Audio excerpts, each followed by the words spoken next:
TechSmith. Bam.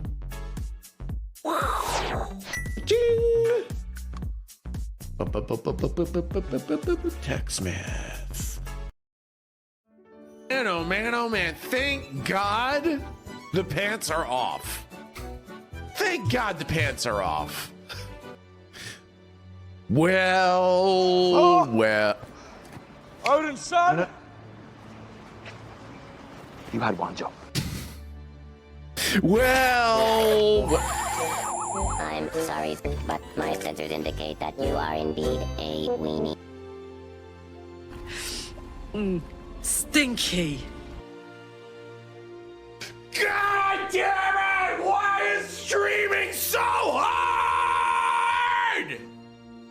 I can't do anything! I can't do anything! I'm so fucking incapable! Well.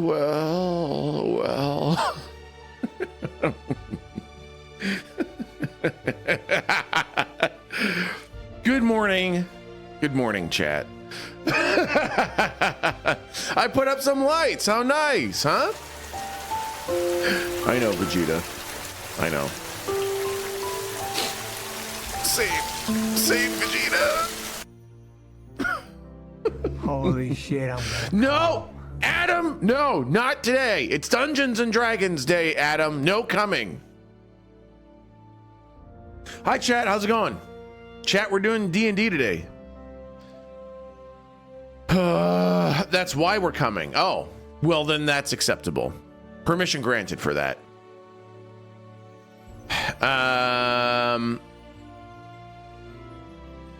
Oh, was there an ascension? Came? Oh, Great. I'm not that surprised. So my whole setup, chat, is set up for D&D. I am incapable of kind of doing anything else for stream today. I don't even know. I don't know who ascended. I have no ability to do an ascension. So unfortunately, that one might have to just be missed for today. And we'll figure out what to do about that next week. Because everything is completely changed for D&D. I have set up both stream decks with D&D controls. All my screens are set up for D&D. I can't do anything other than D&D today, unfortunately. I'm gonna need you to go ahead and come in tomorrow. Ooh, but so if you could be here around it's like 9, that would be great. Okay, but it's Saturday tomorrow. That I can't.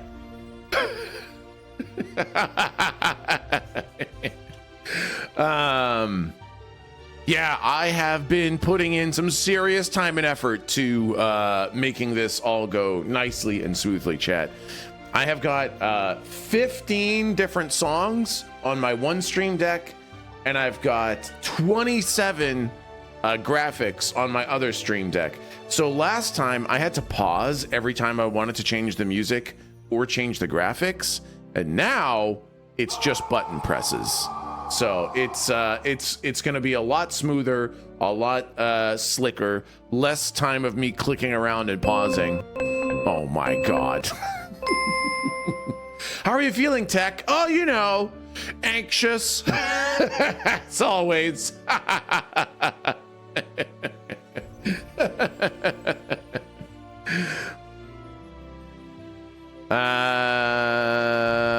No, Dan, no. Cough. Boosmith has a secret battery backup and roams your house at night. Cough. What? I can't handle that. That's unacceptable. Well, you know, I did hear something crawling around in the vents last night. I guess that must have been Boosmith, eh? I was addicted to masturbation. It turned into beep addiction. Really gotten out of hand. What's the speed limit for beep? 68 miles per hour. At 69, you flip over and blow a rod. Why don't snakes have ball? Because it would look like beeps. My wife calls me a beep machine, and her actual words were, "You're a fucking tool," but I know what she's trying to say. I am Kremos, god of crime. Boy, a lot of those got beeped, man.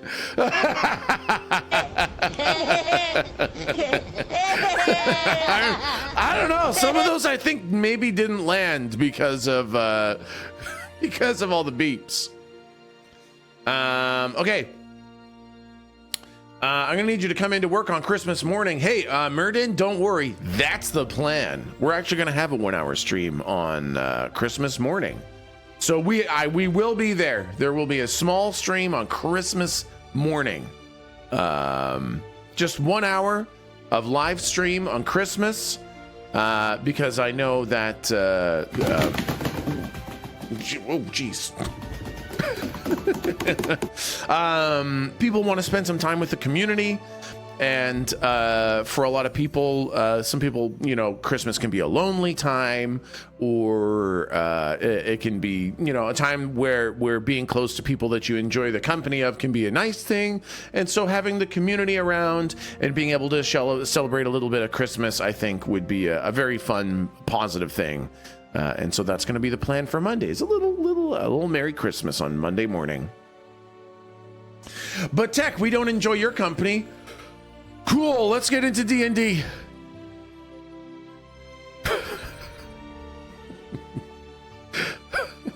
Nice, I'll tell my family to fuck off. Awesome, sounds good. 5 cats.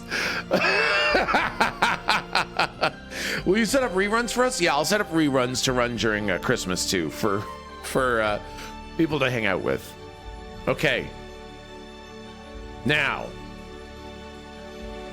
just wanted to say how awesome you are and how intelligent you are. We love your company. Oh, thanks, sponsored TechSmith comment.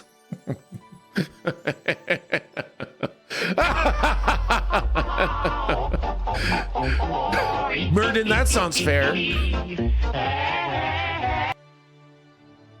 Okay, we're doing D&D chat, okay?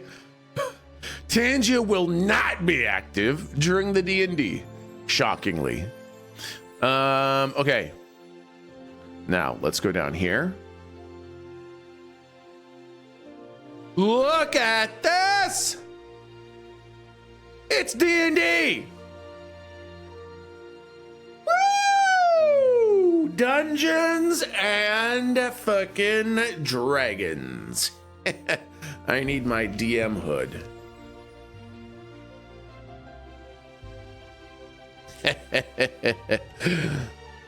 There we go.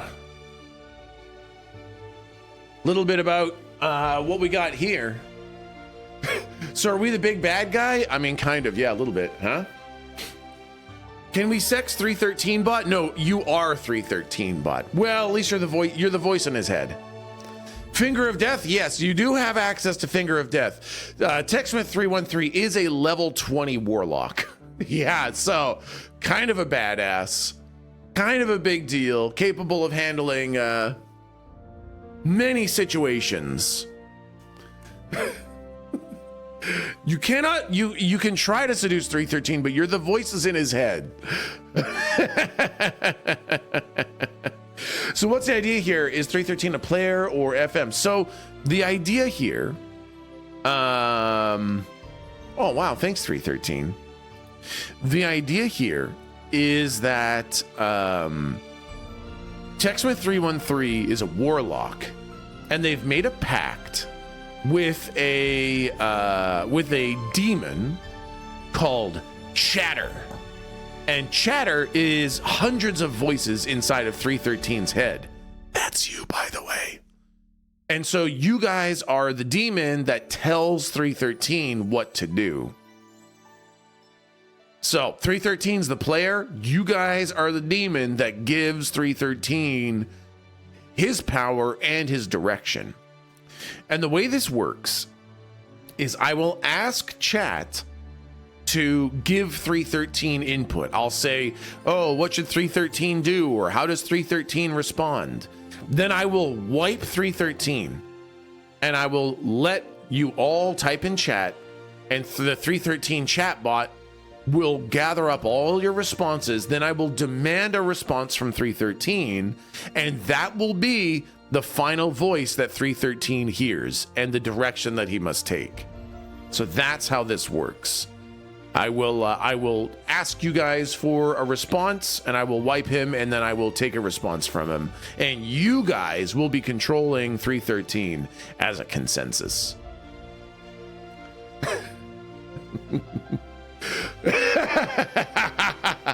So it should be fun. It was pretty fun last time. I'm excited for it this time.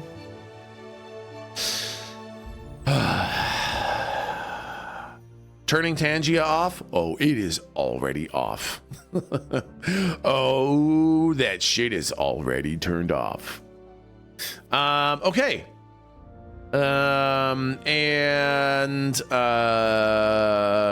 Is there anything else I need to do? Oh yeah, chat, how's the volume level of the music?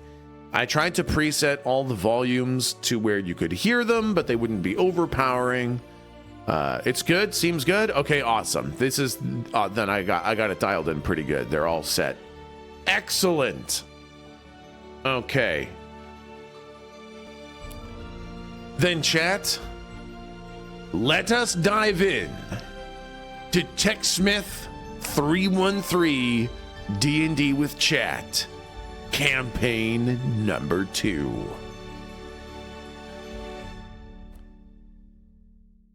It has been 1 year since 313's showdown with the mighty Flammenfrosten. The town of Switch has bounced back, flourishing with the new town leadership. After gaining so much power, reaching the ultimate peak of what a warlock can accomplish, and having seen and done so much since leaving his hometown, 313 is barely recognizable from his early days. Building his legacy, 313 has gained renown in the surrounding towns. Almost everyone he passes knows him as a dragon slayer and also a pants grabber. But 313 does not want accolades, does not want the fame and renown from people. 313 desires something more. 313 desires destiny. He doesn't know what destiny is, but he's sure that if he just keeps going, he'll find it. And so 313 wanders on, striving to find their destiny, trying to get so far away from his previous deeds that no one knows him or what he's done, trying to make sure his past victories don't cloud his path towards destiny. But 313 knows not where that destiny lies, so he trudges forth through the wilds, through time, and indeed, time does roll on.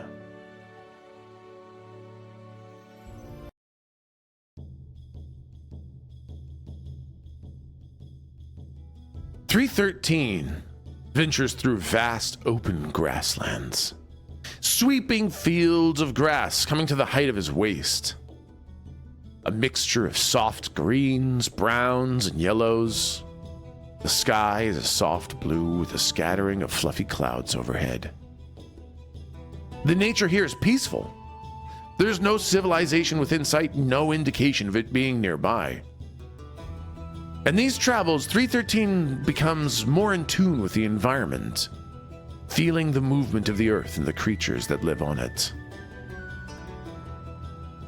He sees the majestic and joyous gazelles.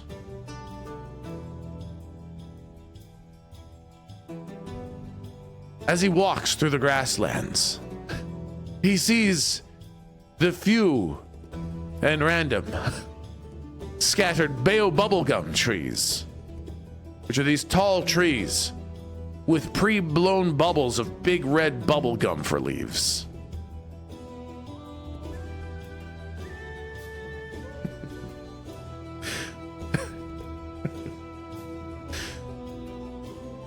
As 313 ventures forward for days, weeks, and months across the seeming infinite grasslands, the summer turns to autumn and the grasses die. The trees shed their bubblegum, and the weather grows cold. Now, the bubble gum on the ground is not really fit for eating. It's covered in dirt, and the gum regularly gets shit on by birds even while it's on the trees.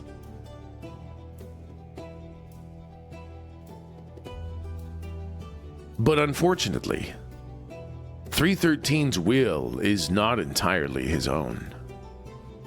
313 has made a compact with a demon of incredible power. A demon known only as Chatter. Is a demon of hundreds of voices.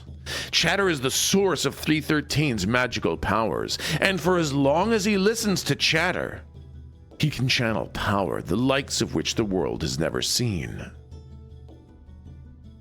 As 313 walks by the dead and decaying plant life of the grasslands, seeing the bubbles of big red bubblegum on the ground, Chatter grows in his head.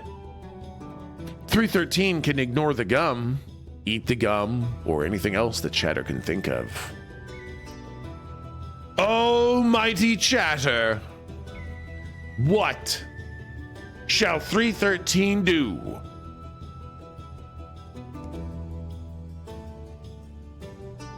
Take the gum with you. Eat the gum. Eat that shit. Come on. Put the gum in the bag. Boof the gum. Boof the gum. Come on the gum. Eat the gum. Boof the gum.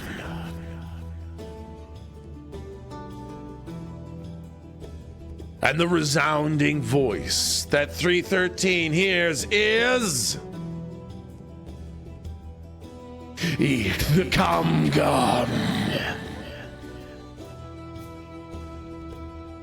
313 walks by the piles of gum on the ground, sees them and thinks to himself, I wouldn't mind eating some of that gum. But there's just one little ingredient I think that I could add to it to make it even better. And 313 furiously masturbates all over the gum on the ground, covering it in cum, pops the shitty, dirty gum into his mouth, and begins chewing it up as he continues walking along through the grasslands, chewing on what can only be described as probably the most disgusting gum anybody's ever eaten. And we witness the first example of the power of Chatter. 313 continues along his way, eventually making it through the grasslands and entering into a mountainous area.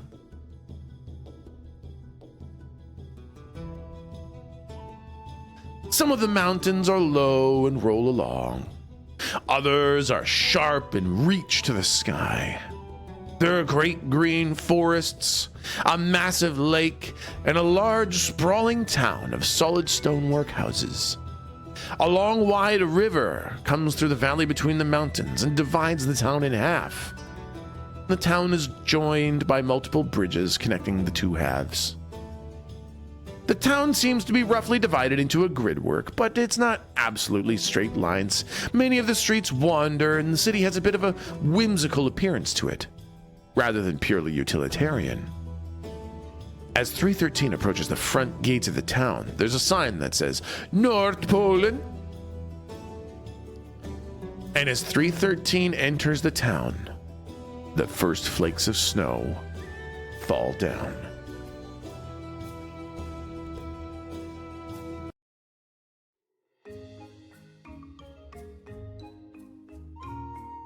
.313 is awestruck. Never seen anything like this before. The buildings are so perfectly constructed. Solid stone walls that are all even and straight. Rooftops with aesthetic chunky beams jutting out. Cute wooden doors painted various pastel colors of yellow, brown, pink, and blue. Ornate black metal posts hold large lanterns with glass windows. The streets are a fine cobblestone and are clearly swept to stay clean. There are individuals on ladders, weatherproofing windows, small street stalls selling roasted chestnuts and churros and miniature waffles.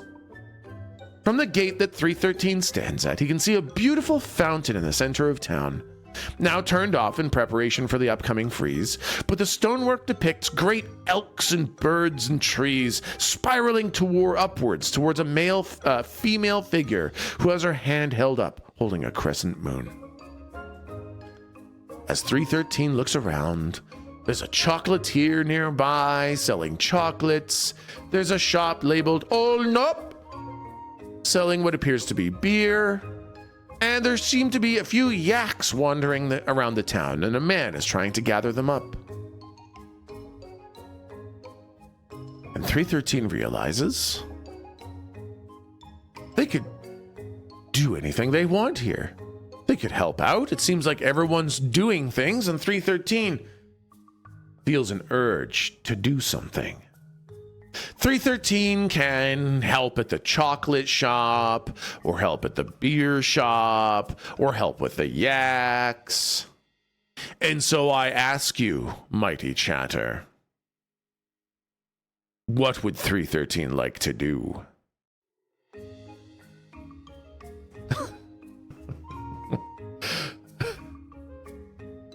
Shit on the road, ride the yak, get wasted, hug a yak, seduce the yak. Me help, you give job, eat all the chocolate, fuck the yak, milk the yak, yak wash, move the yak, seduce the yak, get wasted, whip his dick out, come on the doorknobs. And the resounding voice that 313 hears is...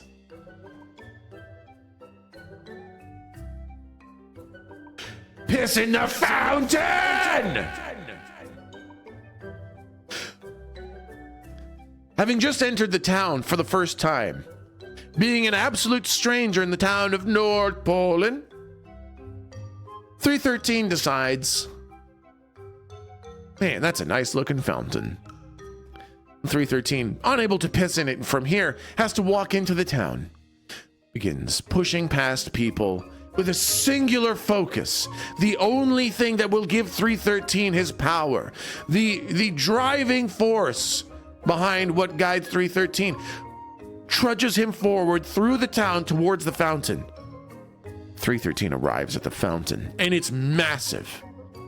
The wall of the fountain is easily 3 feet tall, and the sculpture in the middle goes up 20 feet easily. 313, unable to simply whip out his dick and piss in it, has to climb on top of the wall that holds all the water in there, making him a little bit of a spectacle for all the townsfolk to see. 313 looks around as more and more... What the...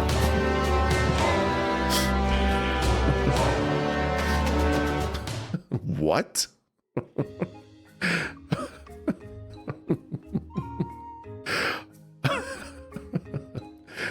That's wild. I don't even understand how that's possible. Stop right there, criminal scum. A guard realizes that 313 has whipped his dick out and is now actively pissing in the fountain. A guard is alerted and runs over to 313. Stop, criminal scum! You're violating the law. No one's allowed to piss in Winter Mama's fountain. But luckily, 313 has already finished pissing. The fountain, dry because it's been turned off, so there's literally no water in it. It's a dry fountain with a thin layer of piss at the bottom where 313 had just pissed. The fountain also being dry, the guard doesn't care that much and is like, hey, don't do that again. No pissing in the fountain. Are you new here? Please step down from the fountain.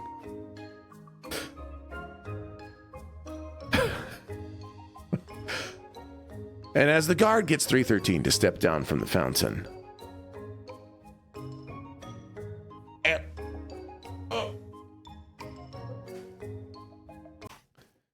this strange sound is heard from farther away.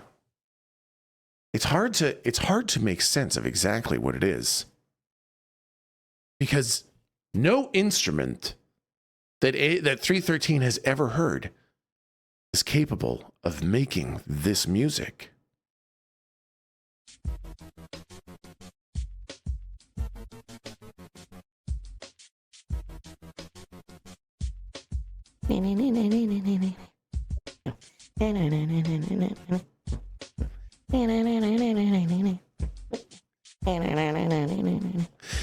And 313 sees this strange individual dressed absolutely bizarrely. They're this scrawny individual whose gender is not immediately identifiable. And they're carrying around this large orange box of some sort that appears to be making this music. They wear an orange jumpsuit and they have these big buggy eyes and this little mouth. And they walk up to 313, still singing their weird song.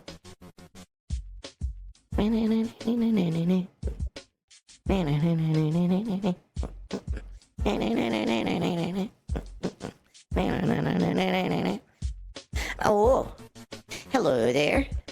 Are you new to the town? I've never seen you here before. Hello, my name is Nene.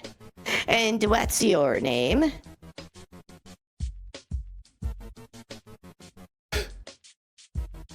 Well, Chatter, how does 313 respond to being asked their name?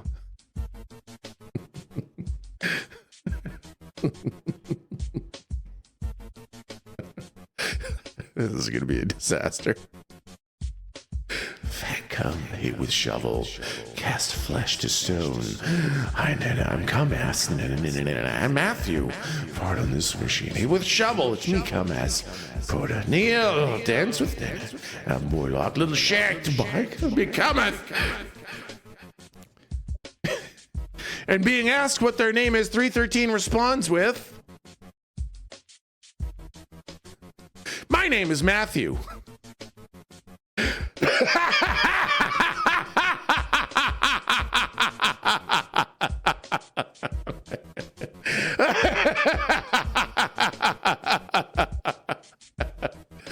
Hello, Matthew.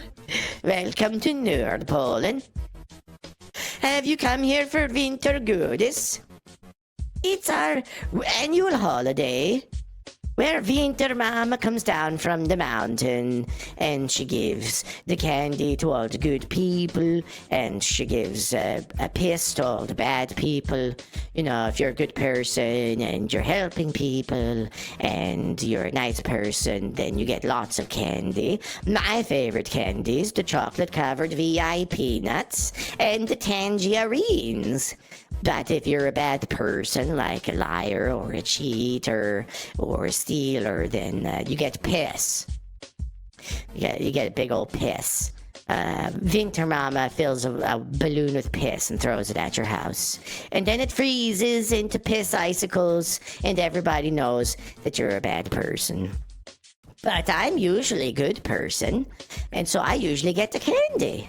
And I hope you're a good person. Have a good winter goodies, Matthew. Nice to meet you. Have a lovely day. And Nina strolls off after having met you, spreading their weird musical cheer around.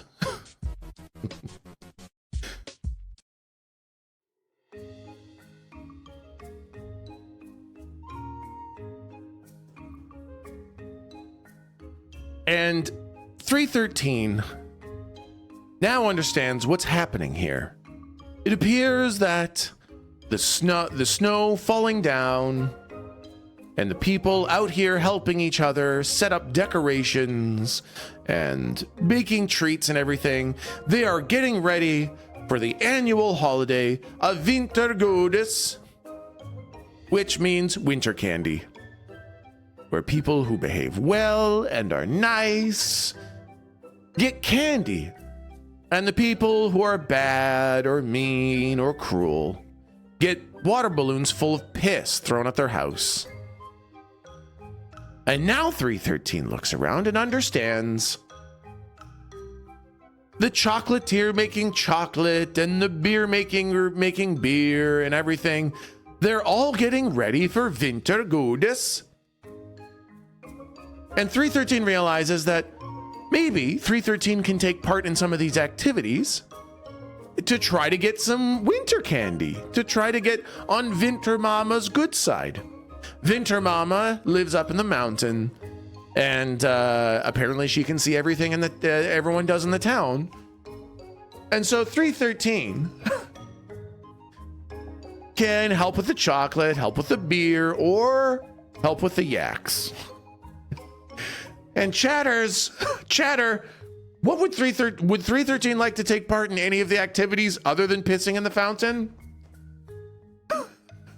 What would 313 like to do? Any of the activities now that he's done pissing in the fountain? Only pissing. Come in the beer, pissing in the fountain. Learn Nana's song, seduce the yaks, chocolate shop. Piss in own mouth, fart on the yak, milk his dick. Just piss, pet yaks, ride the yak. Flip off Winter Mama, seduce the yak, eat a sandwich. Beer, seduce the yaks, seduce the yaks. Do a sick break dance, shave the yak. And the final voice that 313 hears is...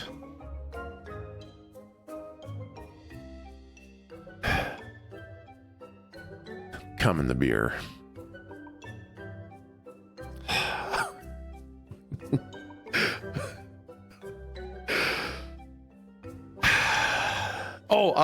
Another little note about the responses, chat. 313 learns better from longer sentences, so do feel free to type large amounts. When I ask for 313's responses, feel free to type a bunch.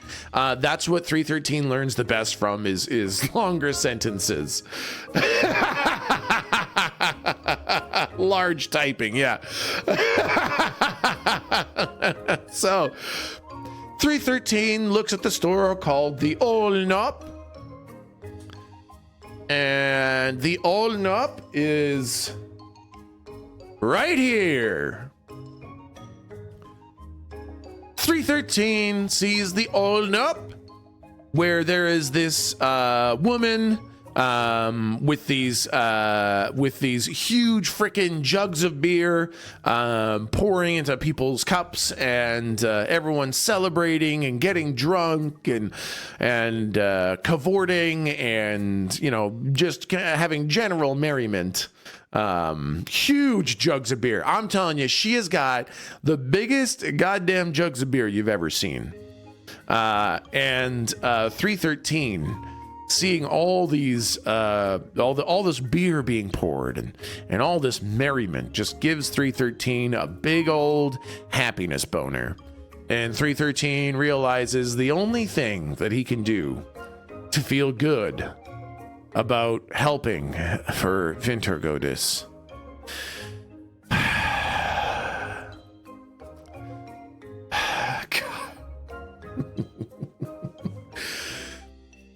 is to blast some cum into the beer. Now the thing is that the beer is not sectioned off. It's like kind of everybody can see all of the beer, but nobody's gonna just let 313 do this.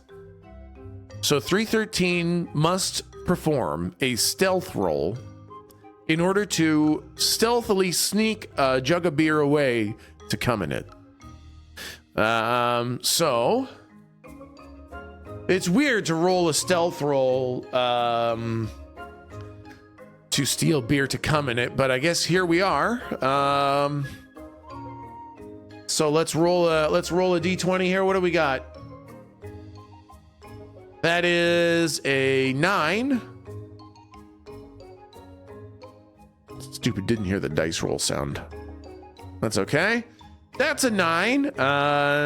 And 313 does not have a dexterity modifier. Advantage? Are you kidding me?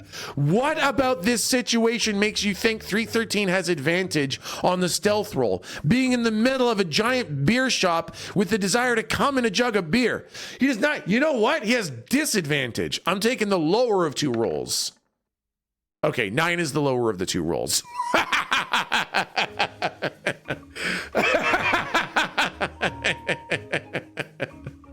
So 9 is indeed the stealth roll, and it's not very stealthy. 313 pulls his wiener out and grabs one of the large kegs of beer on top of the counter. It's untapped yet, and will soon be tapped, and 313 figures this is the one to come in. But the jug is the keg is absolutely massive, and everyone sees 313 dick flapping in the wind try to take this keg of beer off the shelf. Now let's see if 313 is strong enough to hold on to this thing. Let's roll a strength roll. 7. That's, well, it's a keg of beer. 7. I don't know, man. That's pretty bad. I gotta be honest. I don't think that does it. Kegel advantage? Okay, hold on. No. Okay, I'll give advantage because 313 does actually do a lot of Kegels, and that has prepped him for almost this exact kind of motion. Okay, that one is a 2. So with a 2 and a 7, it's still not quite enough. And so 313, dick flapping in the wind, everybody looking because there's no way he's stealthy with this, tries to kind of like pull the keg a little bit closer so he can hide it in a back room. It kind of then, tips over the edge of the shelf and falls down on top of 313. You know what? I'm going to say 313 takes 3 points of damage. So 313 is now at 140 hit points. As a giant keg of beer comes crashing down on 313. The keg smashes, beer goes all over the place. But 313 did have a very explicit directive from Chatter. And so, lying on the ground, covered in shattered beer keg, beer flowing all over the floor, 313 starts explosively coming into the beer.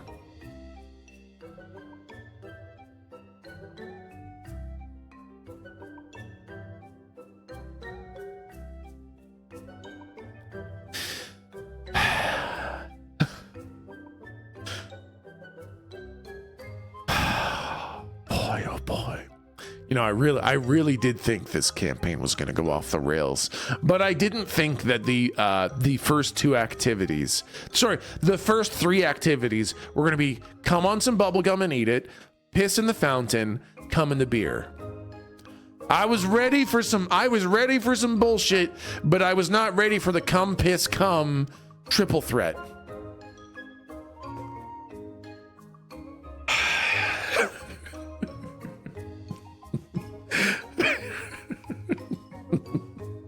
So 313 laying on the ground, having just cummed in the beer that is flowing all over the floor. Everyone looks at 313, and everyone doesn't really know what to do because this isn't very Wintergutes of his behavior. The beer shop owner, this kind of like rotund woman, she kind of puts down these big jugs of beer. She comes over and she helps 313 up. She kind of like stands 313 up. She's like, would you mind please putting your penis away? This is not a place for penises right now. Come back after sunset for the penis time. 313 puts his penis away and she says, well, you're all covered in common beer, but, if you'd like to help out perhaps a little bit more, you could help pour some of the beer, perhaps not peeing in it all or coming in it or whatever you were doing. And please leave the kegs on top. I'm the only one strong enough to pick them up. And she demonstrates how to pour beer for the patrons. She's like, it's like this. You have to pull down on this and angle it like this so that when it comes up, it's got the nice head of beer. Would you like to give it a shot? Hey, 313. Hey, Chatter, I ask you, would 313 like to try pouring some beer?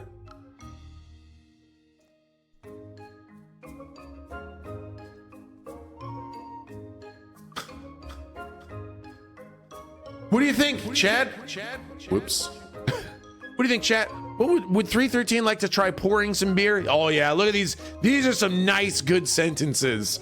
Yeah, these big full sentences are nice. Man, we're gonna get some real fucked up responses for 313.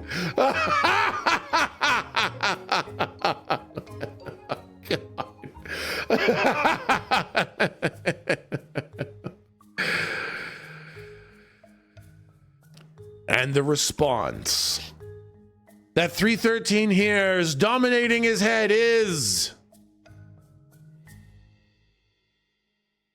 313 would like to try.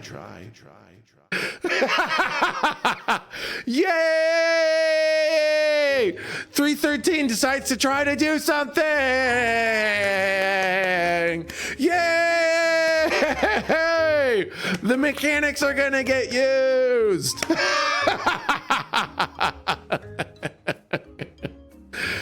And so 313, covered in beer and cum, learns how to pour beer well and how to hand it out.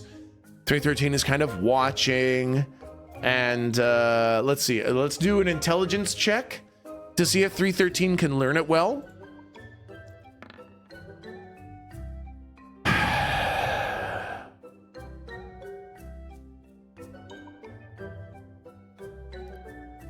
God.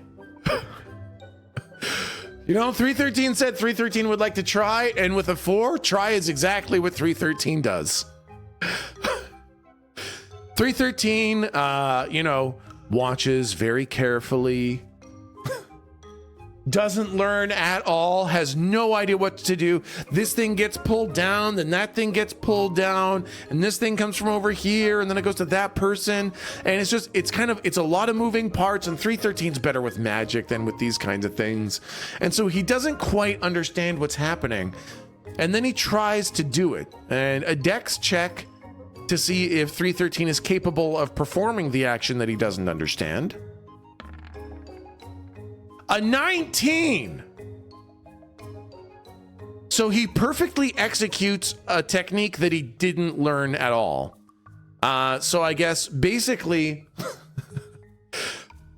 okay, here's what happens. Here's what happens with 313 performing something that he didn't learn.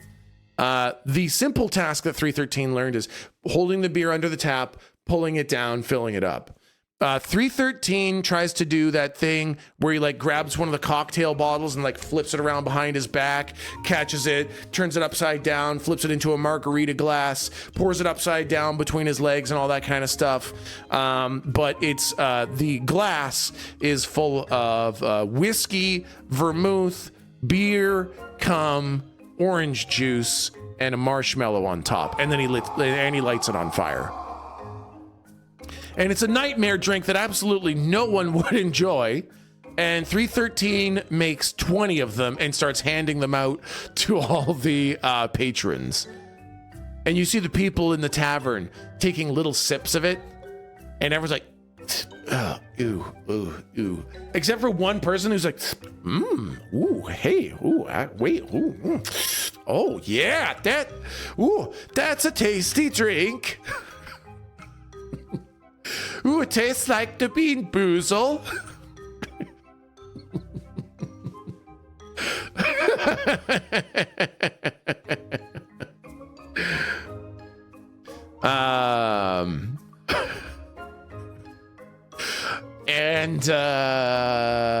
let's see, we are unsurprisingly coming in the beer.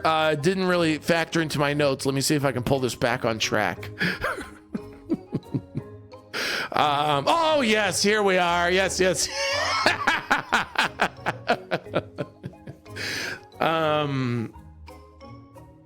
313, and so after 313 hands out these cum screwdrivers, the kind of the beer keeper says, "Thank you so much. I heard your name was Matthew.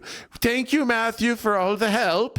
Please don't help anymore. Go out into the streets and be outside of my shop. Thank you very much for the help." Kind of.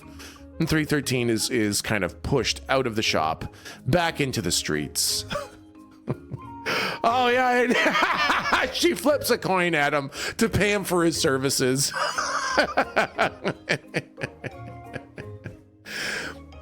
And there is a lovely little yak-drawn cart being pulled around town. And the cart driver's like, "Oh, get into the cart. We're going on a tour of the city." And 313, doesn't really get a chance to react much. The kind of all the people at the back of the cart are yelling and whooping and celebrating, and they just kind of like lean over and grab and pull 313 up into the cart. And 313 goes on a lovely little yak-pulled cart ride around the town. And 313 gets a little bit of a view of the city, and it's beautiful. It's obviously very well cared for. It's clean, and people take some pride in decorating their houses for Wintergudes. And you see people holding snacks. They've got beers, they've got pretzels, they've got churros, they've got all sorts of sweet and salty snacks. They got hot chocolates and big mugs of mulled wine and all these sorts of things. Everyone's smiling and patting each other on the back. They're all helping each other and everything like that. And everyone here is a little chubbier, a little rounder, a little floppier, and they love it. Everyone here is just so very, very happy, patting each other on the tum-tums, and just having a lovely old time here.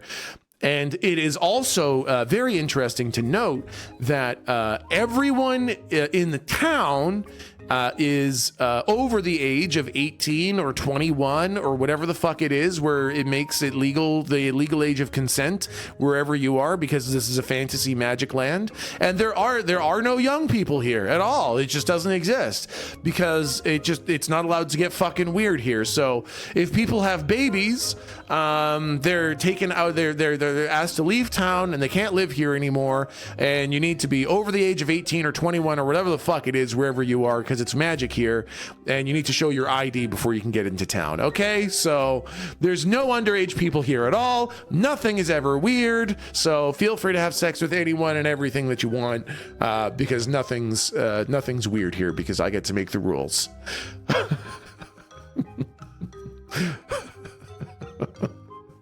And so 313 sees this, and 313 sees this, that everyone's it's weirdly fortunate that everyone is of legal age of consent. And this is why they drink the cum beer, and it seems like weirdly out of place, but the yak cart driver does explain this whole thing to you too. It's super weird. Everyone here's the legal age of consent, so with consent, please feel free to have sex with everyone here, and everyone underage is asked to leave the town, and you need your ID. And it seems really, really weird to have this be on the yak cart tour, but I guess you got to find out some way, huh?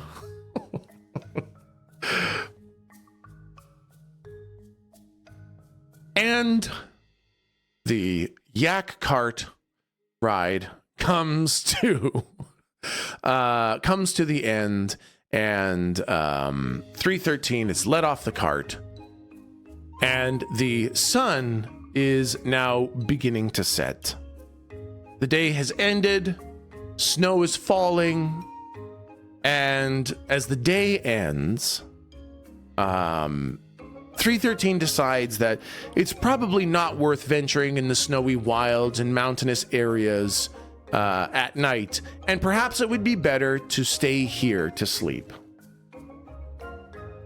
313 looks around for where is a good place to sleep, and 313 sees nearby there is a tavern that looks very inviting.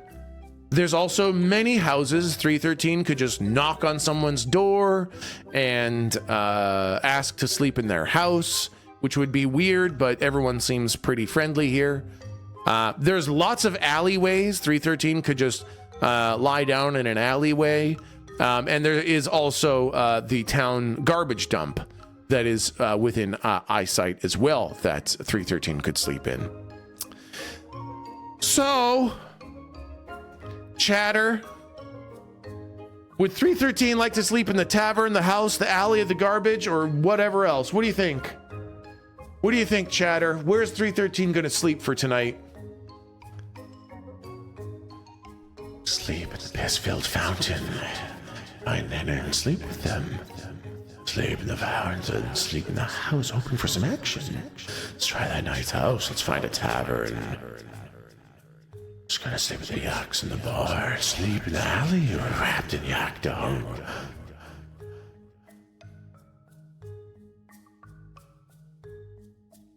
And the voice, loudest and most consensus of Chatter is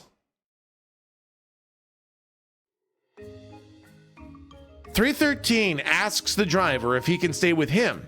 He thinks he is going to sleep in the middle of the tavern. So as 313 is getting off the yak cart, 313 turns to the yak cart driver, who's still in the middle of doing their job. Says, hey, can I stay with you? Because I assume that you're sleeping in the middle of the tavern. And the driver says, oh, that's a really weird thing for you to ask me. Because I don't know how you knew that I sleep in the middle of the tavern, but you're absolutely right. There's a special spot in the middle of the tavern that I sleep in every night. And I'm always very lonely and would love for someone to sleep with me in the middle of the tavern. I think I heard everyone referring to you as Matthew. It's nice to meet you, Matthew, my new sleeping partner. Why don't you go make a warm spot in the middle of the tavern and I'll come join you later.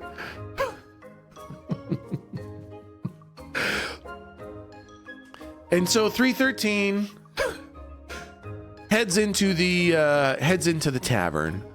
And it's still actually I have the tavern right here. There you go. Here's the tavern, and there are lots of people sitting there eating some food, drinking some drinks. There's a bard up there that everyone seems to be kind of exasperated with. The bard is now packing up and leaving. They've obviously finished doing whatever they're doing. The night is setting, and the bard is leaving. The people there seem to be thankful that he's leaving.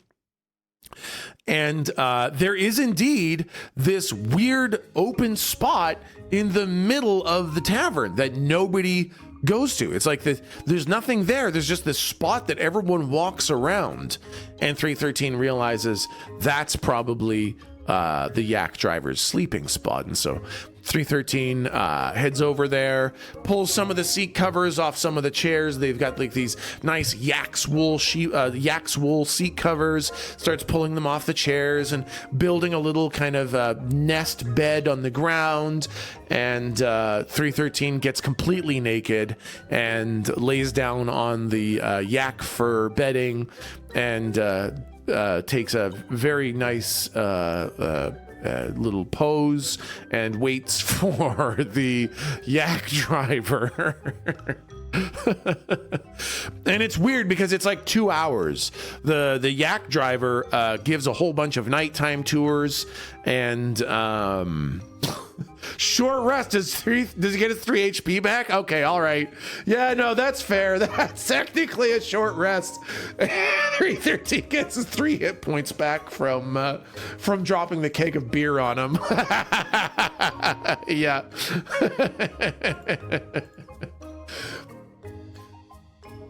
Couple hours pass by, and the yak driver eventually does show up, and is just so happy with with this lovely little bed. They sit down like, "Ooh, Matthew, thank you for getting my bed ready. That's so kind of you. You don't often see strangers willing to help others with their bedding. By the way, if we're going to sleep together next to each other, I should probably introduce myself. My name is Jorgenfart, and I am the yak driver. Nice to meet you, Matthew. You're obviously from out of town. You must be here because of Wintergoodis, and you know, we've got to be good so that we get candy from Winter Mama. I hope you'll be good."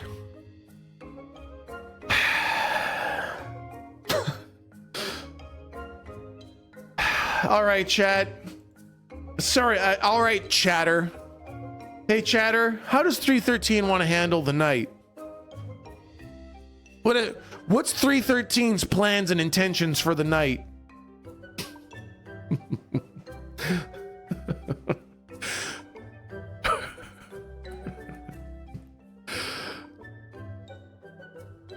Oh, boy. Going to sleep peaceful. Stroke his arms, start with small talk, and then look to get busy. Come by, sick as suck his dick, offer his pussy. Twist and turn and fart for hours. Fart to a flip. Ask Jorgenfart to please lick his toes. Fart loudly. Contact mothership. Rub his back real good. Roll for seduction. Farts cutely.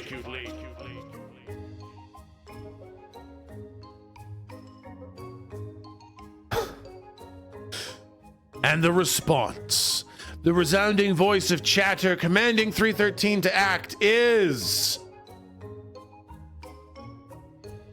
"Aw, trade holiday tradition stories with the yak driver to stay toasty warm.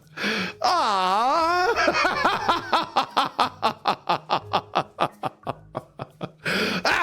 This is great.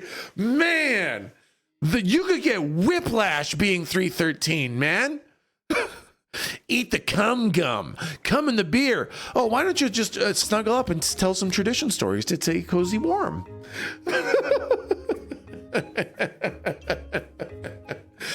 And so 313 begins telling stories of when he was growing up and the kinds of holidays that he used to have, where they would bake long twisty breads covered in candy and hot spiced cinnamon teas. And the yak driver goes about his favorite Wintergoodis stories. One time, 313, Matthew. One time the yak driver swears that they saw Winter Mama. They're sure they heard the clip clop of hooves on their roof. They heard the sprinkling of candy, and they swear that they saw Winter Mama. Nobody believes Jorgenfart, but he insists. "I saw Winter Mama. I heard the clip clop of the hoofs on the roof. I went outside and I saw Winter Mama on her big winter wagon, and she was magnificent and had all the candy in the world." And to the dying light in the tavern hearth, cozy warm, full of love and happiness and cozy comfy tradition, both the yak driver Jorgenfart and 313 fall asleep for the night.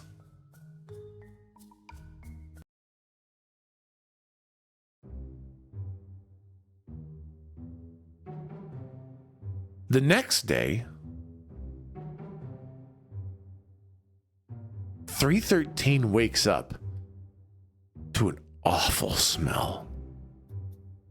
It smells like frozen piss. Just everything smells like piss. 313 wakes up and the yak driver has already gotten up and gone to work for the day. So 313 unfortunately wakes up alone. As 313 wakes up and leaves the tavern door is covered in frozen piss.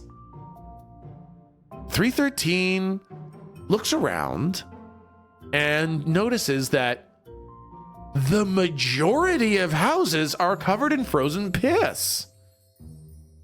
313 remembers that Winter Mama throws piss balloons at the houses of naughty people, but it's like most of the houses are covered in piss. Like most of the town are bad people.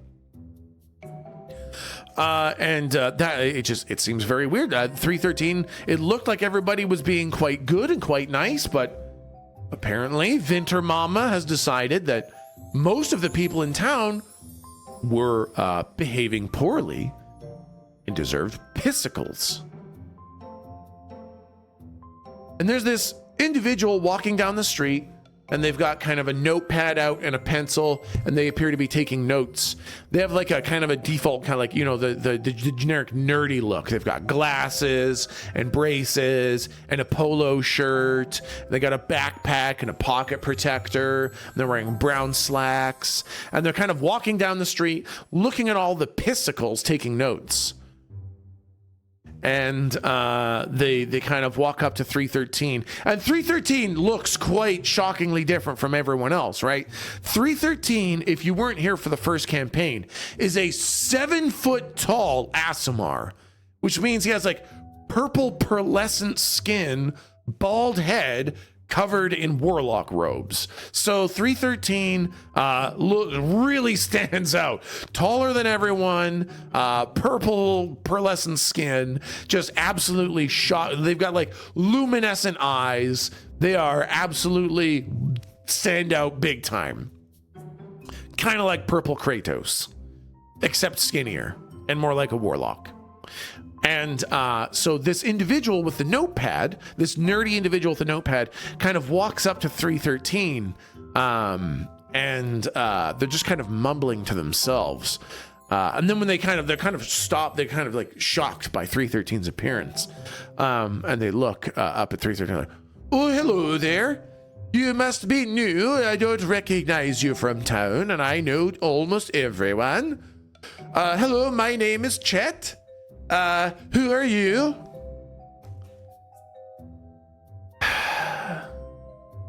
All right, chatter. This is Chet. Chet. Now, how would 313 like to introduce themselves to Chet? Oh boy. Oh, my name is Chet. Hi, Chet. Hi, Chet. I'm also Chet. My name is Matthew. Hi, my name is Matthew. Hi, Chet. I'm your father. Robbie, piss tornado. I'm here to take you. I'm Matthew, your biggest nightmare. I'm your mom. Mr. Matthew. Jerk myself off. Hi, Chet. Where do you sleep? I'm vengeance. Got milk? I hate you, Chet.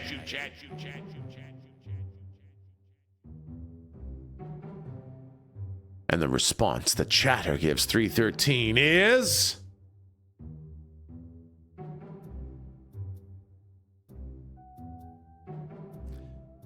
he wants to pull down his pants while staring him in the eyes.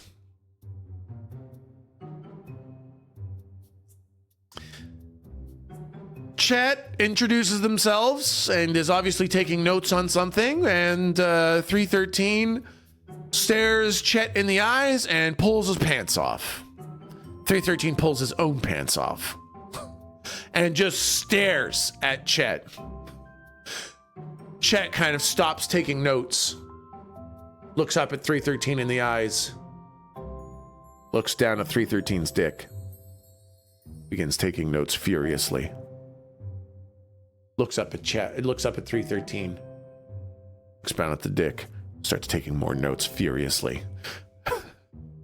Then Chet looks over at the pissicles. Looks back at the dick, back at the pissicles, back at the dick. Shakes their head no, starts taking more notes.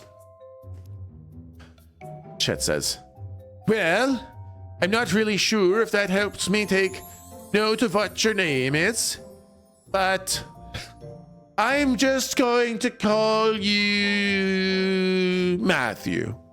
All right, Matthew. Well, I'm Chet. Happy to make your acquaintance. Nice penis, by the way. Very big, very nice, very impressive.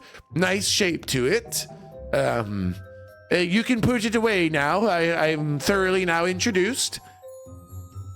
I was wondering, since you're a tourist here, did you think that everyone is being nice? Because for Wintergodis, I don't know if you know this, we're supposed to get candy for being good and piss for being bad, and usually we all get candy except for the 3-town reprobates who always get piss every year. But the weird thing is this year, most people got piss except for the reprobates who got candy, and I don't understand why.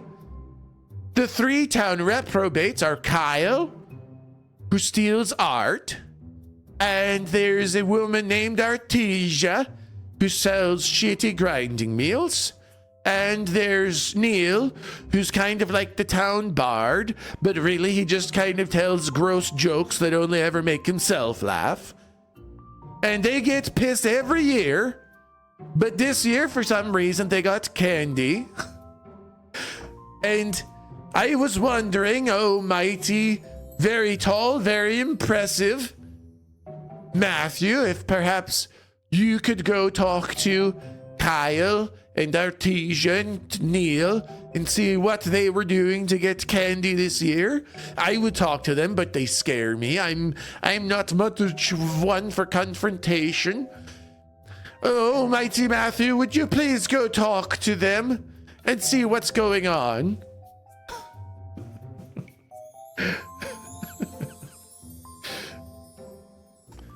All right, chatter.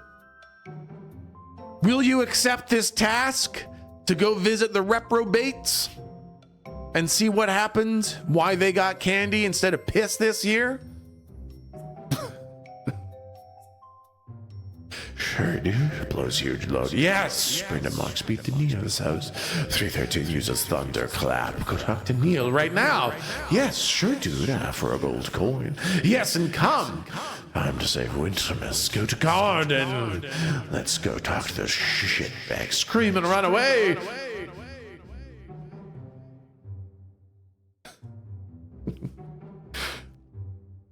And the voice that cuts through all the chatter is the response.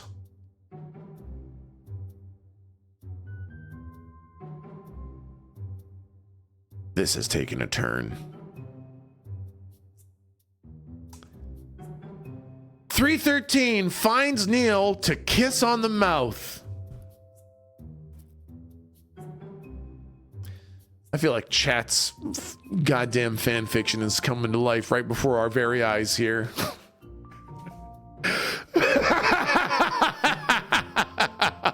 Well, current quest. Kiss Neil on the mouth. Quest has now been updated in the quest log to kiss Neil on the mouth. Please tell me you planned some graphics for this obvious scene that would have happened. Boy, you know? So, all the art that you see, Milton made using AI generative art kind of thing for fun.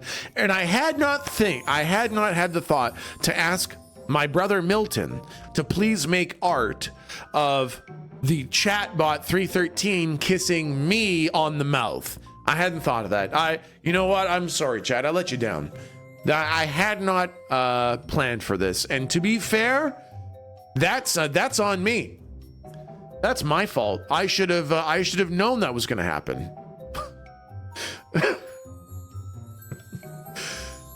So Chet asks 313, will you take this quest to go talk to the reprobates? 313, pulling his pants back up, putting his dick away, dressing to the left, says, yeah, sure, I'll go talk to them, but I really want to kiss Neil on the mouth. And so 313, getting some instructions to where Neil's house is, decides to visit Neil first. And 313 makes their way through town until they arrive at the first of the reprobates' houses. This is Neil's house. He's the local tavern bard who tells crude jokes about cum and makes a lot of fart sounds. And basically just kind of makes himself laugh. He lives in this house that looks more like a big log cabin. And it's weird because there's a hole in the front yard with a sword-wielding maniac in there claiming to defend the cabin, but also weirdly constantly challenging Neil to a duel, neither of which seem entirely possible from the weird hole they have dug themselves in. And 313 stands in front of the house, and 313 can knock on the door, can go in through a window, can do whatever they'd like. How would 313 like to enter Neil's house? Knocking on the door is a valid option, by the way. How would 313 like to get Neil's attention to try to kiss him on the mouth? Engage the guard in a tickle fight. Kick the door in. Finger of death the door. Thunderclap the door. Balls of blast and fart on the door. Jump in the pit for a good time. Go down the chimney. Playing some music outside the window. Take pants off and scream, help! Fart incredibly loudly. Ring the doorbell. Try finger butthole.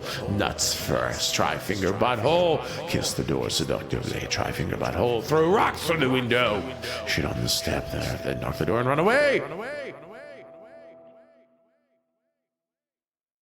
And the voice that 313 hears says, 313 would like to knock on the doorknob. Thank fucking God. Thank fucking God.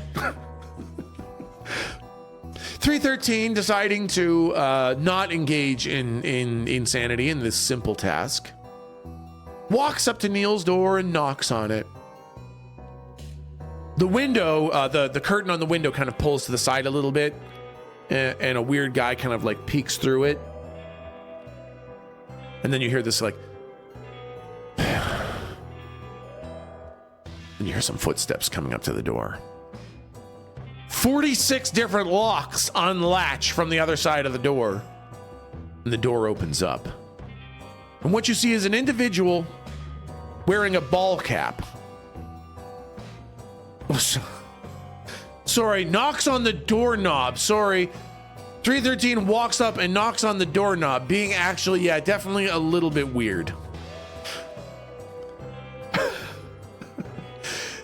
And the man that answers the door is wearing a ball cap that says, show me that butthole. And he's wearing a shirt that says, try finger butthole.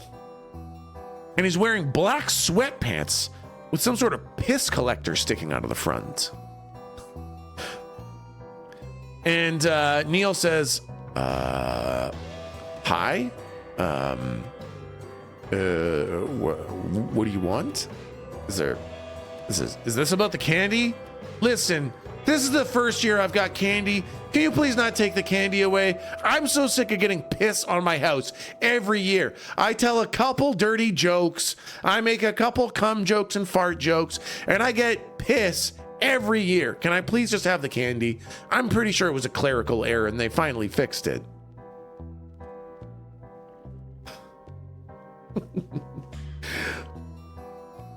$313 notices the candy has some sort of strange wrapper And 313 rolls a perception check to see if they can tell what is so weird about this candy wrapper. An 11. Oh yeah, that's definitely enough. That's easy to see. So a bunch of the candy is already unwrapped, and the wrappers are all over the place, and they're these weird green wrappers with a D on the front. It looks almost like money, but a big D in front of an S instead of an S. And Neil is talking about how the candy tastes, fine. He's never had Wintergutes candy anyways, but the candy is good. The wrapper is weird, and it's all identical. Like, it's all the exact same size and shape of wrapper, and it looks kind of like money, except that it's got a D and therefore is not actually valid tender anywhere. And 313 deciding that they would probably like to meet all of the reprobates to put together this great mystery of what's happening with the piss and the candy, decides maybe they should go see the other people, but I guess not before trying to kiss Neil. God.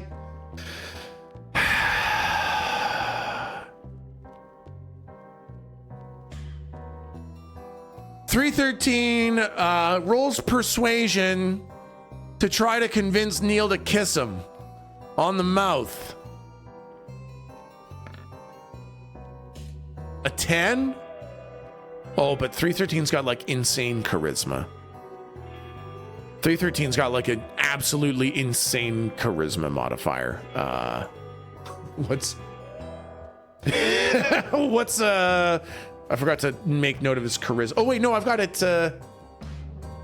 No, I don't actually. Hold on. Let me grab.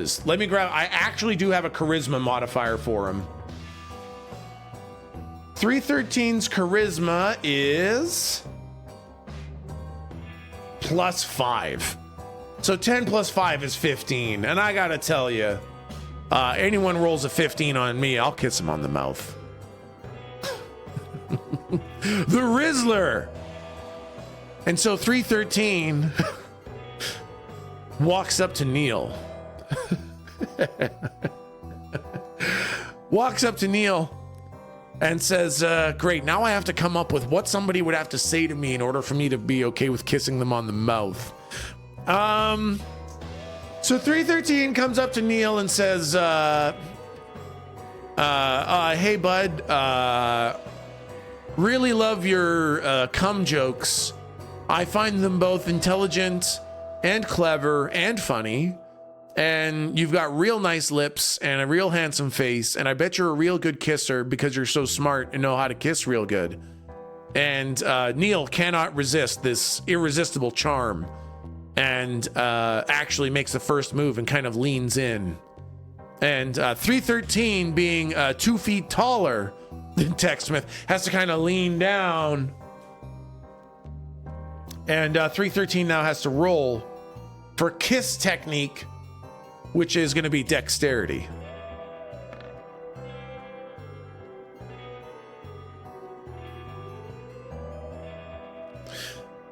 Okay, so 313 just rolled a 3 on kissing technique.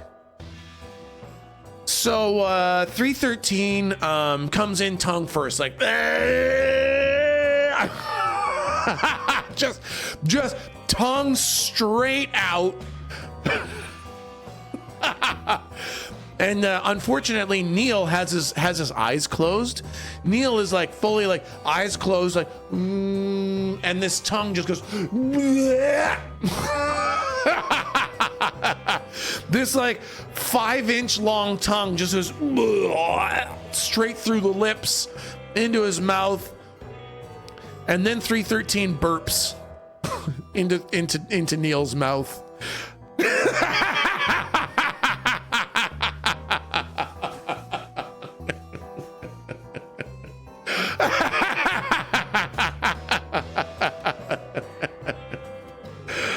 And And Neil kind of like goes, ugh, but then also kind of looks a little turned on because the charisma of 313 was so strong. The roll was so high that Neil immediately forgives the faux pas and is still attracted to 313. Hasn't blown his chances yet. Forgives the weird, awful kiss.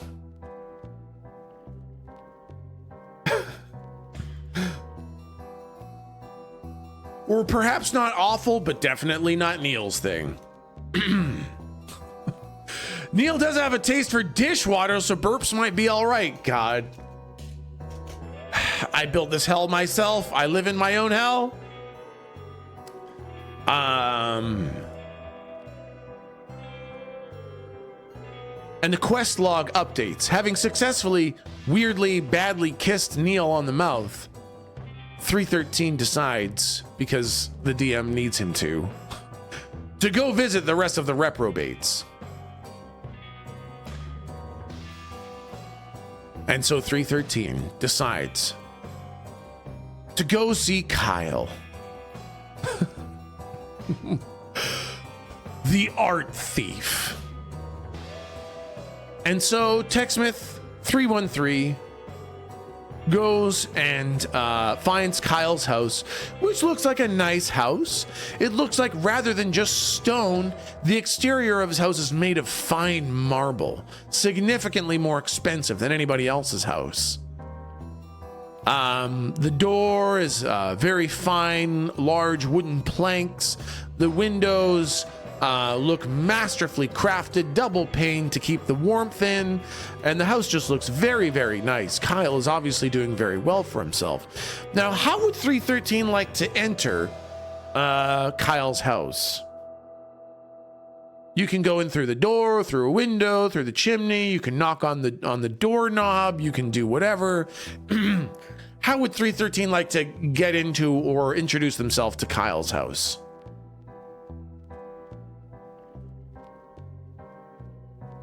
Fuck Kyle. Strip and knock through the toilet. Throw rocks through the window. Go through the window sneakily. Slither under the door. Challenge Kyle to a duel. Yell at the doorknob. Shit on the floor. Rocks through the window. Kick in the door while screaming. Jump through the window and scream. Fart on the door. Let's break the window and fuck him. Fuck him.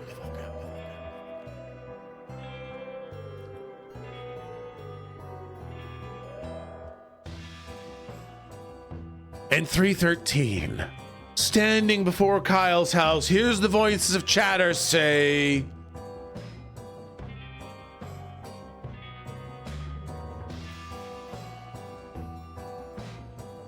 "313 puts his dick into the bussy and turn." So, 313, identifying the keyhole as the door bussy, whips out his dick, which has made significantly more appearances this campaign than I had planned for. Man, oh man, I did not think 313's dick would show up this many times. Again, that's on me for not knowing that 313 would whip his dick out at every single opportunity. But truly, I had not planned for how much 313 was going to use his dick. We thought Twitch's art update was going to let you show us art for it. Ah, yes, okay. And so 313 pulls down his pants, whips out his dick, and decides to use his penis on the door's bussy, aka keyhole, to try to pick the lock. So what I'm going to do is I'm going to give 313 a dexterity roll to see if he can fit his dick inside the keyhole. I'm going to do this at disadvantage for many reasons, and I don't think I need to describe them. A 2 and a 1. All right, so with disadvantage, that is a natural 1 for 313 jamming his dick in the keyhole. It's gonna get bad. It's gonna get bad. So 313 whips out his dick. And unfortunately, Kyle actually has quite a secure house. And so this is like a 12 tumbler key lock. And so 313 takes his dick, presses it against the keyhole, and begins pushing. 313 pushes, and the penis begins to enter the keyhole, shredding the flesh, mutilating the organ as he just continues to push at the mercy of chatter. 313 has no choice but to continue as the tumblers and secure key entry gate absolutely mutilate his dick. And once he is all the way to the root inside of the door, he turns it sideways and absolutely removes an entire layer of penis. 313 pulls out his completely shredded dick and takes 2 points of damage. Surprise! Somehow, this grievous injury is only 2 points of damage.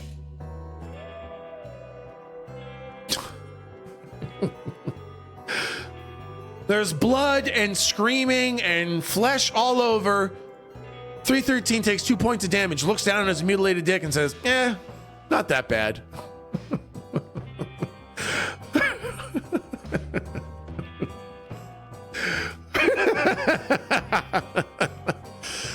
The ruckus of the penis mutilation in Kyle's door is enough for Kyle to come to the door and witness the absolute blood and gore-filled mess at 313's crotch. And Kyle says, "Whoa, man. Whoa, what the fuck are you doing, man? Why'd you put your dick in my fucking door, man? You could have just knocked, dude. What the fuck? Do you want some art? I could just fucking sell you art, dude. You didn't need to fuck in my door, man. What the hell? Fuck, dude. Jeez. Hey, you want some fucking art, man? I can make you some art. You want some custom art, dude? I can do you anything you want. You want penis art?"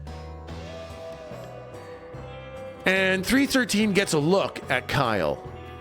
And Kyle is wearing a backwards ball cap that says art in long scriptish letters.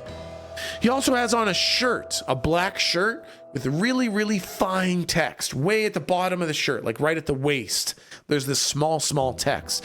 And if you were to lean down and see that text at the bottom of his shirt, it says, while you're down here, why don't you suck my dick? He also wears very tight jogging pants that clearly show an outline of his 14-inch dick, because people with big dicks can also still be big dicks. Looking past Kyle into his house. Looking into Kyle's house, you can see he has hardwood floors. You see a chandelier up above. And Kyle says, "Hey, you want to see my gallery? I've got like a whole bunch of art that I did myself, that I painted myself, that I did. Do you want to see my art that I did myself?" And invites 313 in. I'm gonna say 313 is game. You know what? You've come this far, 313. 313 enters into Kyle's house and takes a look at Kyle's gallery, and sees that there's all these incredible paintings. Kyle's like, "Oh yeah, this one, I call this one the Mona Tina, and this one's the Starry Late Evening, and this one's the Screaming Scream." And these are very clearly inspired by, at least, very famous paintings. And with a perception check, yeah, that's easily enough. With a perception check of 13, 313 is able to immediately see that these are absolutely stolen art. Kyle has just been stealing art, slapping his name on it, and selling it to people for a markup price. And he painted over the watermark, and he's just a real piece of shit. And Kyle's like, "Oh yeah, is this about my candy? Yeah, I know, it's fucking weird, right? It's like every other year I get piss. It's like, why? just because I sometimes reuse art ideas from other people for my own art, and now I get pissed because I'm like some sort of like thief or something. I don't understand. So yeah, no, I got candy this year, which I definitely deserve because I'm such a good artist. Anyways, you want anything painted, just let me know. I'll paint it for you, no problem. So if it looks like something else, somebody else probably stole it from me. Fucking thieves, right? Oh, no. And having met Kyle, actually, you know what? Hey, would 313 like to do anything with Kyle? You kissed Neil on the mouth. Would 313 like to do anything to Kyle, chatter? What would 313 like to do with Kyle? Steal his dick, piss on Kyle, steal Kyle's dick, punch Kyle in the mouth, rip his dick off, feed him a painting, steal Kyle's dick, touch the pee-pee, cut his dick off, steal pee-pee, I suck his dick and then steal it as my own, kill Kyle, kick him in the balls, castrate Kyle, scoop his boobs and giggle, steal all the paintings, steal his dick, steal that dick, twist his dick, paint Kyle's dick, kill him.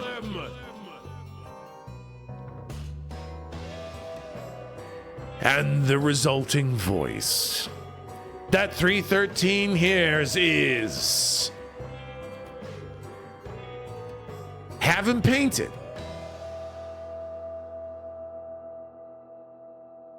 Oh, I thought maybe I could get a different response from 313 about what it is. I don't know what it is. Paint what? What do you want to paint that dick? Does he want to paint Kyle's dick or paint his own dick? Just paint it, his bloody dick. Both. Great.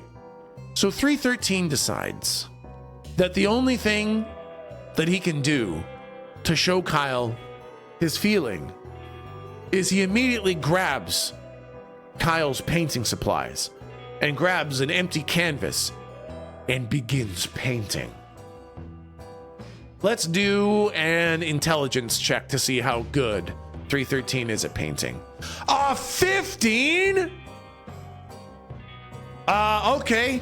313 grabs Kyle's painting supplies, grabs an empty canvas, and paints the most lifelike design of both 313's mutilated keyhole shredded dick and Kyle's 14-inch hog right next to each other. And they kind of intertwine in this absolute beautiful masterpiece.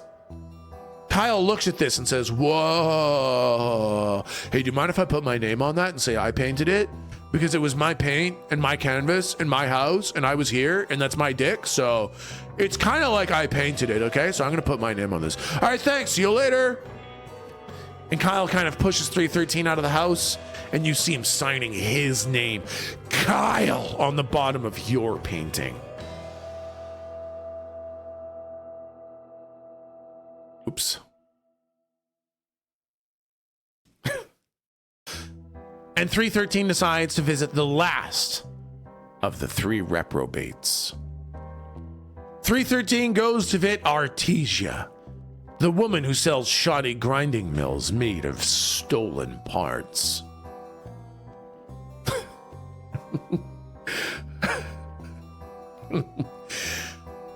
And as 313 finds Artesia's house, it is a huge house. This is clearly one of the biggest houses in town.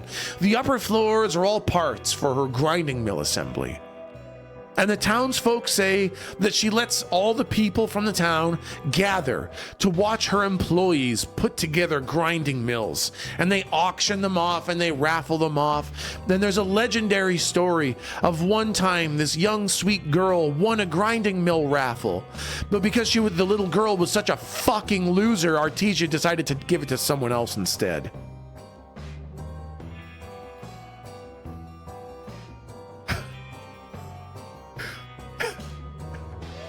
And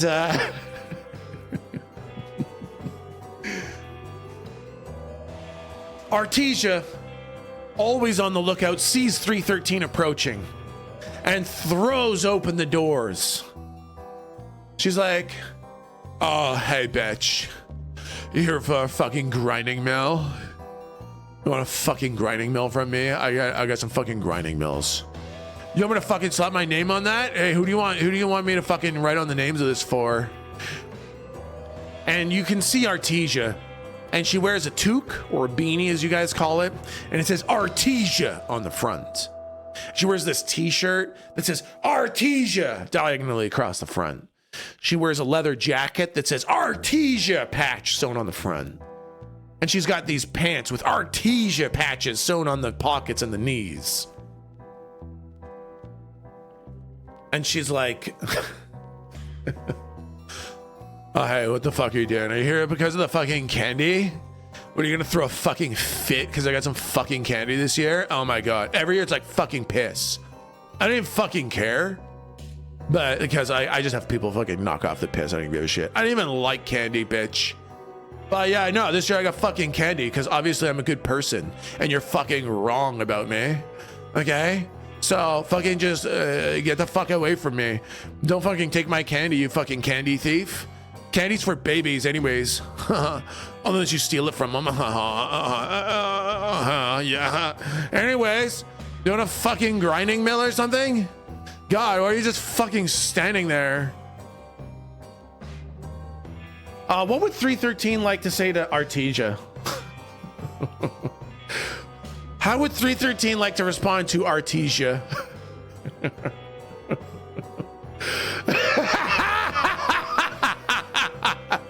Why are you fucking standing there with that stupid look in your fucking face?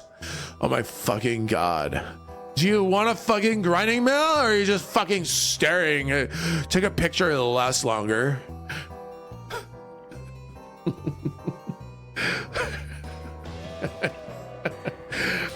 And the response 313 hears the resounding voice of Chatter says,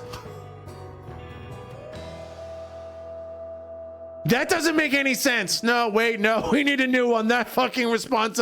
Hold on, we're taking a new one. That doesn't make any sense. I don't know how to use that.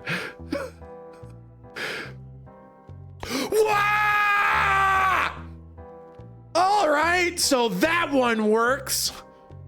Stick Artesia in one of her shitty grinding machines. Holy fuck!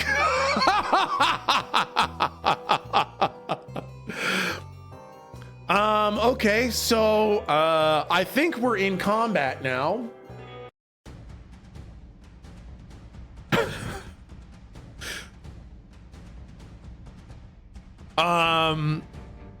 So Artesia has no idea what 313 is planning.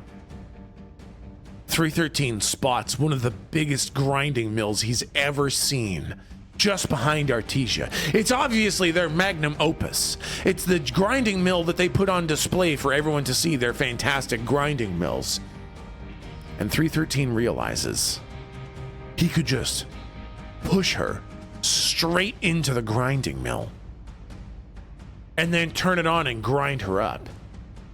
With the element of surprise, 313 goes to push Artesia into the grinding mill with a strength check at advantage because she does not expect this. Natty 20! Holy shit! Oh my fucking God!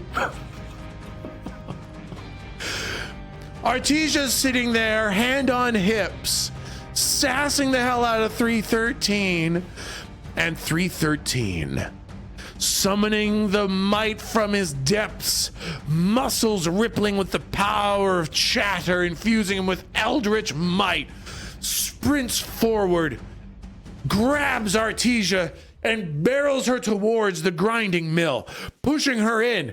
She's like, oh my God, what are you fucking doing? Let go of me. Oh God, you're gonna break my grinding mill. They're not meant for this kind of physical interaction. And her head gets placed in front of the grinding stone. And 313 starts rolling the grinding stone forward. And Artesia's like, no, wait.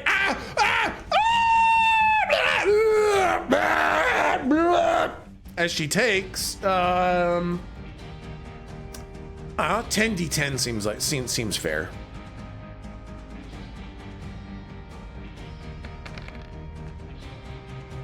She takes 51 points of damage from the grinding mill.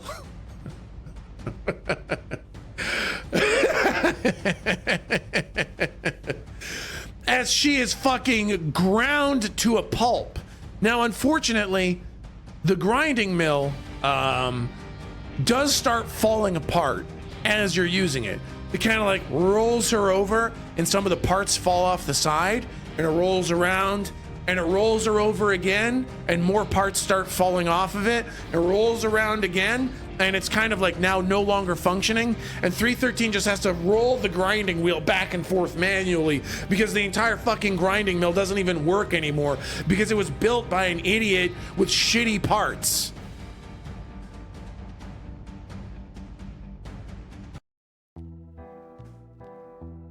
And Artesia dies.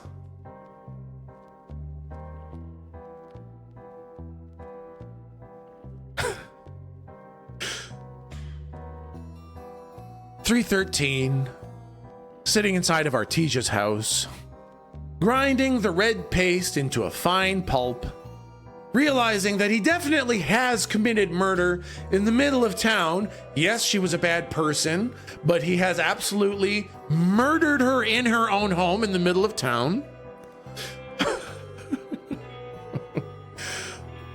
Realizes, oh, it's getting late.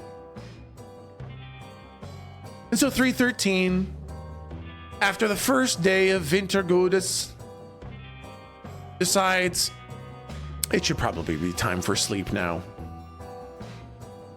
And so 313 heads back to the tavern. It's late at night now.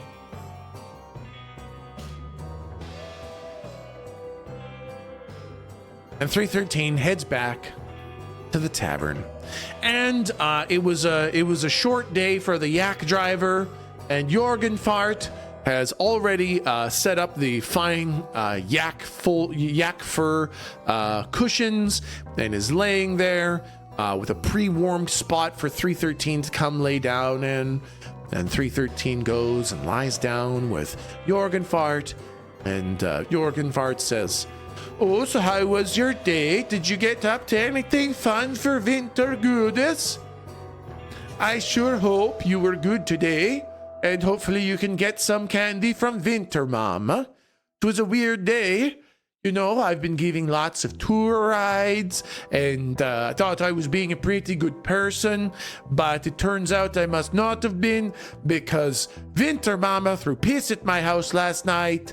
So I tried to give free rides all day today. I handed out beer and chocolate for the ride. I gave out really good instructionals, and I think tomorrow Winter Mama is going to give me some candy and no more piss."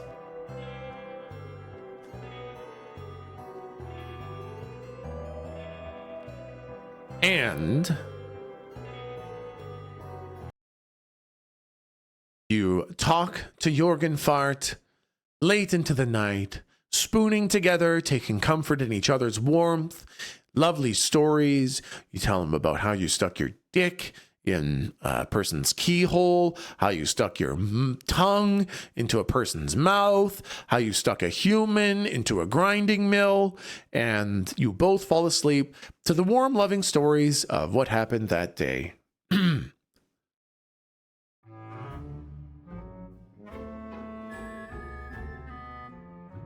you wake up the next day to the smell of overwhelming piss. The smell of piss, of frozen piss, is so strong. Jorgenfart again went to work early. He's gone for the day. 313 wakes up, looks outside,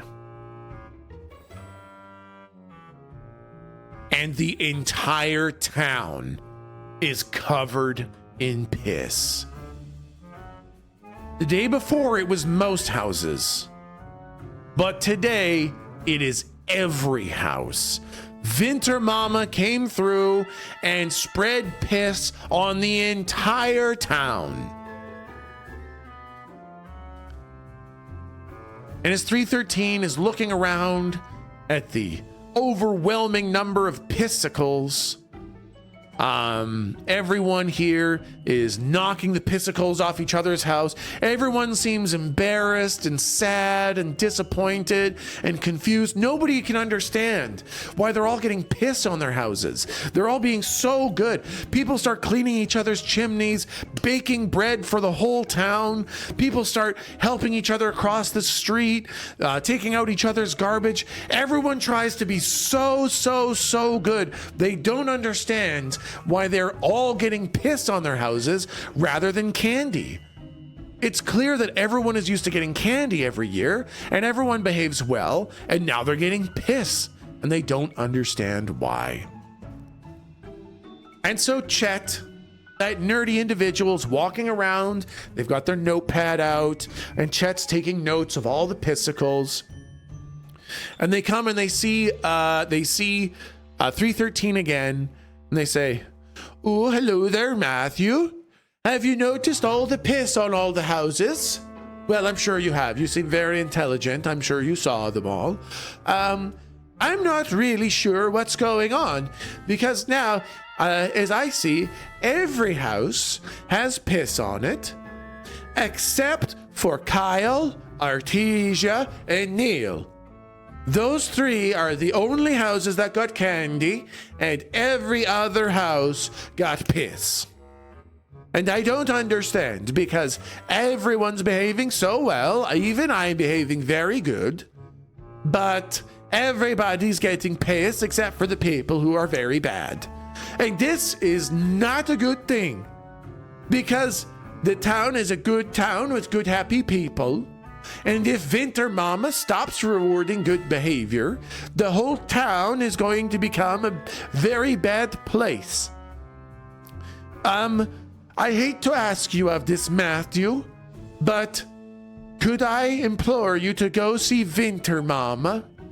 It would be sacrilegious for anyone in the town to go visit her, and I don't know that I've seen anyone with enough power to get up the mountain. But if you could please climb the mountain and go see Winter Mama and ask her why we're all getting piss instead of candy and what we can do to change, we'd like that. Could you please go see Winter Mama for us?"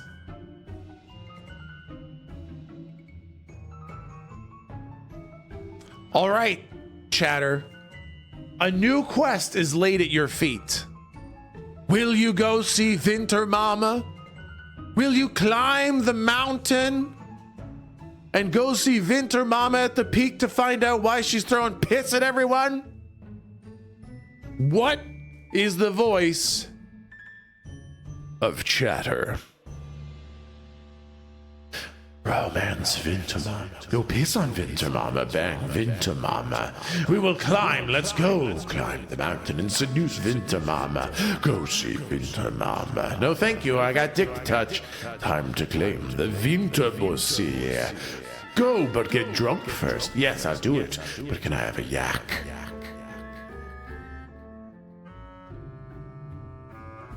The voice of Chatter rings clear in 313's mind as... What? Oh, wait.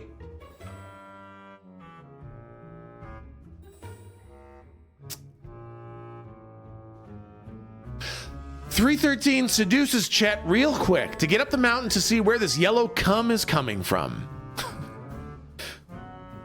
All right, so 313 is going to attempt to seduce Chet. You know, it's really weird and not at all unexpected, now that I think of it, that Chatter would make 313 both kiss me and Chat. The seduction roll to Chet is...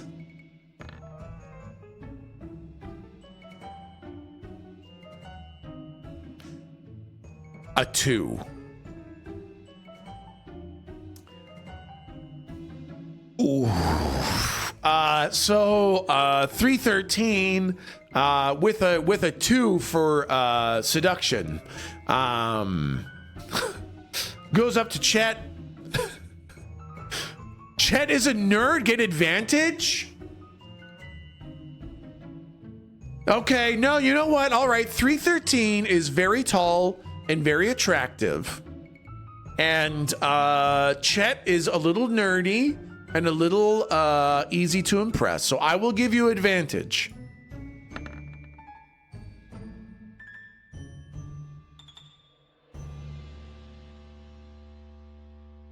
Okay, so with advantage, you rolled a 3.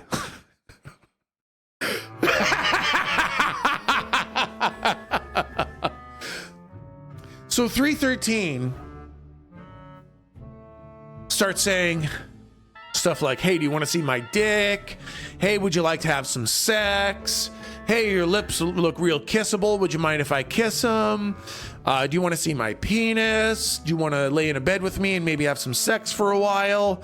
And Chet is kind of watching this and they're kind of sitting there with their notepad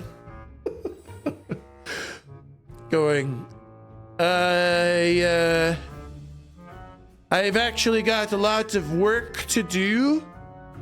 I don't think I've got time for all that right now. Thank you for the invitation. Also, it's piss. It's not yellow cum. Just so I heard you talking about yellow cum. It's piss. Important for you to know it's not yellow cum. But hey, thanks for agreeing to go see Winter Mama. Sorry we couldn't have sex beforehand. Maybe after you save the day, you can tell me all about. Maybe we have sex then, okay? Put it off for later.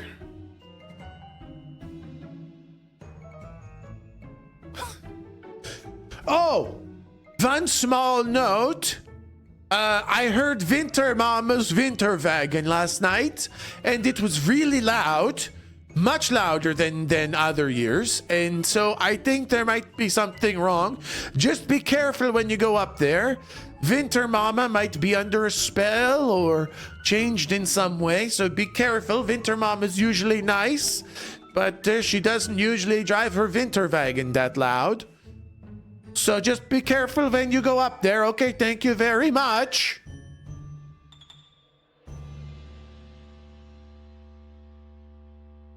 And 313 then decides to begin climbing the mountain towards Winter Mama. This mountain is intimidating. It's tall. It's dangerous.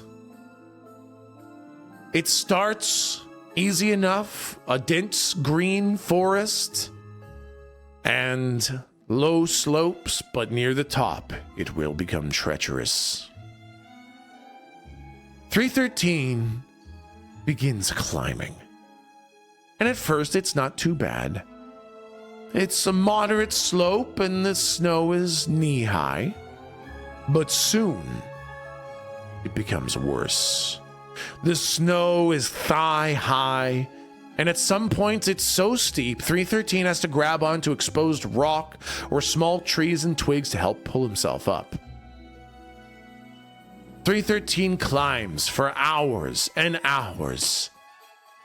But then, there's a hidden slippery patch of pure ice. And 313 slips and falls. 313 slips off the edge and begins tumbling down the mountain. Sure to die, 313 must do something to save himself from death. 313, Shatter, how is 313 to save himself? How? What do you do? Quick, Chatter, think of something to save yourself from certain death.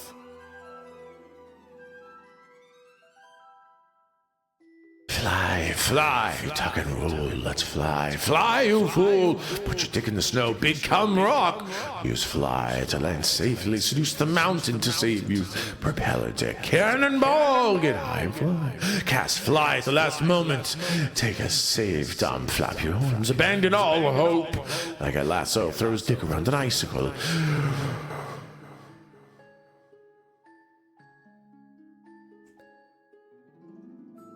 The voices of chatter fly around in 313's head. And finally, the response, the voice of chatter comes through, and he hears, Tech sneeze to the god of flight. I'm going to interpret this as 313 casting fly by attempting a TechSmith sneeze. He casts flight by sneezing. Dangerous. Dangerous. To try to sneeze without blowing the mountain down.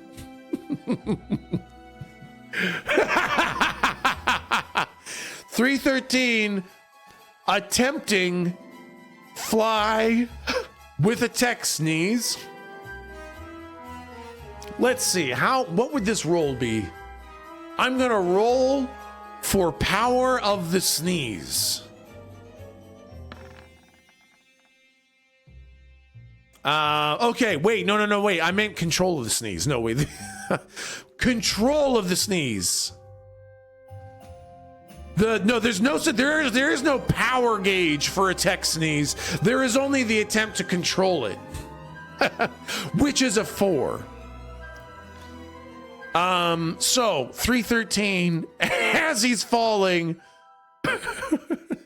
attempts a controlled tech sneeze to elevate himself and cast fly. Now, of course, a tech sneeze will cast fly, and 313 will fly. But unfortunately, with a 4, the control is so poor that with a thunderous boom, 313 blows a crater into the side of the mountain, and an avalanche comes tumbling down from the heights. 313 flying is in no risk of harm from the avalanche.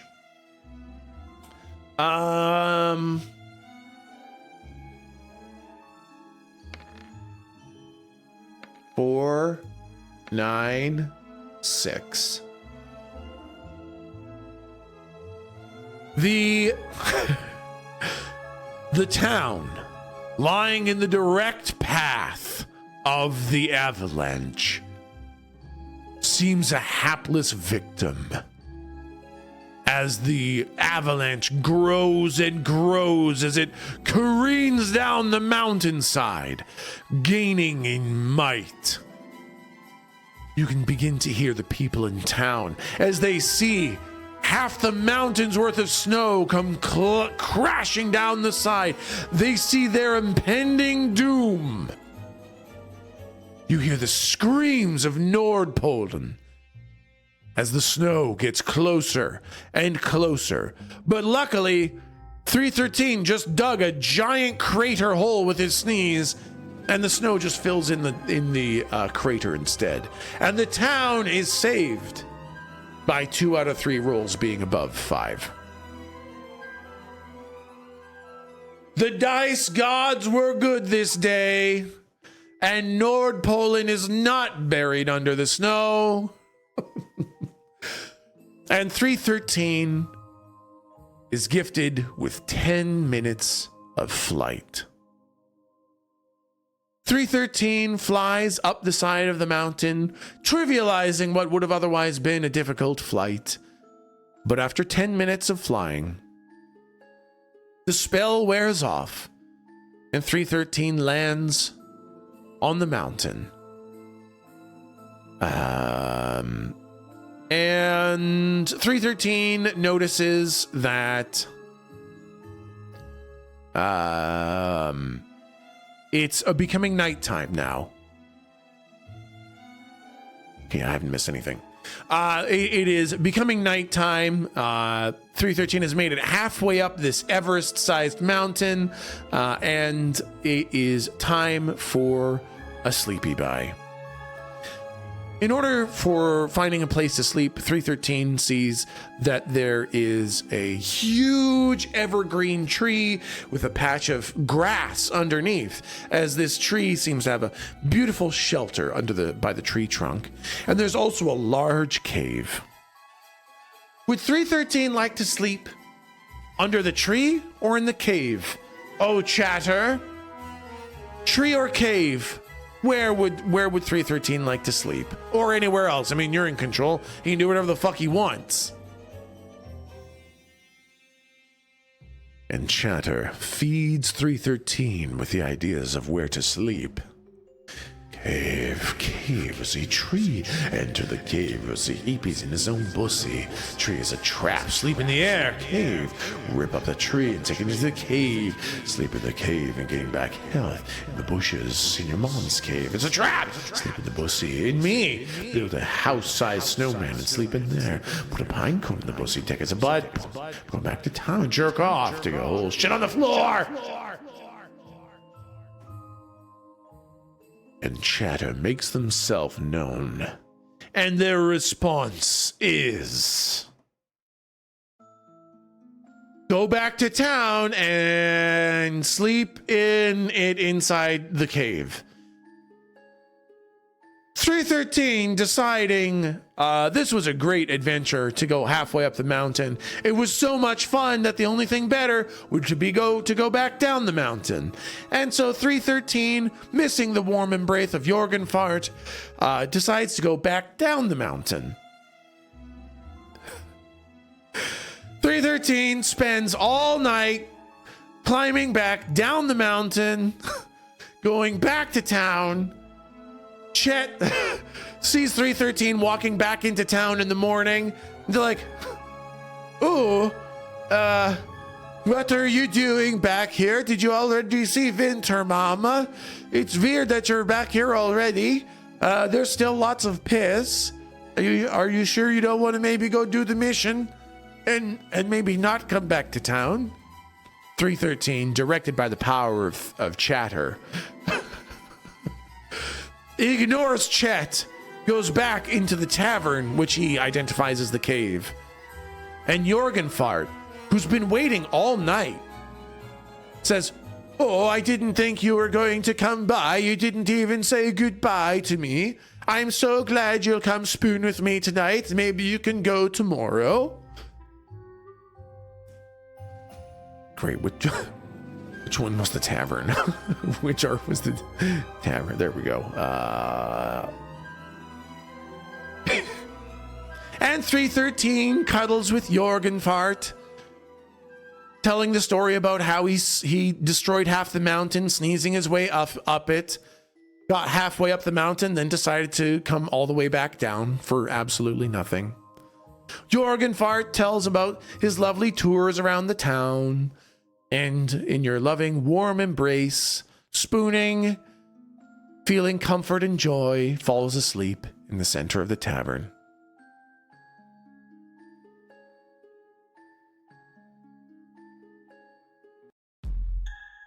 Whoops! Oh no, that's actually right. Yeah, no, sorry, that's actually accurate. Because as you are sleeping, as 313 is sleeping in the tavern, an absolutely wild ruckus is heard. It's this music, blaringly loud. It is absolutely drowning out the night sounds.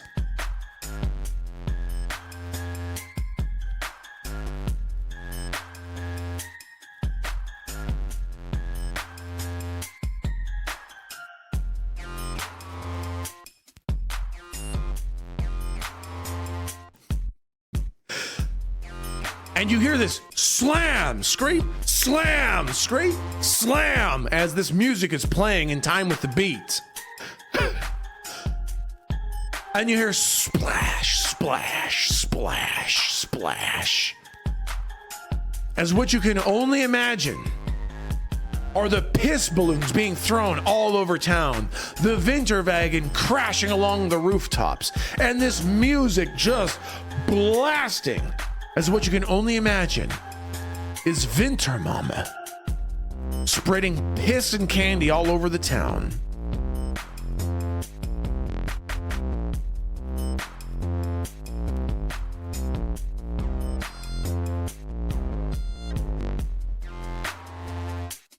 And after a brief period of booming music and splashing piss, the night returns to its quietness. Everyone falls back asleep, and the night passes.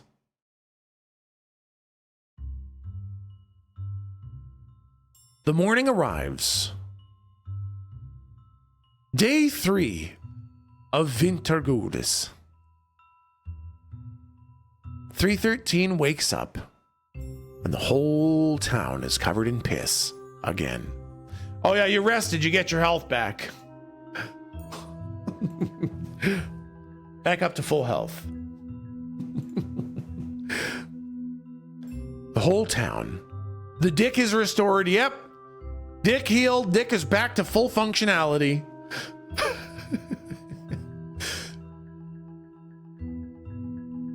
And 313 wakes up, sees the town covered in piss. But there's something else as well. In the center of town, no longer are people helping each other. No more is anyone baking bread. No more is anyone knocking down pissicles. Now there are these giant frozen bubbles in the middle of town square. And 313 sees people pulling down their pants, putting their hands over their asses, and farting frozen fart bubbles, and piling them up in the middle of town, constructing giant frozen fart sculptures in the middle of town. In an attempt to no longer be good, in an attempt to join the reprobates and to stop getting piss, everyone in town has decided they have to be degenerates as well. And the only way to try to get candy is to build giant fart sculptures in the middle of town.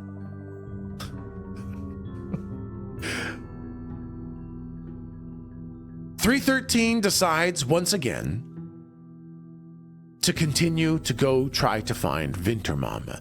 Truly, things are coming off the rails. The town is covered in piss. The townspeople are making frozen farts. And something needs to give. Wintermama was clearly not herself last night with all that loud music and everything. And so 313 decides to climb the mountain. 313 casts fly once again, flies up to that halfway point up the mountain. The fly spell wears off, and TechSmith 314 can now resume the campaign back on the rails where it's supposed to fucking be. In the morning of the third day, 313 is greeted with the choice to either take the left path or the right path back up the rest of the mountain. The left path is a sheer wall and incredibly dangerous to climb, but we'll take 313 to the back of the cabin, allowing 313 to approach stealthily. The right path is much safer to walk around, but we'll wind up in the front of the cabin and there will be no stealth at all. Chatter, will 313 take the left path for stealth or the right path for ease? Tell me, Chatter, which path will 313 take? The left path. Take the center path back to town. Right. Right down the middle. Back to town. Left path. Left. 4 easy. Left. Pave his own trail. Left path while pants grabbing. Left. Back to town. Right path. Always left. Fly straight into the sky. Go right up the center. Back to town. Left. Forge his own trail. Left. And the voice of chatter echoes in 313's mind, and he decides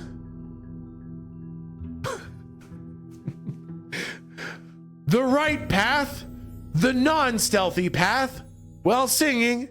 And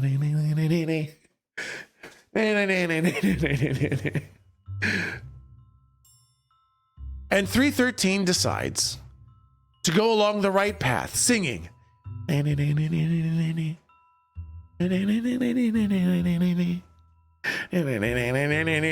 Now, as 313 is singing, he finds that he's starting to get lost. The path is easy and not difficult to traverse, but to navigate is slightly more difficult. And as he's singing na na na na na na na, he has to roll intelligence to see if he can pathfind his way. 13 plus, yeah, no, that's easily enough. Yeah, 313, while pathfinding, finds his way up to the front of Winter Mama's cabin. But bizarrely, as 313 is singing, na na na na na na na, in an event that could not have been predicted, suddenly he hears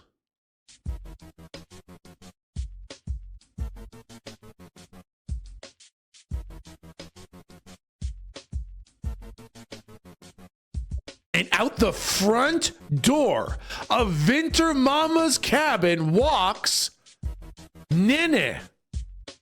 I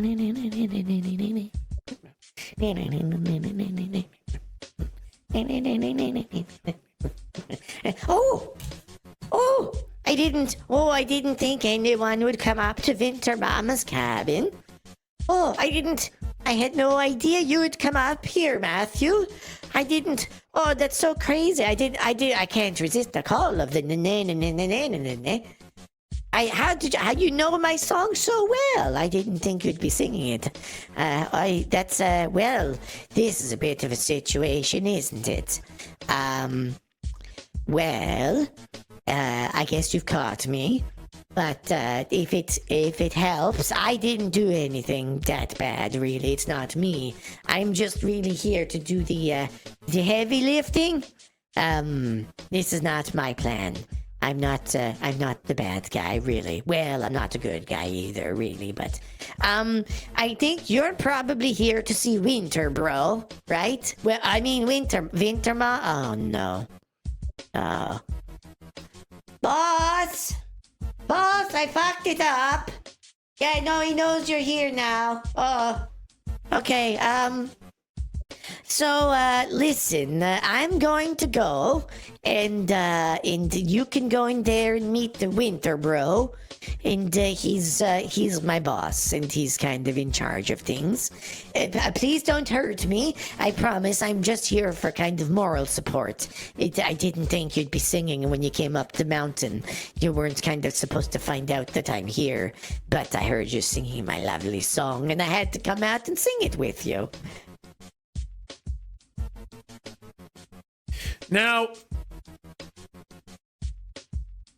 Nene tries to kind of slyly slink away and kind of not be involved in this, as they were not planning on being called out. Chatter, what would you like to do with Nene? What's the plan with Nene as they try to stealthily escape your view, as you've now realized that Winter Mama must be in some sort of trouble, as there's some sort of Winter Bro inside the house, and Nene has got something to do with it. And 313 hears the voice of Chatter in their head.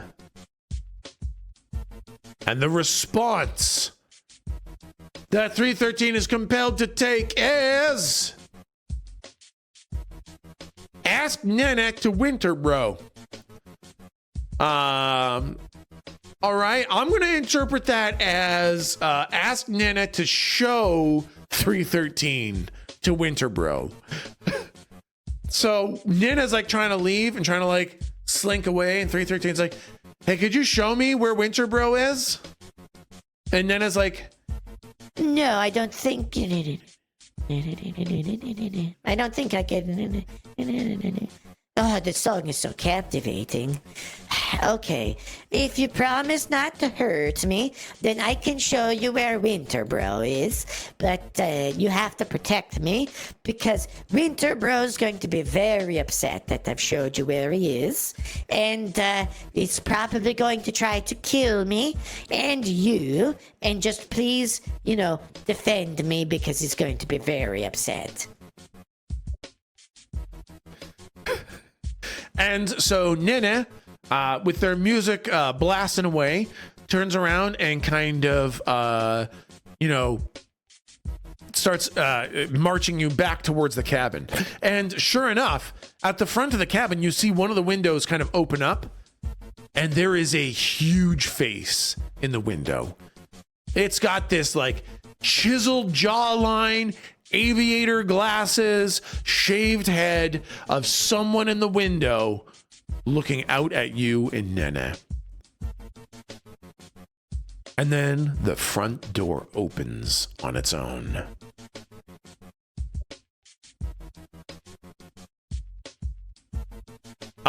The log cabin itself, I forgot to give you a description of the cabin for those of you who aren't watching. The cabin is, it is a huge cabin where where's the description? Oh yeah, it's a big, beautiful log cabin, and it's got candies hanging like Christmas lights along the windowsills. There's a stables to it where there are these two bighorn sheep standing next to the Winterwagen, and the bighorn sheep are kind of eating from a trough. And there's these big, glorious windows. This is a truly magical cabin at the top of the mountain, and you enter in the front door with Nene, and inside is which music is this? This is 11. Inside you see the candies. Those green wrapped candies are all over all of the tables in here. Clearly, this cabin is used for making candy, but 90% of all the candy making tools are all over the floor. And there's only like one or two candy making tools around, and the rest are all wrapped in this weird green wrappers that looks like money. Everything looks like money. And standing next to all the tables is this mountain of a man. He's 6'7", wearing only bathing shorts and a green vest. He's covered in fake suntan, and the green vests are decorated with like a dollar sign, except with a D on it, kind of like the candy. And you have met Winter Bro. He says, hey, fucking Nene, saw you fucking talking to Ding Dong out there, man. What the fuck is, huh? He's fucking walking right in here. Don't you know I'm trying to start my dude coin empire? Hey, how am I supposed to get my new cryptocurrency plan off the ground, okay, if you just let strangers in here, Nene? God, dude coin's my idea, and he's gonna steal my idea. God, Nene, you're such a fuck. Hey, you, what's your fucking name? His name is Matthew, And and he's here to stop you. Matthew, huh? Fucking Matthew here? You think you can topple my cryptocurrency empire? You don't even fucking know what Dude Coin's got planned, man. Well, 313, you've now met Winter Bro. There's no sign of Winter Mama in here. And it's just Winter Bro with his Dude Coin cryptocurrency scheme. Chatter, how does 313 respond to seeing Winter Bro? He stands there, a mountain of muscle and crypto bro. He is in a very hostile stance. He does not look happy to see you. What do you do?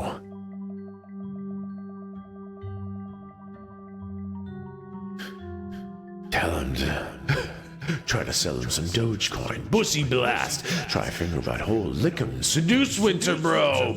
Rip our shirt off and oil up for a wrestling match. Dick slap up. Seduce Winter Bro. Twist his nipples. Try finger butt hole. Pinch his boobas and smack my lips. Shit directly on his glasses. Stinking cloud at Winter Bro.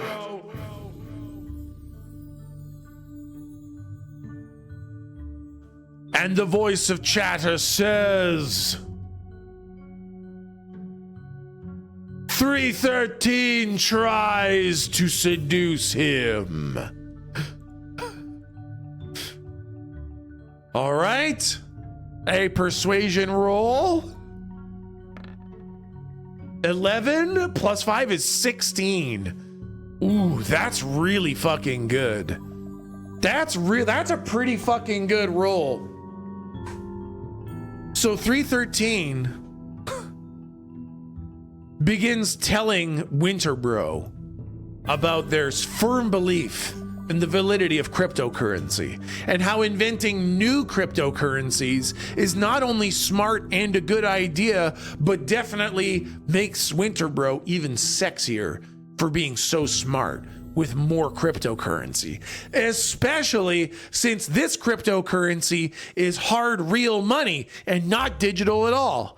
It's even better because then it's like real money that no one recognizes, which is just so great and so amazing. And Winter Bro becomes aroused. You can see Winter Bro's knees begin to shake. You can see him start to sweat, and his cheeks begin to redden just a little bit. It was arousing. Winter Bro says, "Oh, really? You're like fucking down with my fucking crypto empire?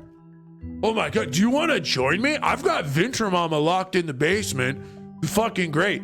She's like a huge fan of the Great Fantasy Bake Off, so I hired a couple idiots to pretend like they were filming an episode in her basement, and then I fucking locked the door, and I trapped her down there so I could work on my cryptocurrency, man.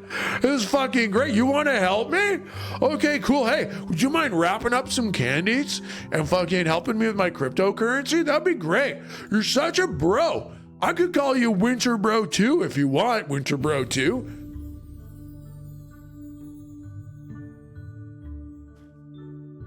And 313 now has an opportunity to do whatever you'd like. You can help Winter Bro wrap up his cryptocurrency. You can attack him. You can try to save Winter Mama. You can do whatever you want. Chatter, what would you like to do next?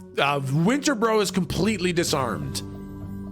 Winter Bro is absolutely convinced that you're in on his cryptocurrency scheme.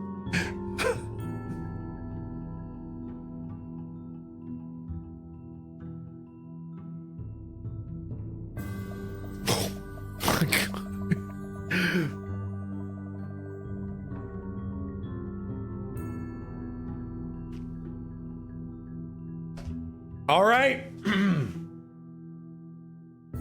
And the response that 313 is given from the mind of Chatter is...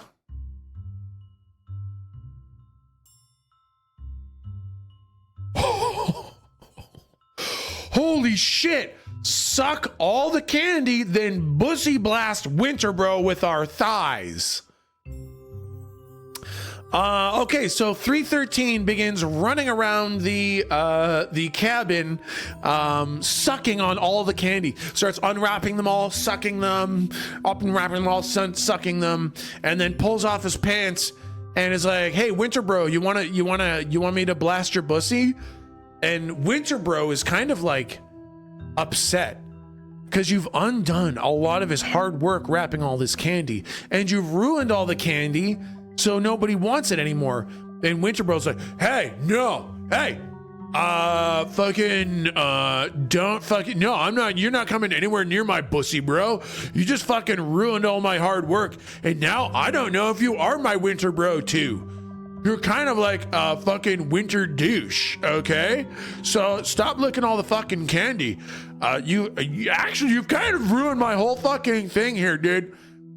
And Winterbro actually picks up a stool and throws it at 313. Whew, with a 3 though, he misses. Winterbro grabs a stool, throws it at 313, and 313 ducks out of the way. Now, terrifyingly, the stool explodes against the wall. You realize that had that stool hit you, it would have hurt a lot.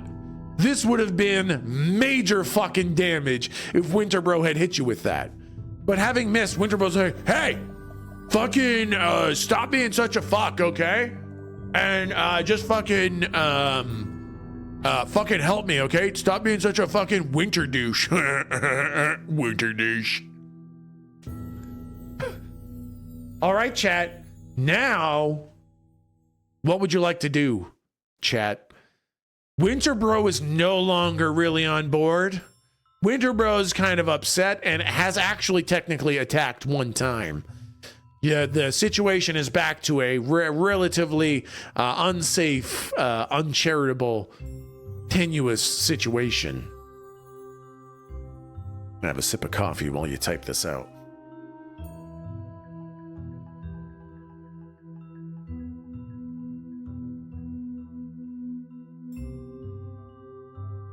All right, let's see what 313 is gonna do to Winterbro. Persuade Winterbro in the dick. 313, not slowing his roll at all, rolls persuasion. Holy shit. That's like a combined total of 20. 15 plus 5 is 20. That's huge. And 313 says, "Whoa, hey, I was just trying to like pre-slopify the candy so that people aren't interested in the candy and they spend all their time looking at the dude coin. If the candy is too good, then people won't notice the dude coin and your marketing campaign goes in the shitter. So you need subpar candy to go with the dude coin so that people get on board with the crypto." Winterbro says, "Holy shit, that's such a fucking good idea. Okay, sounds good, man. Let's fucking go." And Winterbro begins wrapping all the sloppy candy in the dude coin and has his back turned and is absolutely occupied with the candy. 313, okay. Now, this is not for 313 to act on. I want to know what 313's plan is. Chat, does 313 want to help him or not? Does 313 want to join Winterbro for realsies? Let me know what 313's thinking. Not necessarily acting, but does 313 want to trick Winterbro or actually join him? Let me know what you think in chat. Let's get a firm idea of which direction 313's going with this.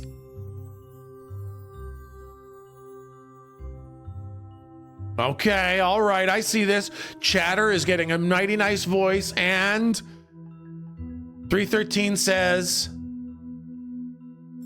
Fingerbang of Death Him.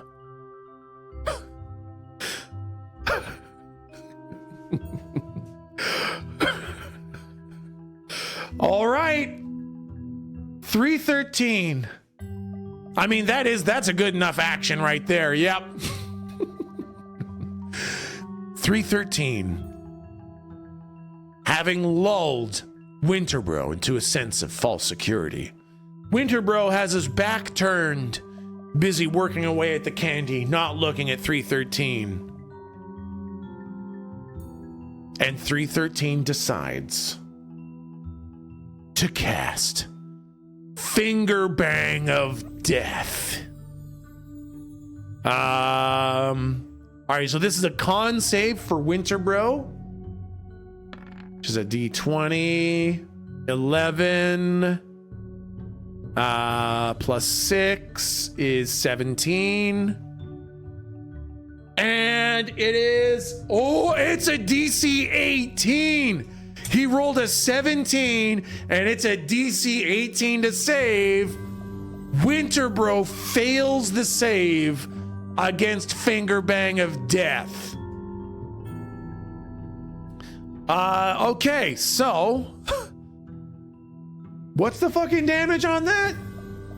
7d8 plus 30. Okay, 7d8 plus 30 damage is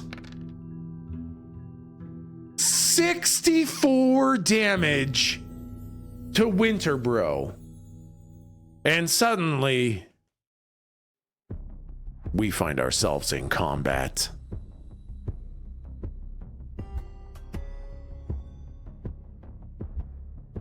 Winterbro, with his back turned, busy working away. 313, pretending to help, sees Winterbro distracted, turns, and points his finger directly at Winterbro's bussy, summoning the mighty power of Chatter. And a black line of pure death emanates from 313's finger, entering straight into Winterbro's bussy as the necrotic ray of Fingerbang of Death blasts Winterbro for 64 damage.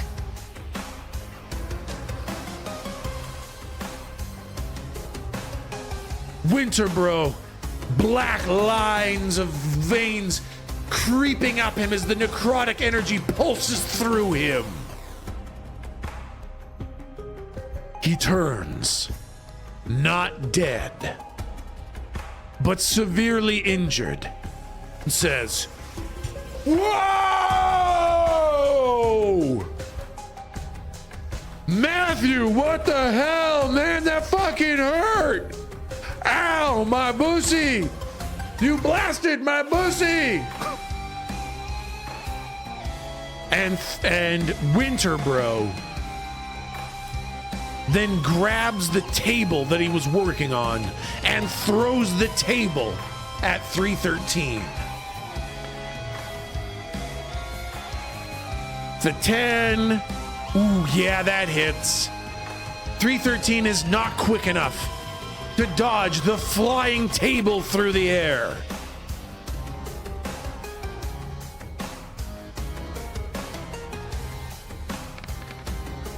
As 313 takes 21 points of damage as the table crashes into him.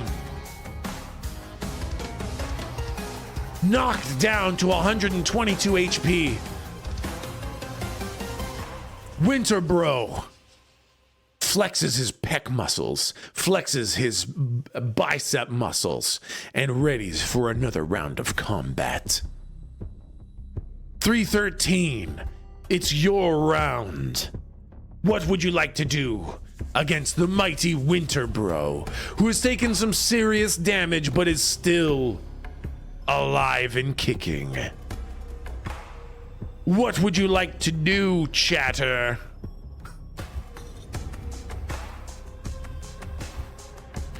Chatter fills 313 minds with combat ideas. Twist his dick off, Eldritch blast his pussy, suck his nipples, rip his dick off, twist his dick off, finish him off, cock first, suck his dick. Time for a fart-filled stinking cloud, Eldritch pussy blast, tackling him, kick him when he's down, use finger of death to jab his eye.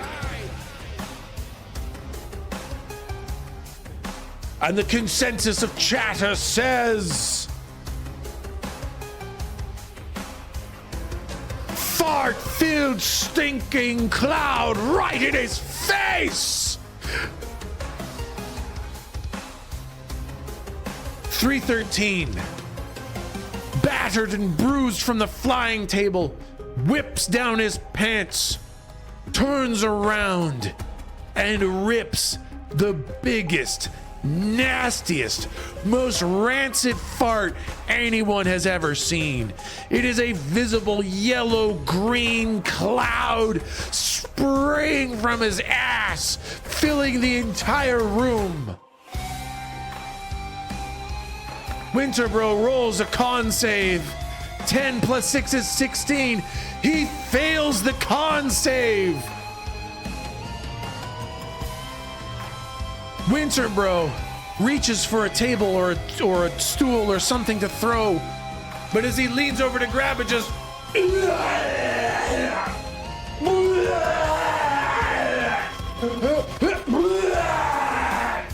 begins uncontrollably retching all over the place.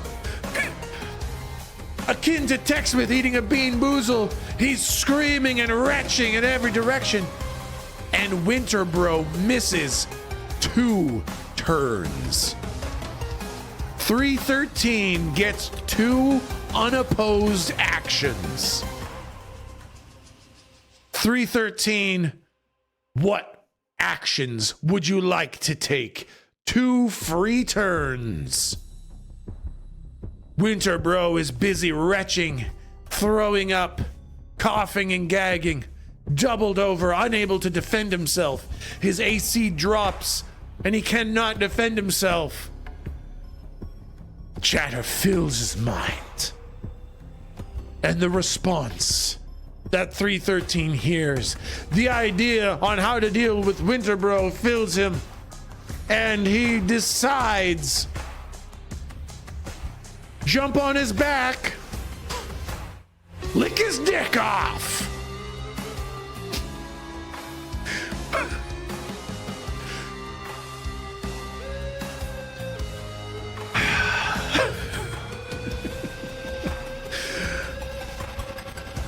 .313 attempts a dexterity roll to jump on Winterbro's back. He gets to roll at advantage because Winterbro is so helpless. Oh yeah. With a 19, 313 has no problem jumping onto Winterbro's back. He kind of crawls over his front and crawls down his chest and positions his mouth directly in front of Winterbro's dick. 313 warms up his tongue and casts Finger of Death, no wait, Eldritch Blast from his tongue directly onto the dick.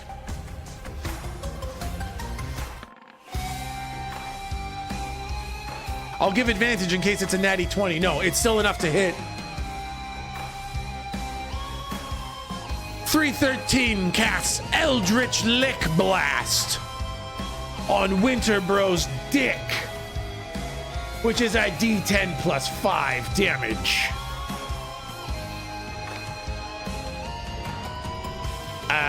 That is 8 damage. But it's directly in the weak spot. And the damage is multiplied by 10, resulting in 80 damage. A critical dick lick from TechSmith313 as the Eldritch Blast implodes Winterbro's dick, causing it to become an innie and blow out his lower back. A critical lick! Winterbro having a hole blown through him. His dick removed from a massive critical Eldritch Blast.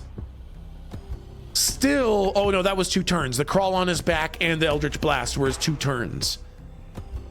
I'm gonna count this as a grapple, and Winterbro tries to remove grapple. Oh yeah, with a 14 plus 7, Winterbro, dick blasted off, pulls 313 off the front of his chest and throws him to the ground, and casts Bro Fist.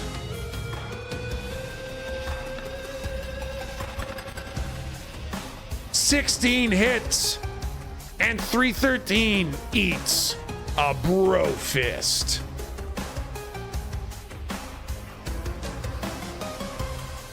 For 44 damage. Woo! Winterbro winds up, and you can see all his crypto bro power gathering in his mighty fist as he drives it down. Bro Fist into 313. 44 damage. And now TechSmith has to do math. Semi-8.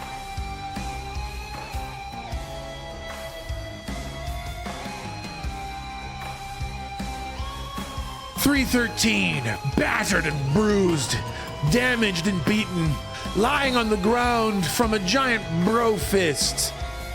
313, what would you like to do? Winterbro is there. He looks brutal. Winterbro looks like he's on his last legs. He's got barely any health left. His dick hole's been blasted off. His bussy hole's been blasted. He's standing there. Can barely withstand anything left. What would 313 like to do to try to finish off Winterbro? The voice of chatter grows in 313's head, and 313 is compelled to move. The result is, use your full round to Eldritch Blast him with the lapdog of death his dick off. It's already gone.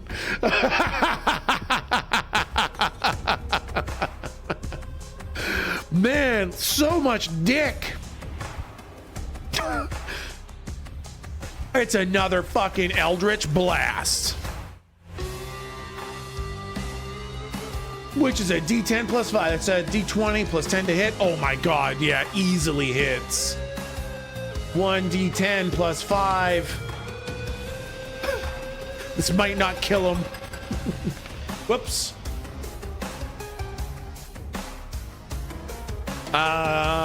Wait. Holy, oh wait, those, they all do it actually. Hey, nice! It's okay if we take any of those accounts enough to get them. 313. Laying on the ground, sprawled from being thrown and bro-fisted. Pulls down his pants one final time and says, I cast Lap Hog Eldritch Blast! And from the tip of his dick, an Eldritch Blast emanates forth, crashing into Winterbro. The Eldritch energy spirals forth, careening out of 313's dick, blasting Winterbro. Time slows down as Winterbro falls backwards.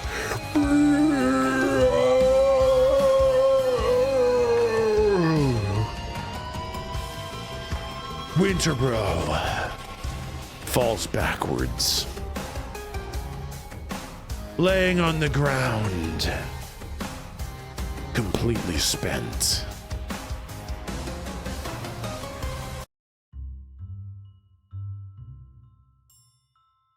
And the room grows quiet. The combat has ended. Winterbro lies dead at 313's feet.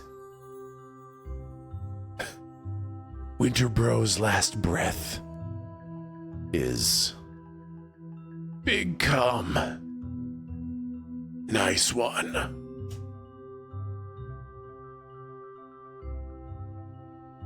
Nene stands in the back of the room. Oh, well, that was really weird. I wasn't expecting so much penis work from a warlock. But, you sure did beat Winterbro. I guess you're my new boss now, aren't you? Nice work. Are you going to kill me? Can I go back to town now? I promise I'm not usually a bad person.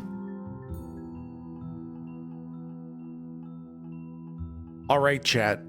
What would you like to do with Nene? Nene is here.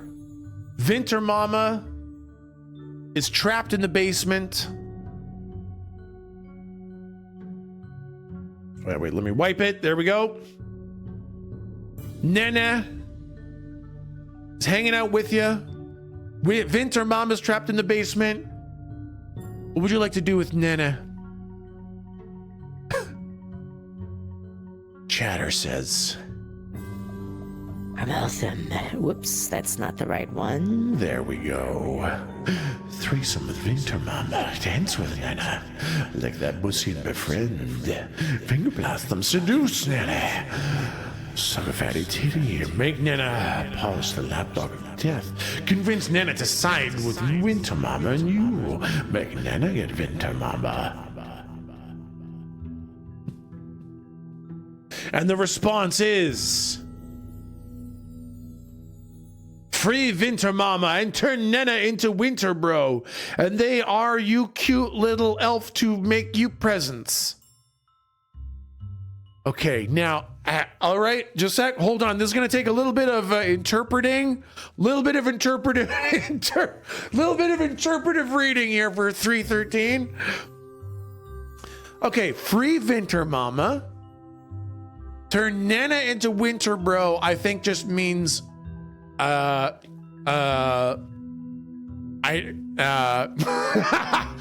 it does sound like Nana is supposed to become a winter elf to help Winter Mama. I'm thinking Nana is re-roll. We could re-roll it. All right. There, that's a lot easier to understand. Looks like 313's gonna marry and dance with Nana.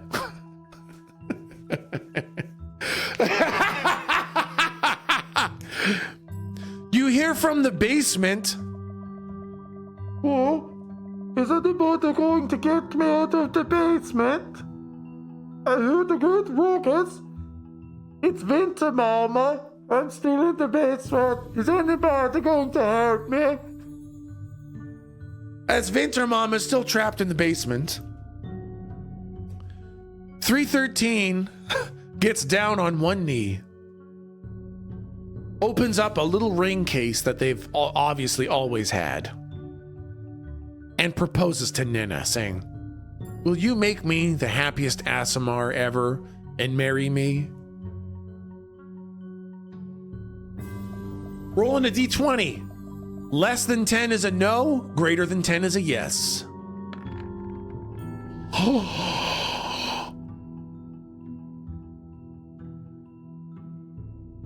Nana looks at 313 and says, Oh, that's so very kind of you.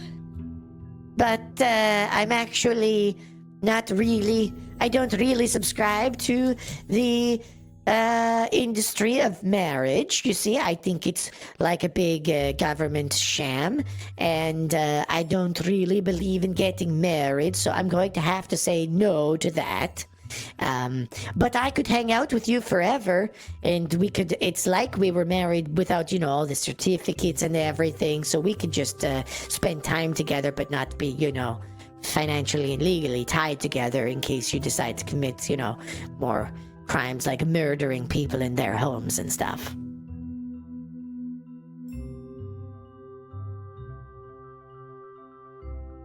And Nene agrees to become a permanent lifelong friend, but not marriage material, because they don't go in for that. And then Nene says, Ooh, also, I think we should free Winter Mama from the basement, because Winter Bro really did fuck everything up, and I think we should probably let Winter Mama out so she can restore things to the way they should be. and Nene goes over to the basement door and kind of undoes all the locks and all the latches. And the door opens up, and you see Winter Mama. You see the patron of Winter Goddess. She's a tall, stout woman, built thick, built tall, long blonde, braided hair that I guess isn't in braids in this picture.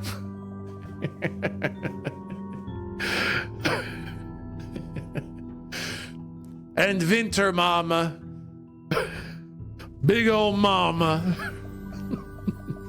says, "Oh, thank you for freeing me from the basement.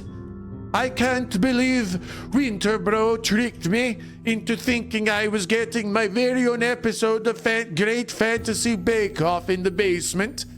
And then he locked me down there with, oh, I see him there. It looks like you blew his dick right off. That's great. Thank you for freeing me. Oh, Nene, I'm so happy to see you here.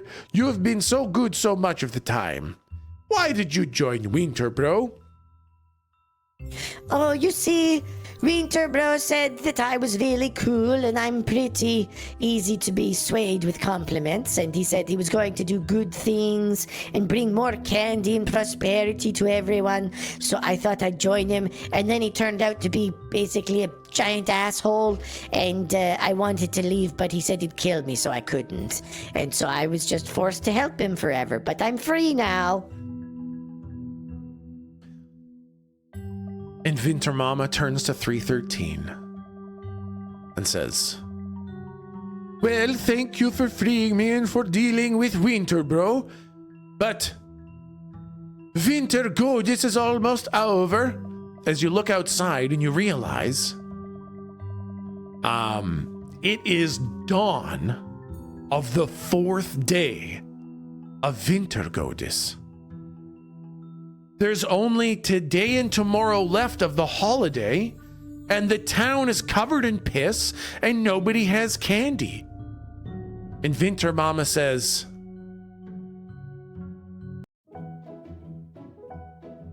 "Well, there's only one thing to do. We're going to have to make an entire town's worth of candy in one day, then bring it down to the town tomorrow, and celebrate all of Winter Goddess in one day. I'm going to need help. Nene and Matthew, will you help me make the candy for North Poland?"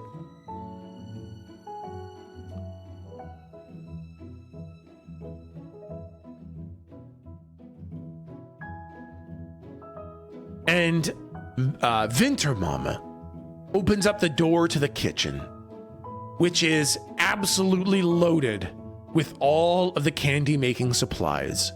She waves her hands and the pots start bubbling, the candy starts melting, the taffy pullers start pulling, the lollipops start popping, everything starts making candy. And Winter Mama swirls with her large royal blue fur-lined cape swooping in the air, saying, "Won't you please help me make some candy for the people of North Poland?" Well, Chatter, what kind of candy would 313 like to make? What kind of candy is 313 interested in helping to make? You could make lollipops and candy canes and chocolate bars, taffy, truffles. Chatter grows in the mind of 313. And 313 decides to make... I would like to make the Bean Boozles.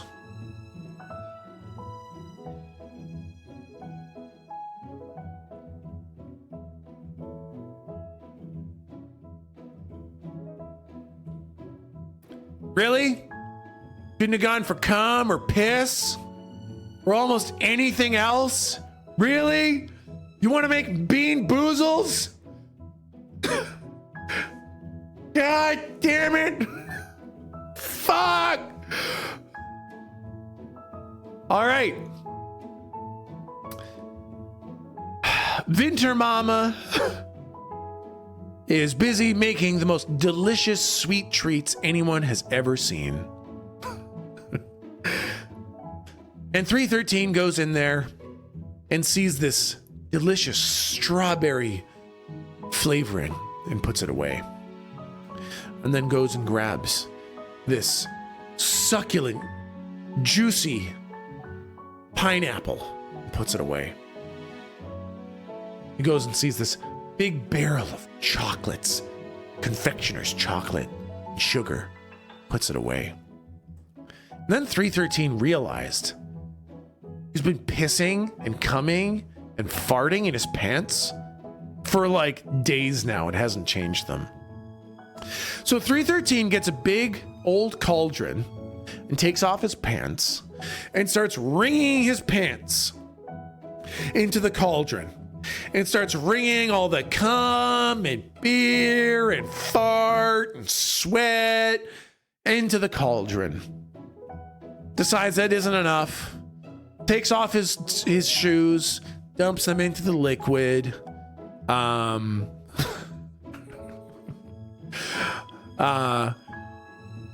Grabs Nana and turns them upside down and dips their hair in it a couple times. Goes out and gets Winter Bro, kind of scoops out some of the gore from his crotch hole and dumps that into the pot, mixes it all together, lights it on fire, takes an actual shit and drops it in there, and mixes it up until it's this kind of thick paste that kind of is hard to stir.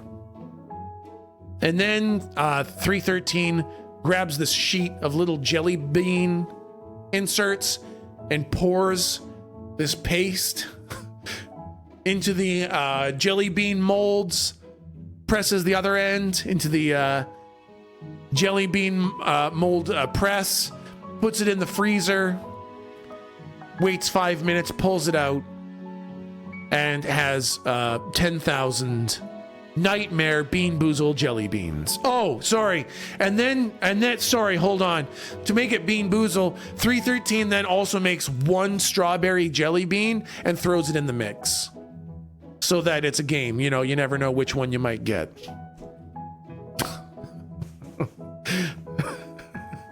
The proper Bean Boozle ratio. And, Winter Mama starts going through the list. She goes, "Oh yes, Nana of course has been very good. Some mistakes, some bad things, but usually pretty good. Definitely candy. Jorgen fart, definitely candy. Artesia, ooh, that's a piss for sure. Kyle, definitely piss. And Neil, piss. Oh, Hold on. Why does it say that Neil gets... Why is it saying that Neil gets piss? Neil should be getting candy. No, we changed that. Neil gets candy this year. It's not a big deal to tell a couple cum and fart jokes. Winter Mama likes the crude humor as well. Winter Mama can go for a good cum joke.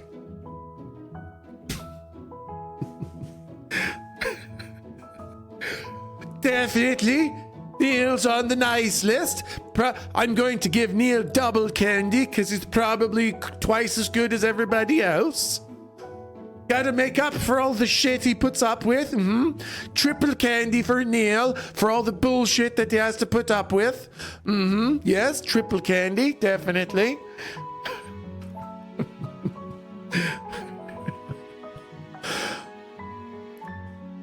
And you spend the evening of day 4 of Winter Goddess making candy with Winter Mama in her magical, mystical kitchen.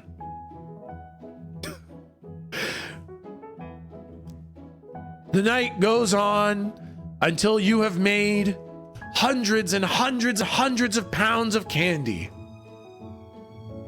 Not turning on the ping pong ball cannon. And day 5 rolls around.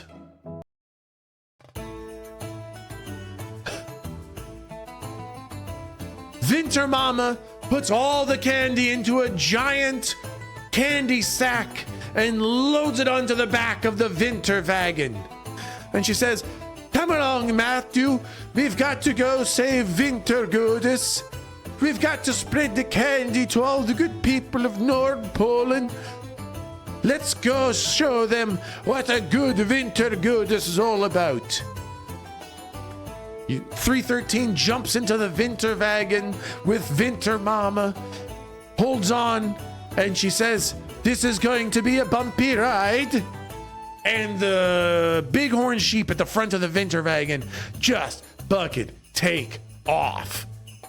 These bighorn sheep just fucking rocket down the mountainside. Now, the wagon is not playing that loud music. It's clear that whatever that nightmarish snow boy music was a winter bro thing. This is also masterfully piloted. It is going so fast, it is turning with like physics breaking angles to navigate between the trees. It launches off some of the sheer drops, and it feels like you're flying.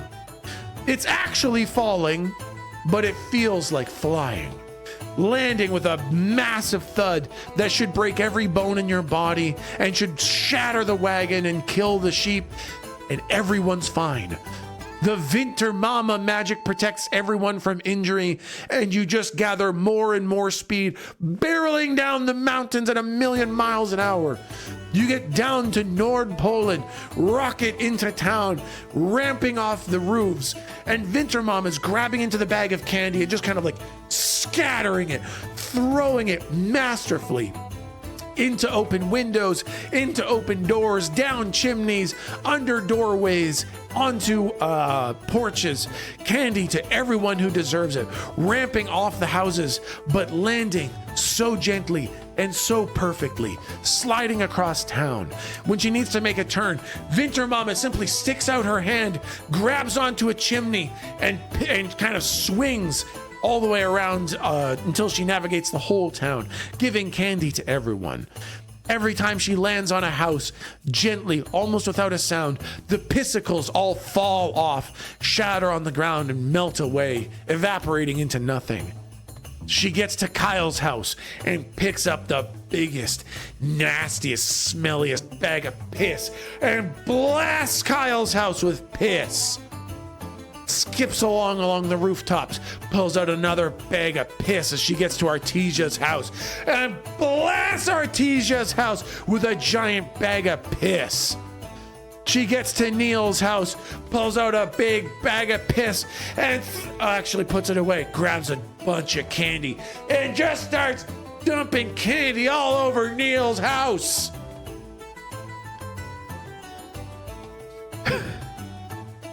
And weirdly, seemingly impossibly, as if the fates designed it, the only candy she grabbed for Neil's house were all of 313's Bean Boozles.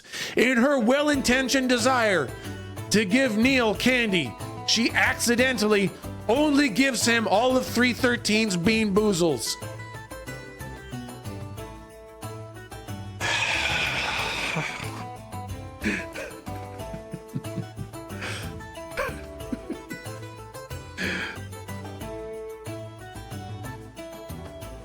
What are the odds? And as the last house gets candy, Winter Mama turns to 313 and says, "Well, Matthew, I think they're having a parade. I think you should go down into town and show them what a hero you are for saving me and defeating Winterbro. I'm going to go back up the mountain. Have a lovely life, Matthew. I see only the best things for you." She drops off 313 and rockets back up the mountain on her own. Whoops. And sure enough, the town is celebrating with the biggest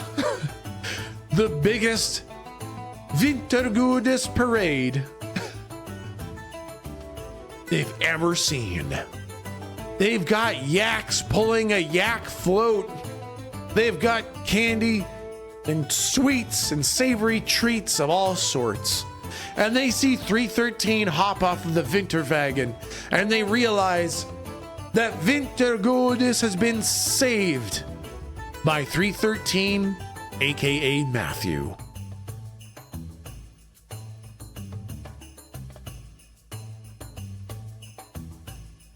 And Jorgenfart walks up, puts his arm around your waist, and says, "I always knew you were a good one.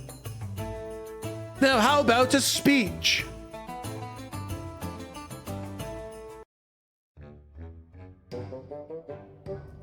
Now, we're gonna have 313 make a speech. We're gonna get 4 different responses from 313. We're gonna put together a speech. The first one is going to start when I got here, okay? Everyone start your sentence when I got here and then write something. When I got here, first line of the speech. Give it to me, chat. When I got here, what? Anything you want. Let's see what kind of speech we can get here.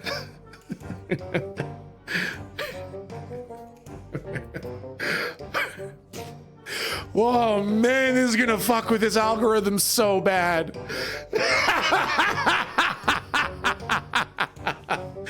Oh man, we are gonna get a bad first sentence.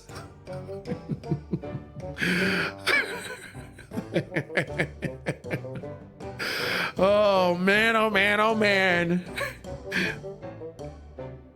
I'm gonna gather them all before I do the final speech. All right. And the first line of the speech is,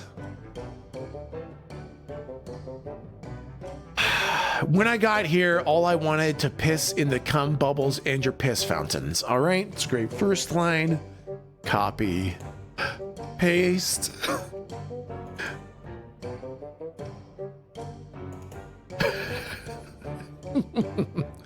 All right, chat. The second line starts, what I liked the most. All right? What I liked the most. Give us the second line, what I liked the most. And we'll get this second line.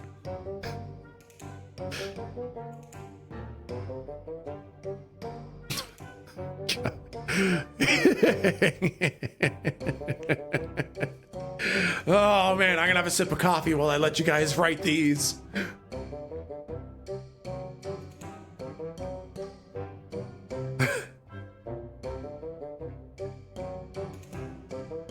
Oh boy, these are going to be some real bad ones.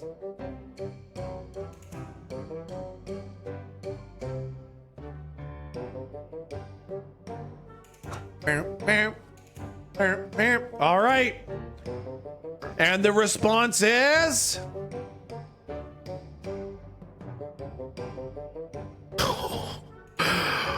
What I like the most... You know what? I'm not going to read it out loud.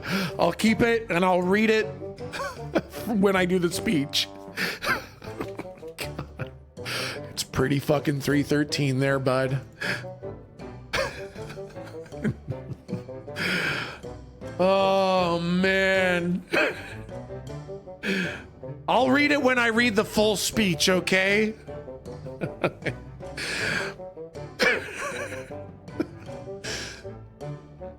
All right, the third line, their audio. Oh no, I'm gonna read it. I'm gonna read the whole thing when we get the whole thing. I want it to be a shocking surprise to the audio only folks.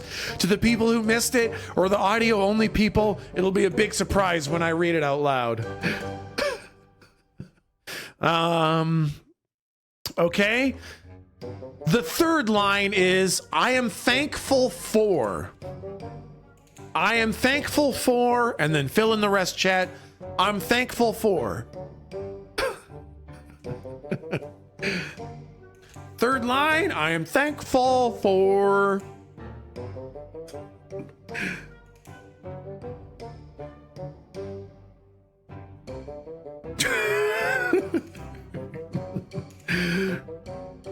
I'll give you guys some time.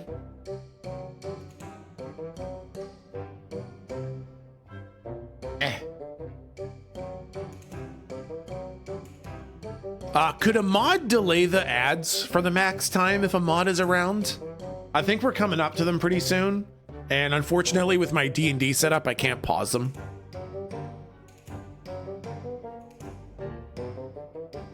Oh wait, no, never mind. I got it right here. I do have it. Yeah. All right, I'm delaying them. I got it. I do have access to a button. All right, let's see what the response is. 313's response is... What the fuck?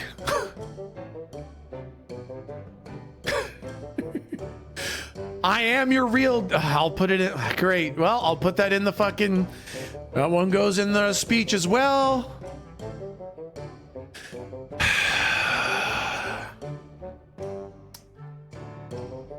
All right.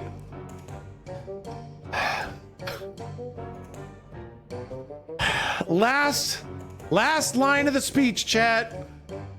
Last line of the speech says, remember to. Remember to, chat. Remember to, and then whatever you want. Last line. Finish off the speech strong. Remember to, and give us a strong finale of the speech.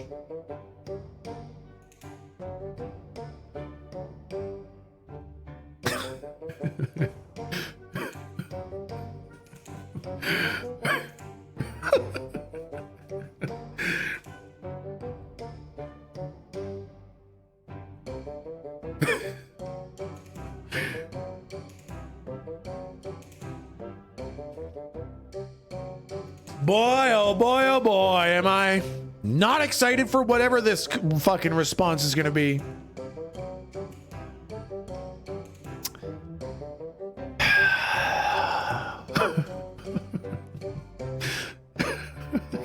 God. Gotta give chat points for being creative. Holy fuck.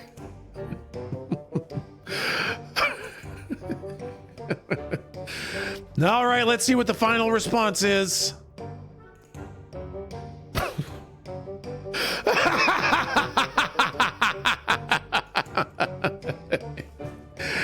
Oh, man.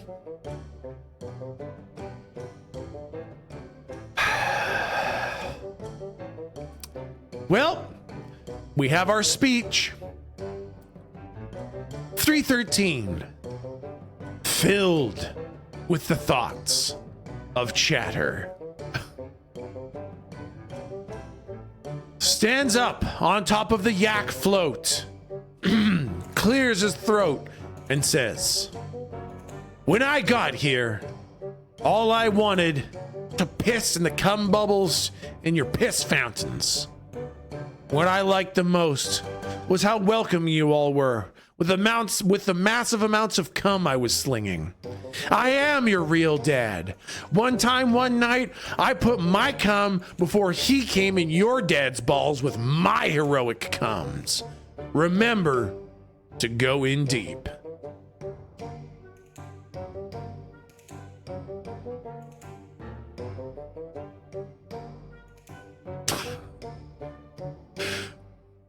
And everyone stands there, looking at each other, looking at 313. And Jorgen Fart stands up first and begins clapping. "Yeah, Matthew! That's my Matthew up there! Yeah!"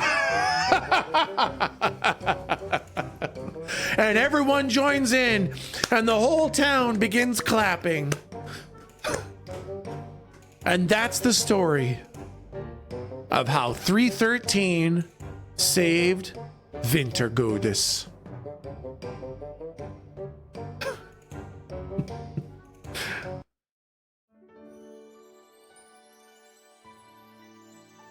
Thank you. Thank you, chat, for the lovely Dungeons and Dragons TechSmith 313 campaign number 2. A little holiday campaign. You're nuts, man. I wanted to do a little holiday campaign where 313 gets to save the holiday season. I laughed, I loved, I came. Thank you so much, chat. That was super fun. New Mar is weird, not gonna lie. That was great. Thank you so much. The overlay that you see, this lovely little wintry overlay, this was all done by Flame of Frost. Flame, thank you for this lovely overlay. It's so wonderful. It's very cozy and very cute. It's so good. This really helped me get into the spirit when I was kind of setting up all the graphics and things. Merry Winter go dis bean in your mouth, Neil.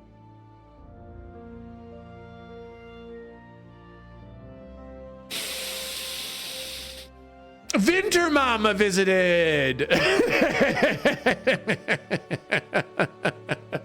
It's Winter Mama. And remember, chat, to go in deep. The stream was so fun and entertaining. It kept me going cleaning. Did the biggest clean. Nice one, me. I was laughing the whole way. You're hilarious, chat. Chat was great. I really do love this. Whoa! Donnie Darko, thank you for the 45. All of the images that you saw, these were all done by Milton. Remember how Milton did the art for the last one? Milton did the art for this one too. He used the AI generative tools to put together all this art for us. Really, really, really wonderful. He did such a good job with this. I love so much. I love so much that I get to do this with Milton. Doing D&D stuff with my little Bop makes me so happy, and having Milton help me with the art makes me so happy. It's such a wonderful way to do things together. So this was really great that he was able to do this all for us. Thank you for the amazing entertainment on the most boring workday of the year. Aw, thank you, Latariel. So we've got 313 striding towards his destiny. We've got the grasslands. We've got the gazelle. I love the gazelle, man. Look how happy that gazelle is. And remember, chat, be good or else Vinter Mama will piss on your house. Exactly. Isn't the KSL so good? I don't know why I thought of a Bayo bubblegum tree. So a little note about the Bayo bubblegum tree is that I had said that I wanted it to have sticks of big red bubblegum on it, but Milton just couldn't get it to happen. So Milton's like, how about pre-blown bubbles of gum? And I was like, oh man, that's so much worse. I love it. And it really made those trees fucking nightmarish. Then we've got North Poland in town. We've got, this was the chocolate shop that you could have worked at. That's the beer shop that you did work at. That's the yaks that you could have helped herd. There was a yak herding option for some of the things. That's the tavern that you slept at. There's if you had decided to go into a house, you could have been inside the house. That's the alleyway that you could have slept in. That's the garbage dump that you could have slept in. That's the houses covered in the pissicles. There's your first look at Dude Coin, the cryptocurrency. When do we start New Game Plus to get all the extra endings? There's more houses covered in pissicles. There's the Vinter Mama Mountain. Now, if you had slept on the mountain, there was combat. You guys went back down the mountain into town. You were supposed to be able to look down at the city from up on top of the mountain. And there was a fight with a dire bear that you completely avoided by just going back down the fucking mountain. So you missed combat and you missed the sight of the lovely town from up on top of the mountain.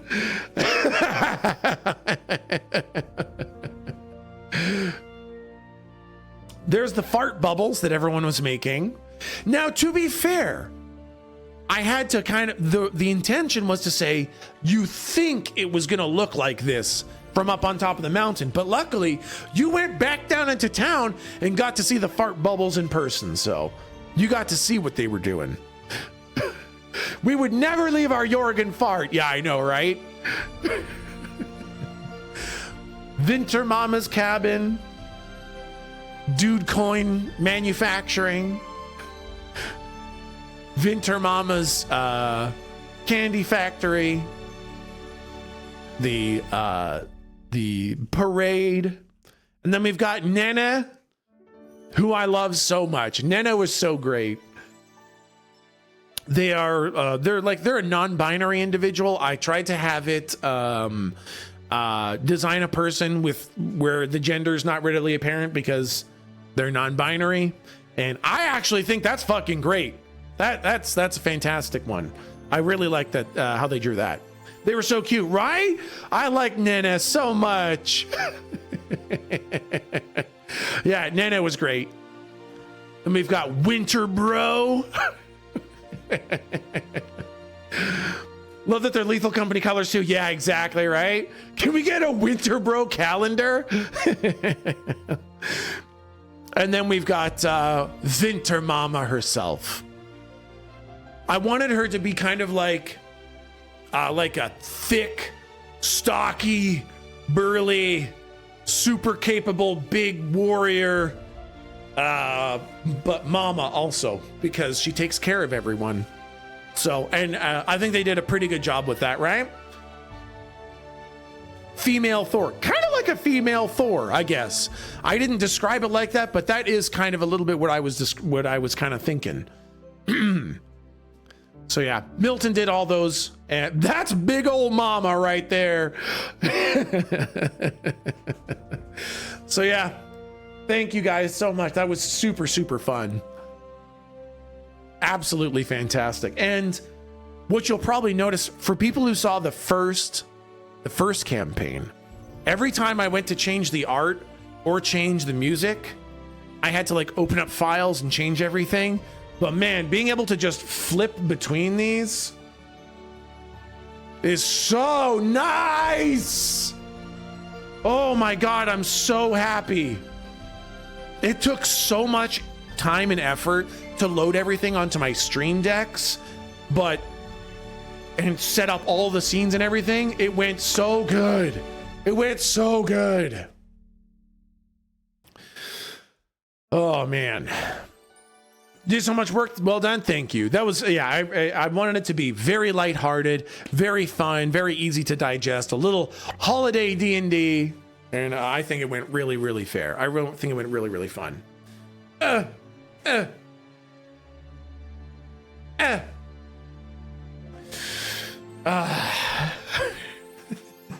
What a great, love the lights too. Yeah, we got the lovely lights back there. That's great. So thank you. Thank you so much to Flame for the overlay. Thank you so much to Milton for all the fun artwork. Thank you, Medalist. Thank you so much, Medalist, for the work with 313, making sure that we could use chat to get the responses. That means a lot to me. This is one of the kind of more unique things that we do on the channel. Playing D&D with chat is something that a couple channels try to do, but with 313 bot being the consensus of chat, we actually get to play D&D together, and that I am so fucking proud of that. It is such a cool mechanic, such a cool aspect of the stream, and it works so fucking well, and I'm so fucking proud of it. I definitely plan to do more of these as we go. Yeah, it makes everyone feel involved. Exactly. I love that. I love playing D&D with all of chat. Absolutely fucking fantastic. I lost all hope in humanity tonight, but it did work indeed. Exactly. It did work. Okay, now. Should have an AI implementation in Mar? That sounds terrible. Sounds like a very bad idea. Okay, let's get ourselves all D&D-ified. Get everything set back up to normal. Yeah. I know I got a fucking bean. Look at your little curls. I know. Must have been the hood that was doing that. Let's get some music going. The speech with the beginning each with the same thing was a great idea. That was pretty fun, right? I really was excited to have all of chat compose a little speech for him where everyone was kind of on the same page. Glitchatron, can I get a ding for my significant other? They're 25 this level. You freaking bet you can. Where's my ding? I can't find my... Oh. Glitchatron, significant other. Happy freaking ding day. Happy mother fracking ding! Congratulations on level 25. You can do Black Fathom Depths in Season of Discovery now. You're such a high level. Incredible. Okay, let's. Whoa! Holy frick! Oh my God, you nerd! Yep.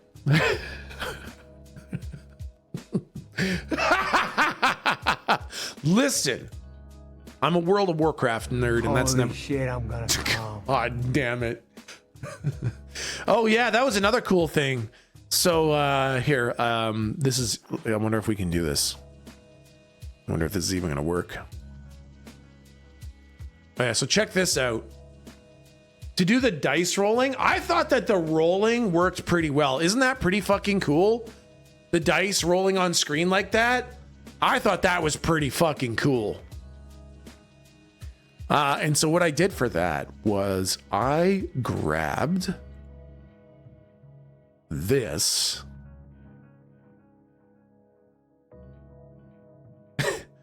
and basically threw a roll 20 blank map up, and then I chroma keyed the blue out. I was pretty proud of myself for that solution. That was a pretty fucking cool idea, right? I fucking pat myself on the back for that one.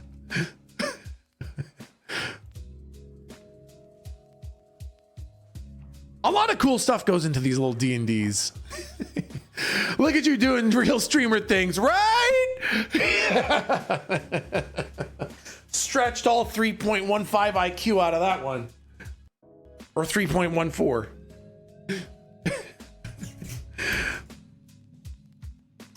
I don't know what you were so nervous about, man. You killed it, brother. Thank you. God, I get so nervous before I run D&D, and I get so anxious writing it. But running it is always so much fun. It is so super worth it to run the D&D. Okay, now. Is there anything else that I need to shut down? Oh yeah, this. Flashbang. This.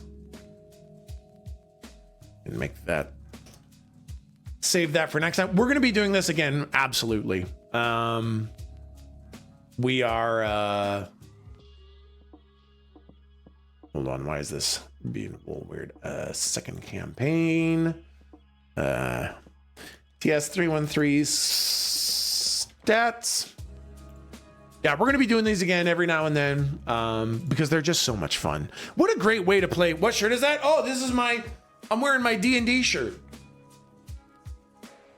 It's the D&D dice in LGBTQ colors. Isn't that fucking cool? As a sword. LGBTQ TechSmith sword D&D dice. I mean, it's pretty much perfect. I don't even remember where I bought this. I've had it for so long, I don't remember where I got it, but I fucking love it. Dude, you're an amazing DM. You're the best at just running with what your players decide that I've ever seen. No matter how stupid, you're great. Always will be rooting for you. Raja, thank you so much. Thank you. I do really like saying yes and I really like playing with the world that players create.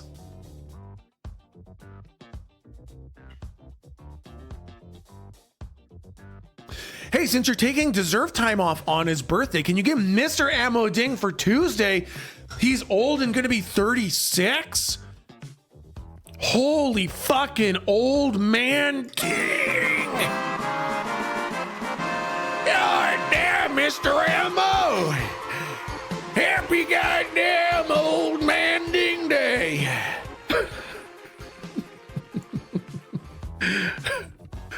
Happy Ding Day on Tuesday. 36 is good. 36 was a good one. I like 36.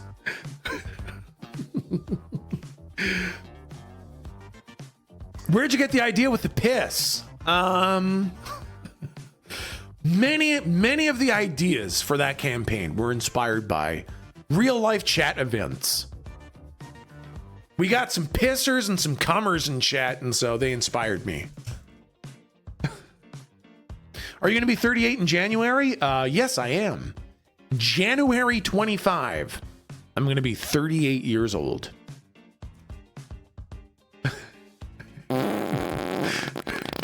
Whoa, the Black Star. Thank you for the 45. Just got to say you've come a long way. Never thought I'd see the day where you tell stories in explicit detail about people forming frozen fart sculptures or making candy out of festering piss cum shit in 313's pants. Yeah, no, I never thought I'd get there either. Never thought I'd wind up in that place in my life. That's my husband's B-day. It's a good day. January 25? Gosh dang good day. Do we get grade day D&D in January? Probably not, if I'm being honest. Not, but also I feel bad about it, so you get that at least. When's your birthday? January 25. Weakai is literally 5 days older than you? Holy shit. Ancient. Lean back. I think I found the shirt on Amazon. This shirt?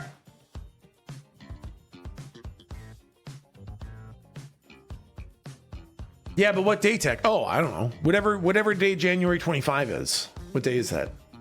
January 25 is a Thursday. Thursday will be my birthday. Thank goodness. I was worried you wouldn't feel bad enough. Don't worry, Unimoose Phil. I feel really fucking bad about it. I feel bad. I feel like I let you down. I feel like I failed to meet expectations. I feel like a disappointment. But don't worry. I feel bad enough.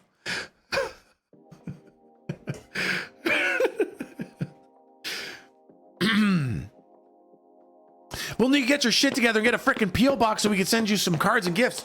You know what? Maybe I'll try to get a P.O. box for my birthday. I'll try to get a P.O. box set up before my birthday.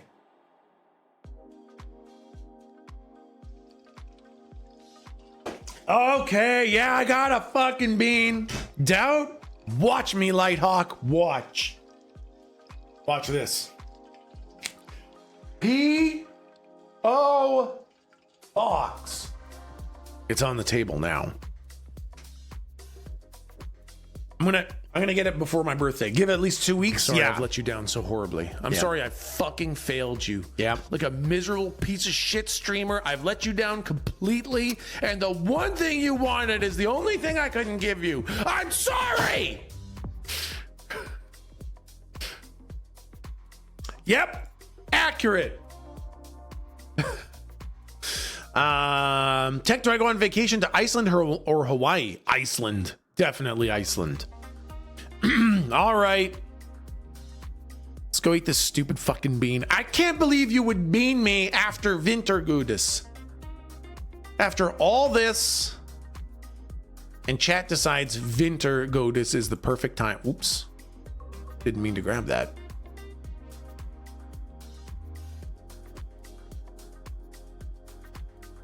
You earned the bean, though.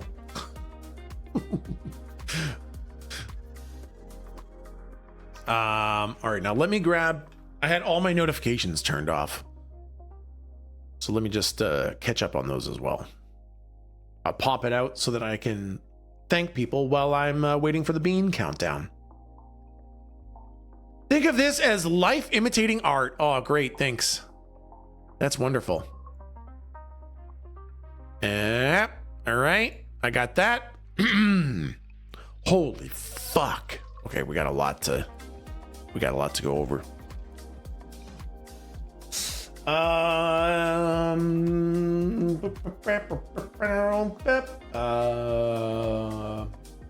Music. Bean Boozle. Bean Boozle. Why is Mod View and Creator Dash two different things, Twitch? God Flame, who fucking knows, right? All right, let's get a bean.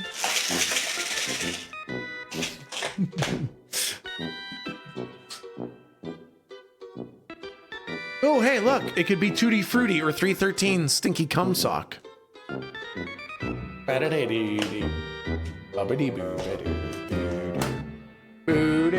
Hey, Raja, thank you for the 100 bits. Came here only pay my taxes and wish everyone, including the streamer, I guess, and his loved ones, a great holidays. But so far, I only came a lot.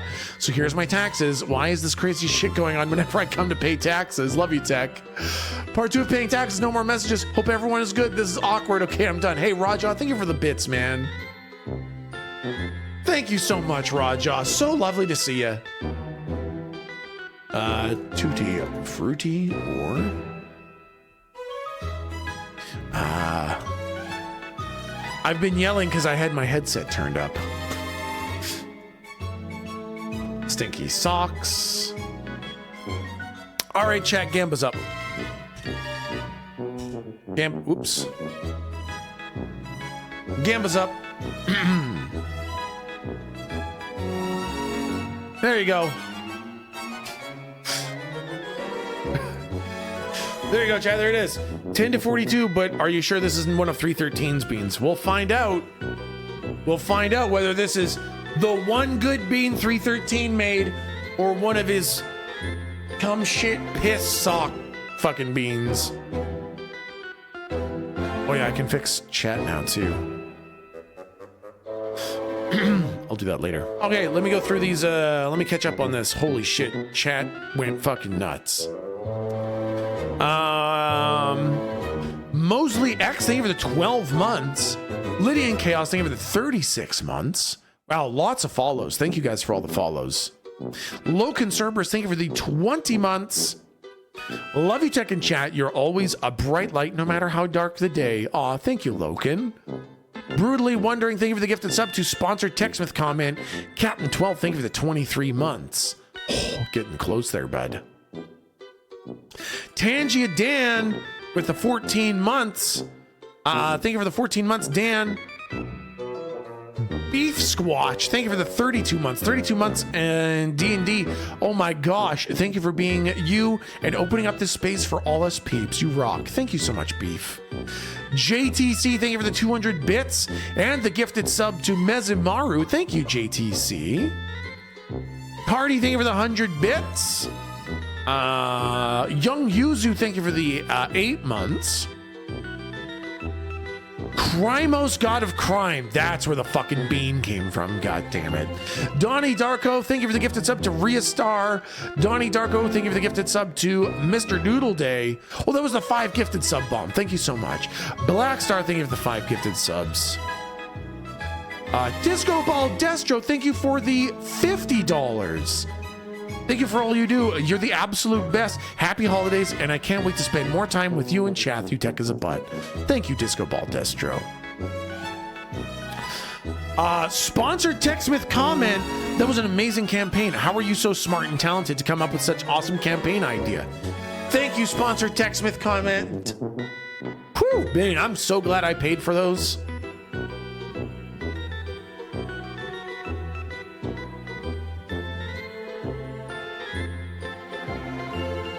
I have a special Christmas message I'd like to share.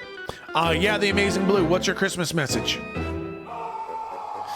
Just realized something you didn't say back. I love you, Raja. Sorry. By the way, the check didn't clear. I'll send you another one, bud.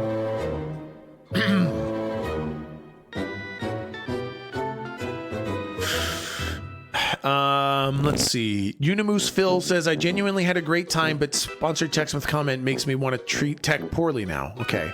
Raja says, thanks. Great. And then it doesn't look like there was any other messages.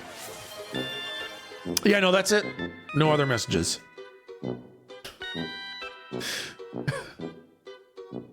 Puffy Cloud Person, thank you very much for the 29 months.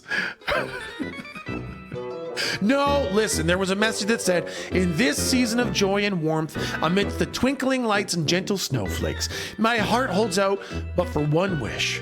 But for tech to grace me with a single word, a whisper of connection within the fleeting embrace of the next 5 seconds. In the symphony of laughter and goodwill, your voice, even in a moment's utterance, would be the greatest gift, carrying melody of friendship and understanding. Your mere acknowledgement would be shimmering star atop my Christmas tree.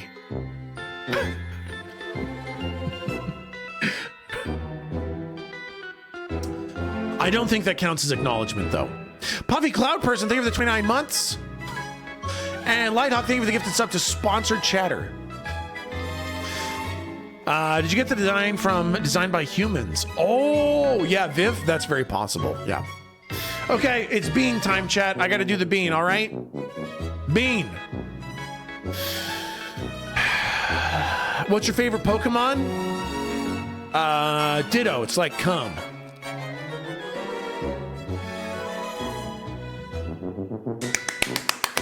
Yeah! It's a Winter Goddess miracle! Holy shit!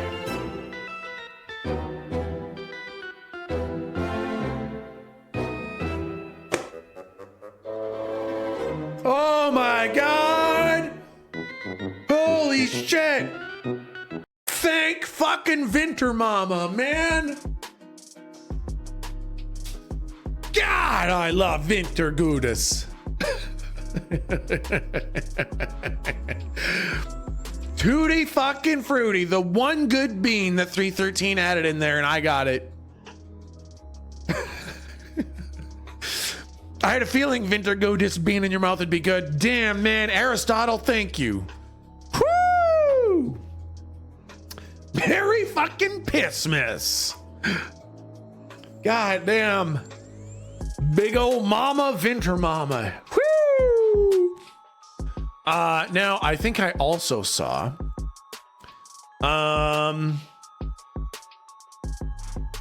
MG Frey with the name on a ping pong ball.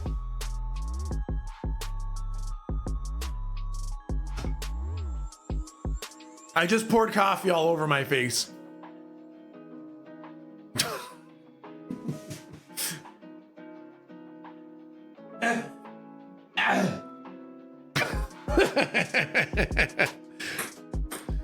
Listen, it's not my fault, okay? It's because unfortunately the Diablo 4 coffee mug, they built the top of it backwards, and so I had to rip the top off for it to function at all, which means that there's these two big holes, and if I pour it too aggressively, the coffee comes out the top onto my face. So I still love Diablo 4, but they did build a really fucked up, busted ass coffee mug. So like Diablo Winter 4, Mama Blessing, TechSmith 3114, and all his chatters with a snow beep of good beans for Christmas. we love it, but the snow beep. Okay, hold on. I gotta put Frey's name on this ping pong ball. M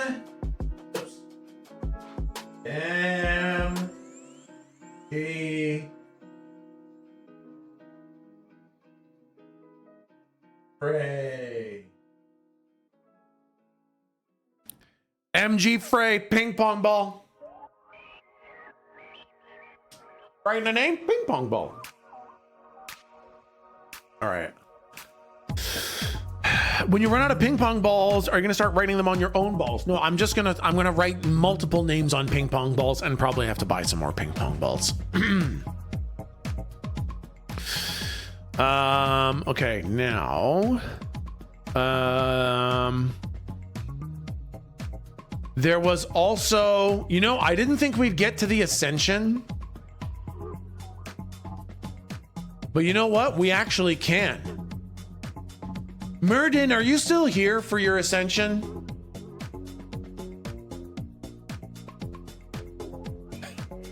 Are we about to ascend someone who's not even here? It's possible. But that, oh, Murden is here! Holy frick! All right, chat. It's frickin' time. It's frickin' time, chat, for an ascension.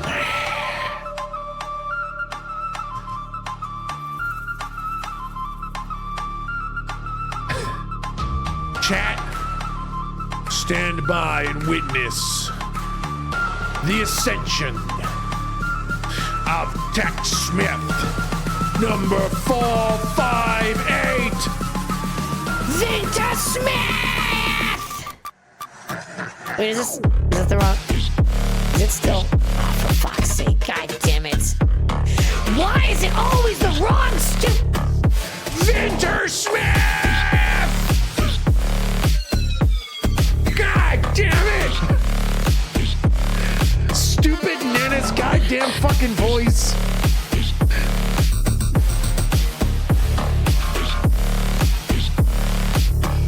Vinter Smith! Got it.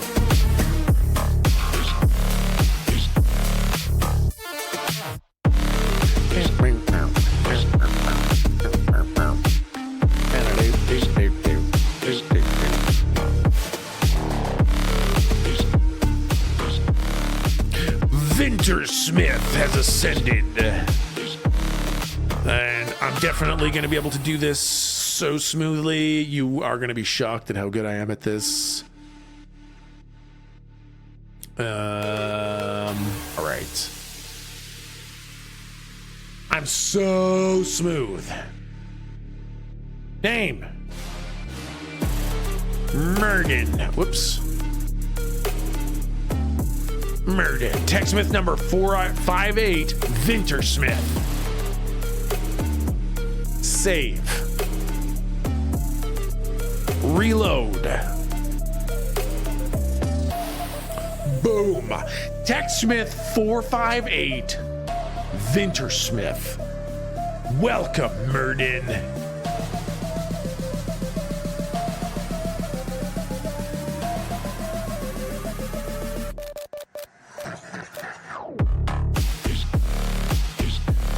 And TechSmith 459 sword lays unclaimed.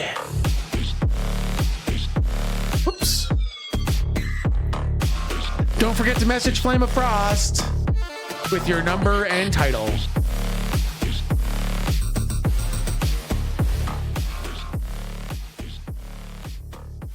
There we go. Congratulations on your ascension.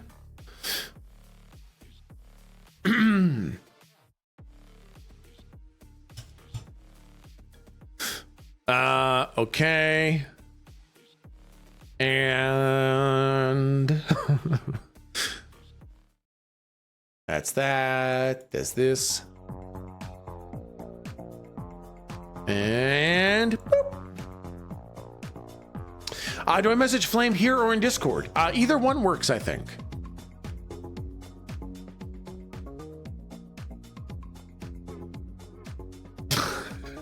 I don't want to get ascended, wipes tears away. I legit get so happy when I see this new screen get used. Lego Isu, thank you so much for that excellent scene. It's so fucking good. I love this new way where we can fit all the tech smiths and it looks special and animated. Lego, you fucking killed it with that tech smith ascension scene. Thank you so much. Legos is the one responsible for our new animated infinite scrolling Hall of Techsmiths. Fucking killed it with that. Yeah, I know. I changed the background on Lego, so we just need to work on the lettering color. But I mean, other than that, it works pretty freaking good. I could even add like a little kind of vague white background to make it pop a bit too. I could do something on my end too. Need that background image? Oh yeah, I can send that to you, bud. Let me send that to you. That would be in my art. Where is that? God fucking damn it. You know, I hate to tell you this, chat, but I have the stupid fucking God Rod image saved on my computer in case I ever becomes a thing that I need to show.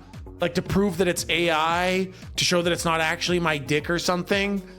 I just want to have it there just to make sure that I can show people that it's clearly AI and not real. But it does mean that every fucking time that I open my art folder, I see my giant, stupid fucking AI dick.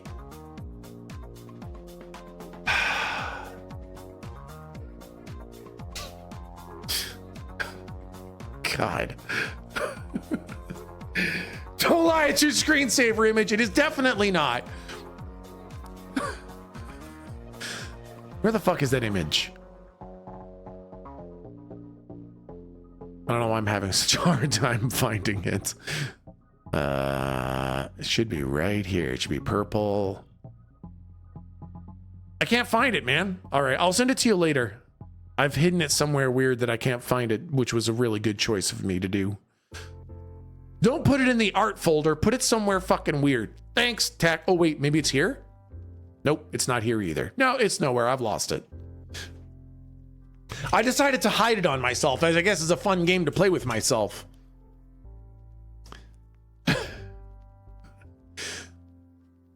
All right.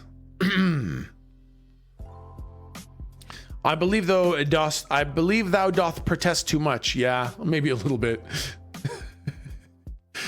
Can't you get the file? Oh, that's right. Yeah, I can show it right. Yeah. Hey, look at that. Fucking Lego teaching me how to do my own fucking Properties. Twitch stuff. Picture and videos. Oh, I created a folder for videos that's not art. Got it. I actually tried to make it easier for myself. And in doing so, making it easier, I made it harder. Picture and videos. Yeah, there it is. All right. Let me toss that to you. Lego. And oh, there you go, bud. I sent it to you.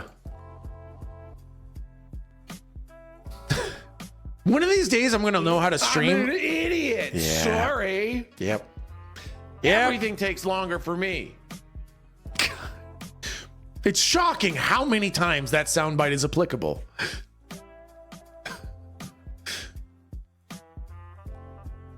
You look cute today. VIP for Lego Isu, please. Sure, I can give Lego. You know what? Lego did a great job with that fucking scene. And I am cute today, so sure, you can have a VIP. The Amazing Blue, thank you for the gift. It's up to Sir Mushroom.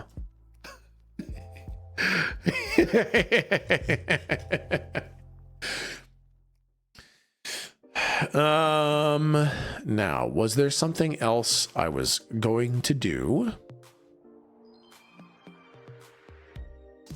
Oh,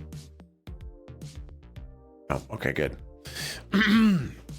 All right, Chad, we got about an hour left to hang out and fuck around and stuff.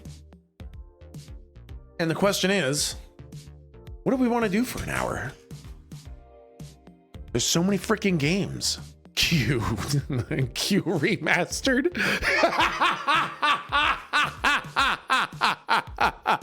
Kay was saying she loves watching me play Q, and I don't know if that's a good thing or a bad thing.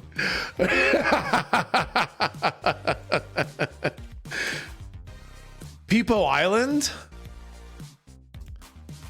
You've had me on Warframe for a week, you butt? God, Warframe is so fucking good. I can try Peepo Island. It crashed last time, but I can give it a shot. I think it's just gonna crash again, but we can give it a shot. Coral Island? Kay, don't tempt me. I will play Coral Island. I would play the fuck out of Coral Island. Here, I'm gonna install it just in case Peepo Island doesn't work.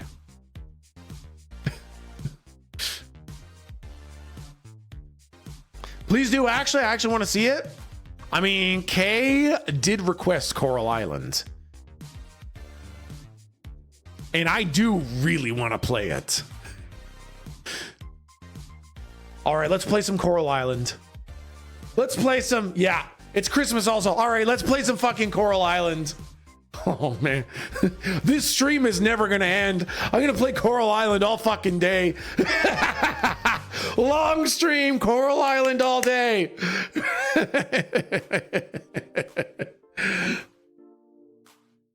God, Coral Island is so fucking good. All right, let's Coral Island.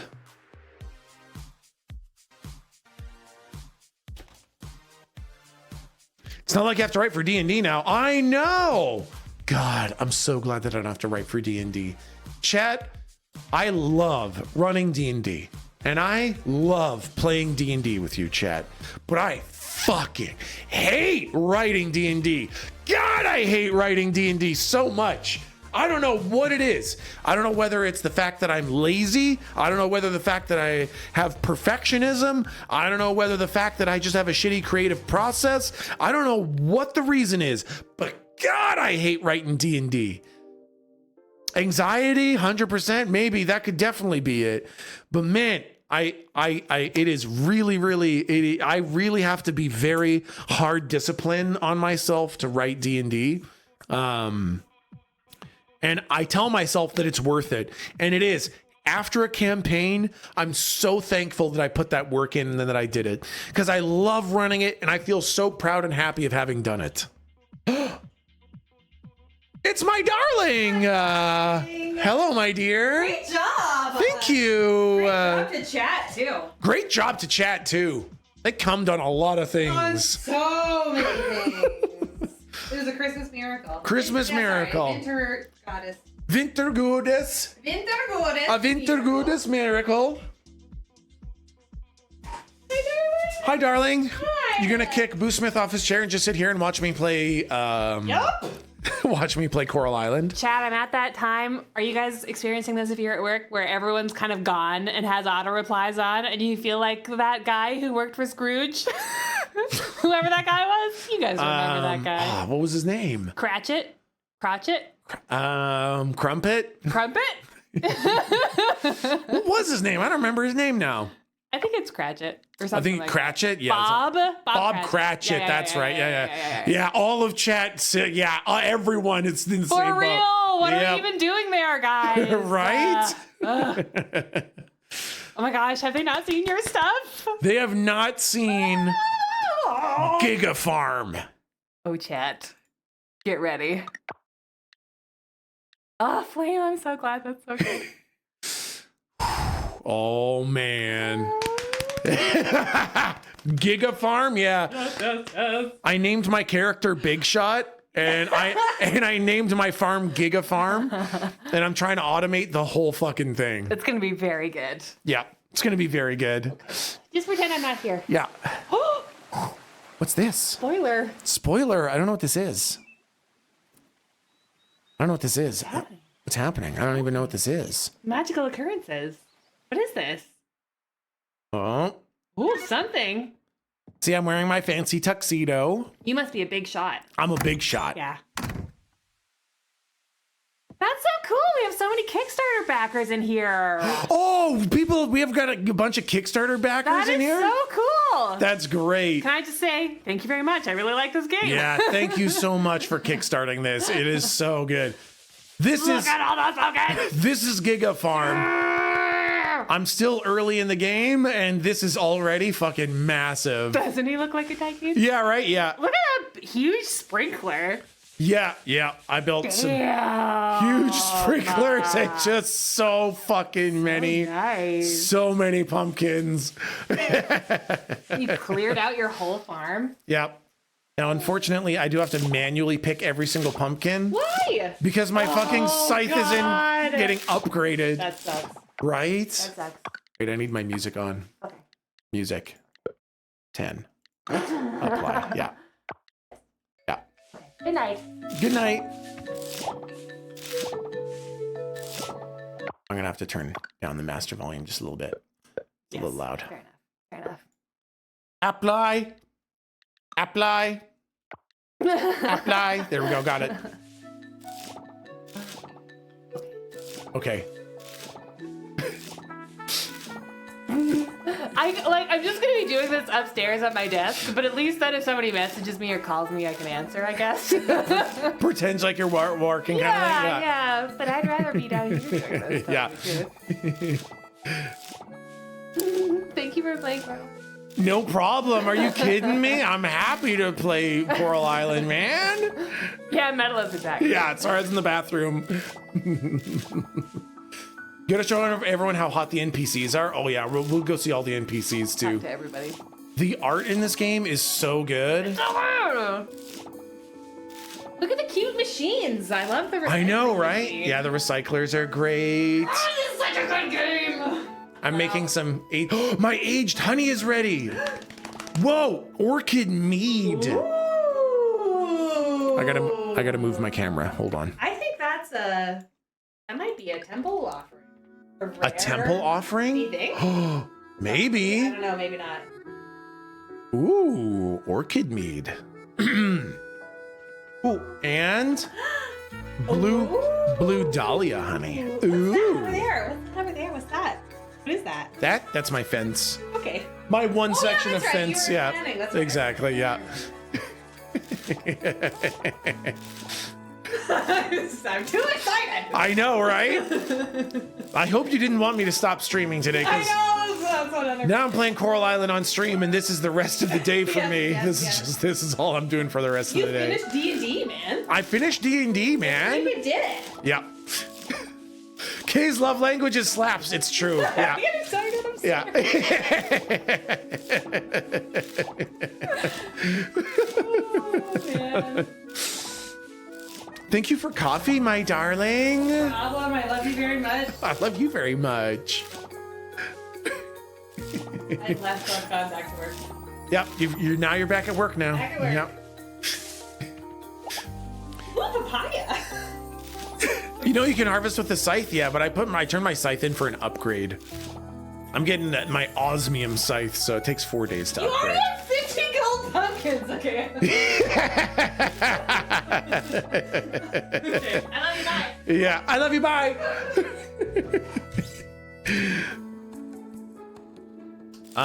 And there is an attachment so that your sprinklers will auto harvest for you, but I haven't researched it yet. I'm working on that research. Hot slaps, very hard pets, yeah. You know, I really should have planned this better so that I had my scythe when I harvested my pumpkins, because this is a lot of fucking harvesting. How many osmium pumpkins do I have? Oh, so many osmium pumpkins. Nah, this tracks. Yeah, no fucking kidding, eh? So this game is, if you've ever played Stardew Valley, this game is like Stardew Valley again. Like the progression is just like Stardew Valley. All the mechanics are like Stardew Valley, but like in the most amazing way. It does, like, you know how a lot of games feel like they're kind of trying to copy Stardew Valley? This feels like a reinvention of Stardew Valley in a really, really good way. Is there combat? There is. I have the Flame Guard Greatsword. So I've done a lot of combat. I tried Stardew, but the time constraint aggravates me. Yeah, and so this has that same kind of time constraint. There are a lot of farming games that have done away with the time constraints and stuff like that. This game fully embraced them. And to be fair, it feels really good. I think they did it in a really nice way. So start this. I would say if you're torn between Stardew or Coral Island, honestly, I would say just start Coral Island. Stardew is great. But Stardew's always going to be great, and Coral Island is very right now, and it's very, very good. The ocean part is also very unique. Yeah, we'll get down into the ocean. I'll show you guys what we do in the ocean. I'm buying this now, right, Tech? Yeah, I mean, I would. This game, so Kay and I had been following the development of this game for many, many years. And when it finally released, we were anxious, wondering whether or not it was going to be as good as we hoped. And I gotta tell you, it's super duper is everything we ever wanted it to be. Oh, event. Oh, she threw a flower in the lake. Millie! Oops, I gotta move my camera. I'm blocking the art. I'm blocking the lovely character art. There we go. I love the character art in this game. They look amazing, so good. There's so much, and you can feel the love and care in every aspect of this game.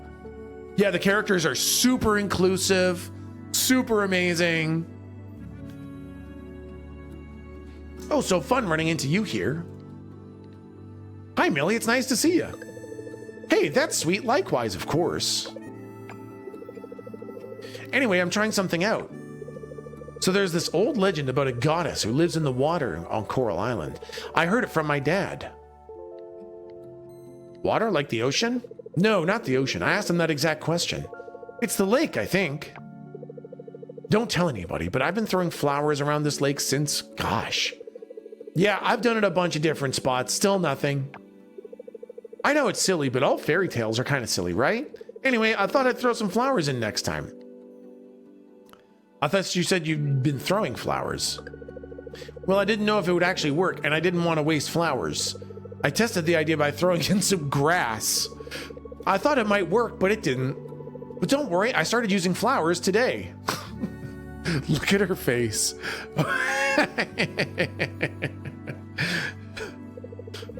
It didn't work. Maybe that's what it takes to summon the goddess. What do you think? I hope I didn't make the goddess mad by giving her grass. How is this compared to my time at Sandrock? Sandrock is more about building devices. This game is more about farming crops. I would say this is a bit more similar to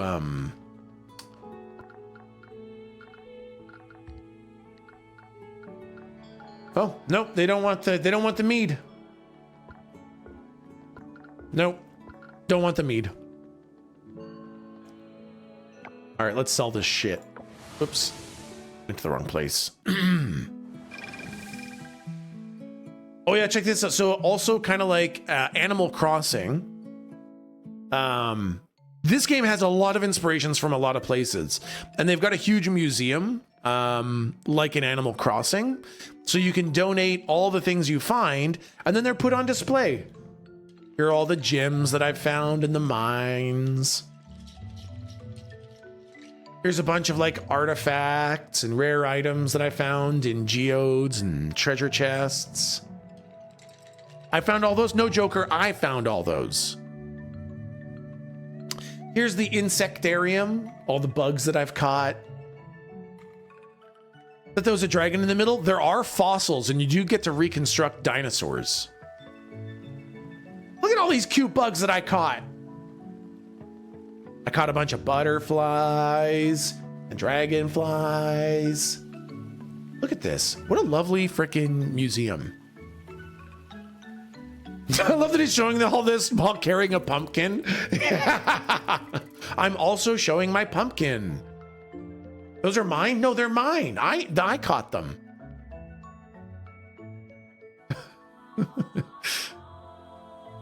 This is cool. This is all the Kickstarters. If you were a Kickstarter, you got an alpha tester or something, you got a statue in this Founders Hall, which is super cool. I really love that they honored all the people. Where's 314? Ooh, good question. Where's 314?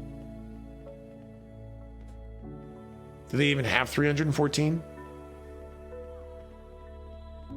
I'm in that hole. Mosley, you're in there? These are all zeros, right? What about 69? Who's number 69? I'm in there somewhere. Who's number 69?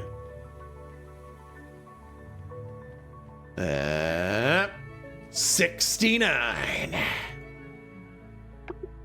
Founder 69. You're just Founder 69. Oh, nice dino outfit. There are a total of 20,842 backers who supported the game. Wow. That's a lot. That's a lot of founders, man. What's over here? I've actually never explored this much of the museum before. When I play this game, I am like fucking goal oriented. I turn on, I make big farm, I make big money, I turn game off. That's how I play. So I've literally never spent the time looking around in the museum. Cool. So these are all the bones that I've been finding. Some mammoth tusks and like a fucking T-Rex legs or something. Such a man. I know, Flame. Holy shit. I look over and Kay is like making everything nice and talking to people. I've not done a single event. They've had like a tree planting festival and a celebration of something or other, and I never go to those. I'm like, shut up, townies.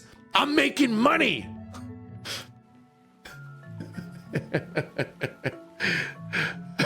I'm big business, no time.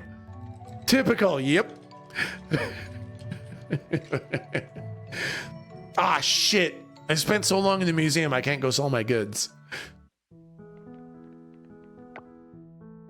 Okay, let's go drop this off.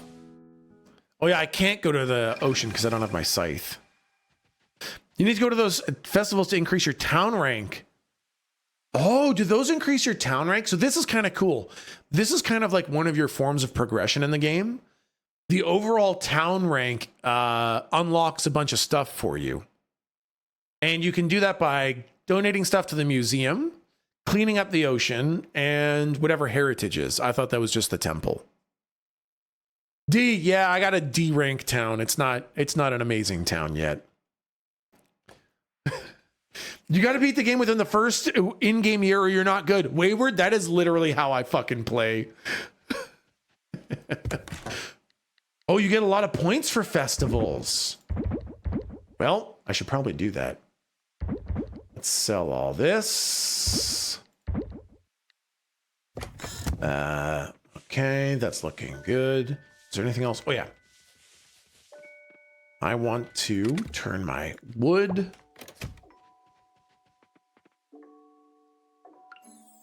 into charcoal.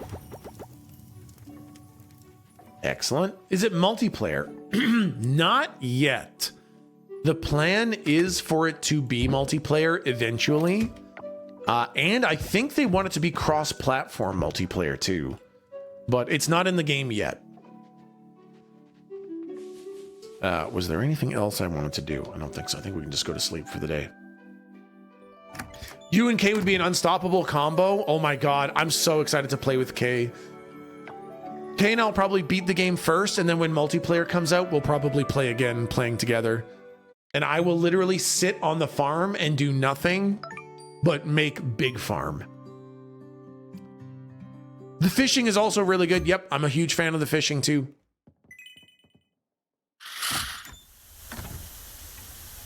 I wonder if I should buy this in the Steam sale. Ammo, it's really, really good. It's very chill.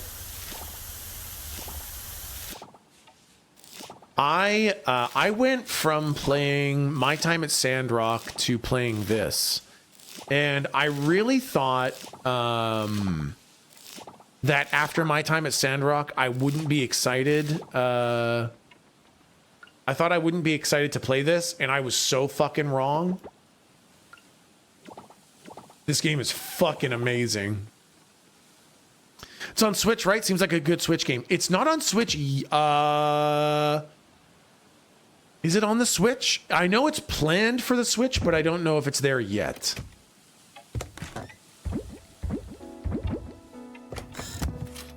I got mail. Hey there, buddy. Guess what? You weren't at the Harvest Festival, but that's okay. Maybe competitions just aren't your thing. You seemed a little shy when we first met, right? It's all good though, buddy. Daddy always used to say, courage is the first step to victory. Looks like you're still trying to find your shoes, huh? Don't sweat it though. If you're ever in Beluga Bay, drop by and check out my trophy. It's pretty cool. So this guy's the motherfucker. This guy literally showed up at my farm once and was like, hey, you going to the farmer competition? Don't bother, I'm gonna win anyways. So of course I don't go to festivals. So this is the motherfucker who, unless he knows that you know that he won, he can't feel satisfied. This guy is the motherfucker that teabags at the exit in DBD.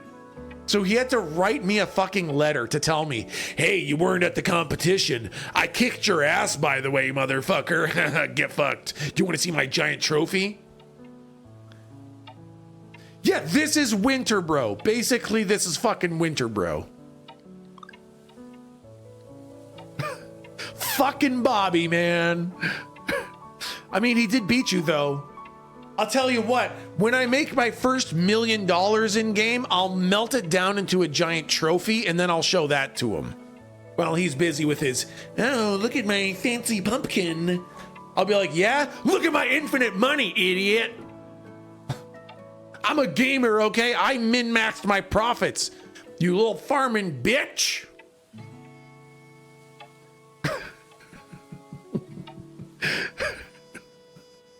To our dearest Big Shot, your parents sent us an article about you making 250,000 coins. That's what I'm talking about. I should send this fucking letter to Bobby. We're so happy you found your community and you're thriving on Coral Island. We sent some extra money to add to the pile. The kittens are taking over our bedroom. We let them sleep there with us. There's no winning with those cuties. We're beyond proud of you, Big Shot. I love that my name is Big Shot. Yeah, while you were prancing around at festivals, I was making bank, bro. Okay, I do need to go to the lab. Is the lab open today? Yes, it will be. 8 o'clock. 8 o'clock, and we can go to the lab.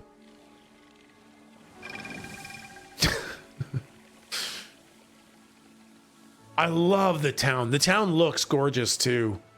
So it's autumn in the game, so that's why there's these piles of leaves everywhere. Ooh, jack-o'-lanterns. So this is the art. This is Ling. She runs the lab. Sad to see how much trash there is at sea, isn't it? Unfortunate. Yeah, I'm cleaning it up. This is Zara. Wow, cool outfit, Zara. If you haven't noticed, the ruins and temples tell stories. They're about the island's history and folklore. Who's this guy? Randy. Whoa! Randy has a robot hand? What the fuck? I want a robot hand.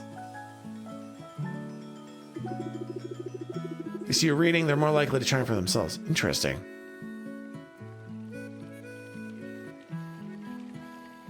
Anybody else wandering around town? Yuri's over here. We can go see Yuri. Oh yeah, you can also meet all the cats. Playing with Peanut makes you want to rescue 1,000,000 cats. Hi, Peanut. The animals in this game are the cutest fucking animals I've ever seen in my entire life.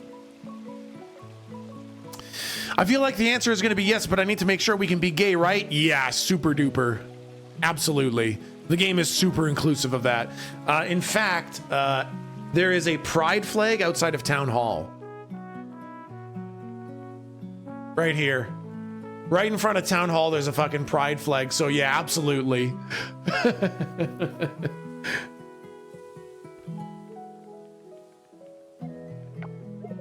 Hi, Alice. Did you just have your morning walk too? I like how quiet it is in the morning. Right before everyone wakes up, it's just you and the birds. That's right, Alice.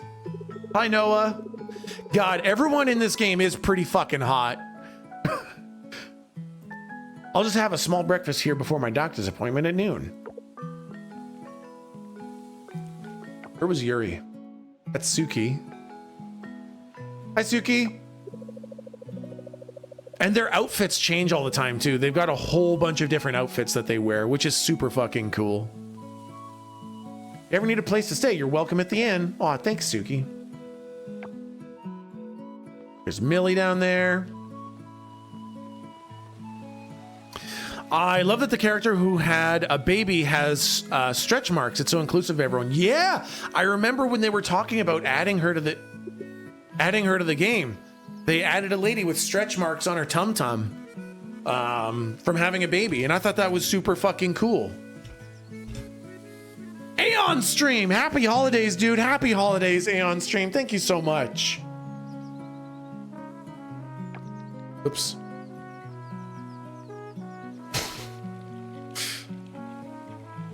Tech, do you want to watch SpongeBob? Do you want to see SpongeBob giving birth to Patrick Star? Nope. Not even a little bit. Hey, Lexi. Good morning, Lexi. How you doing?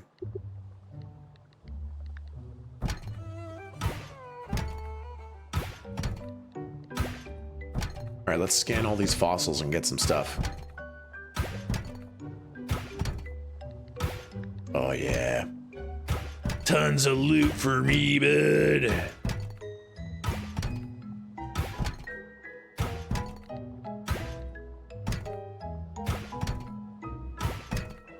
If you've ever played Stardew Valley and got geodes, these are basically geodes. They've got a whole bunch of different types of geodes. Can this be played co-op? Not right now, but the plan is to add it later. So this is what I want the auto, whoa. I want the auto seed fertilize and harvester. This thing will plant seeds, fertilize them, and harvest the crops for me. But I need more hardwood. I need more hardwood, basically.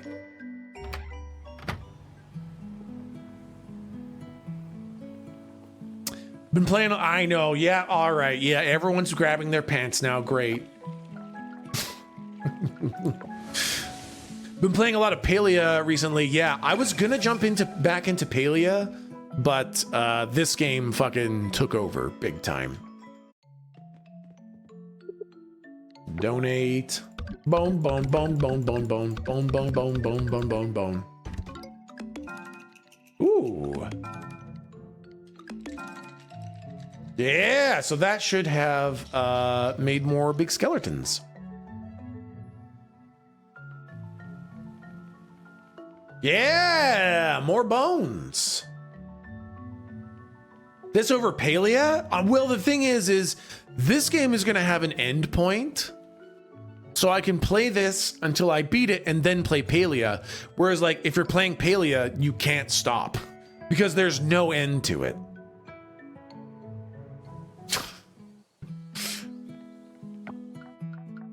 So I wanted to play this first, and it is wonderful. Are you sure it will? I mean, it might not. The game is good enough, it might not.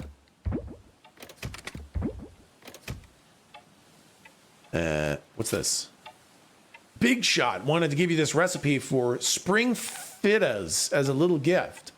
Don't let the name fool you. You can make any this time of year as long as you have the ingredients. Whoa! Spring fita?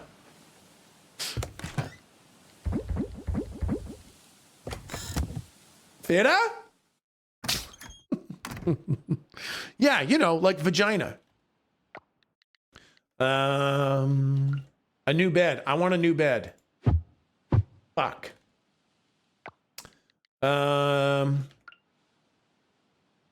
This is a better bed.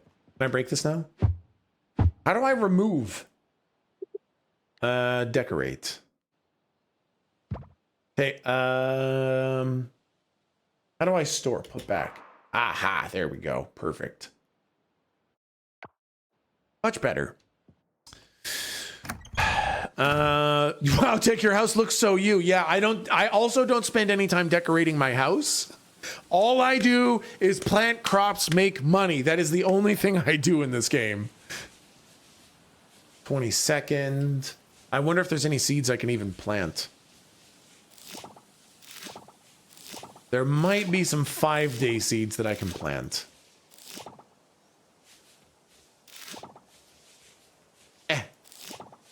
Literally just a workhorse? Yep. Yep. That is all I do is fucking work away. Okay, let's go buy some seeds. Giga Farm needs more seeds. Multiplayer is literally just going to be K using you as automation. Yeah, exactly. That's what I do best.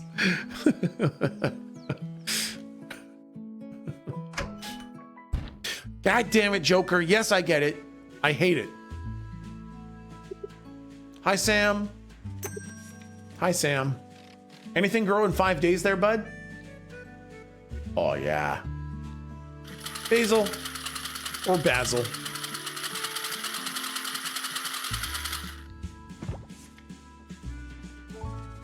All right. Let's go plant some seeds.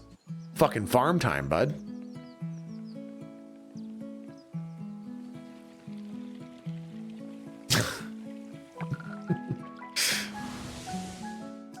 Five days to grow an erection. Sometimes takes, listen, as you get older, it takes a little longer for the blood flow to flow, okay? It's natural.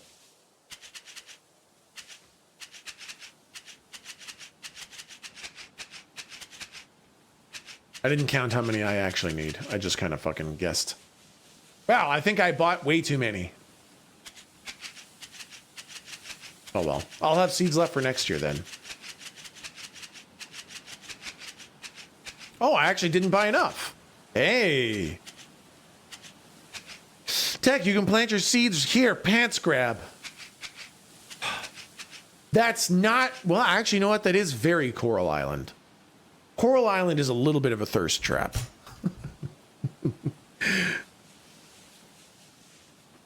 Basil is spelled basil, Tech. What is it? You pronounce it basil? Basil? Basil. Okay, I need to go into the mines because I need one more bat wing. All right, mines time. Gonna make a spinoff called Horiel Island. I bet it'd sell well. I think people would be into that. Actually, I think Cloud Meadow is that. If you want yourself a farming game with a lot of sex in it, Cloud Meadow. Got all kinds of sex in that one.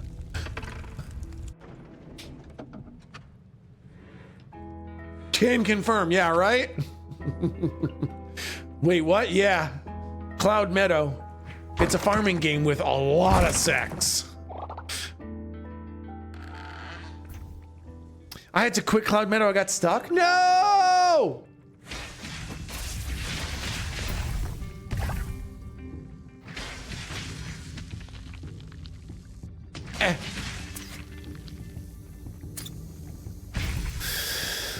I just Googled and saw furry snake porn horse cocks. What the fuck? Yeah, Cloud Meadow.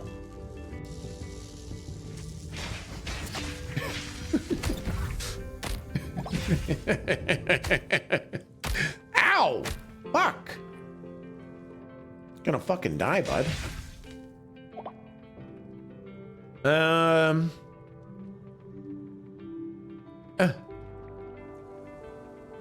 I need to find more of those flying bats.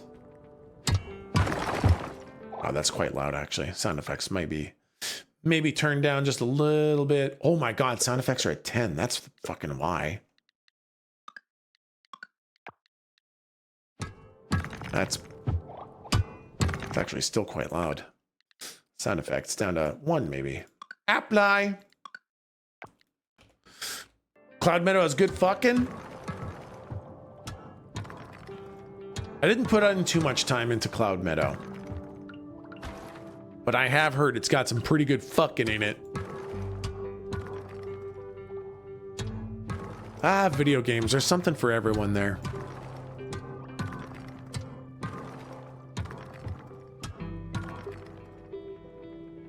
This game also has like enchantments, kind of like Minecraft enchanting.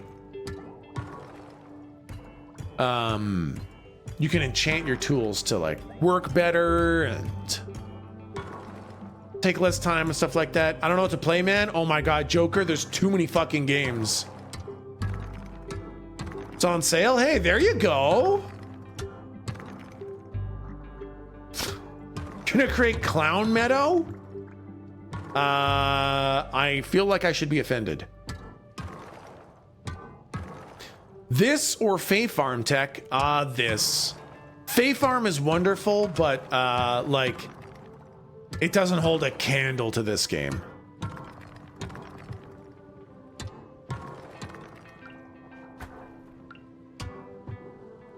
You should be flattered. Oh.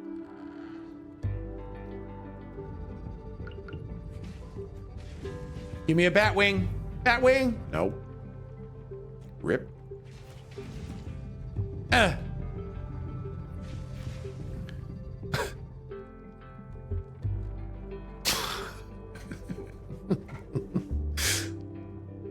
If you are horny and considering purchasing a porn game, just jerk off and then reassess. Wow, Medalist. What the fuck? Merry Beamus to all and to all a good day. God damn it. Fuck. Medalist. You know, I would have thought you a fine connoisseur of jerking off, and you're here to tell me that rather than enjoying an immersive, pornographic experience with video games, you'd rather just fucking grunt and crank one out, no joy, no magic, and then not play a video game?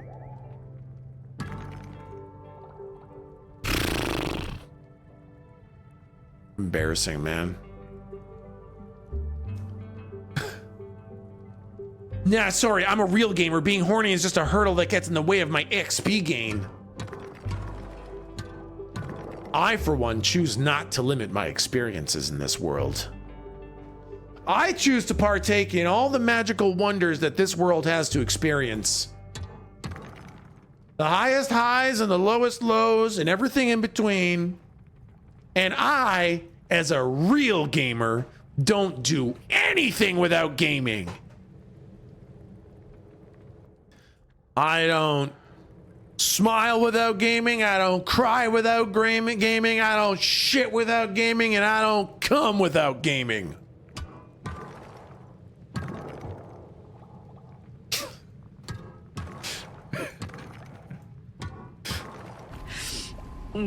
Stinky.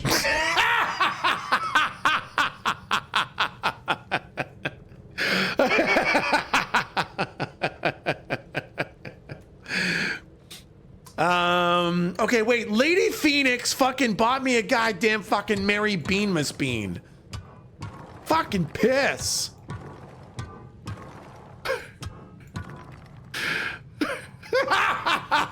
Okay, I was gonna say something, but that sounded personal and I didn't want to butt in.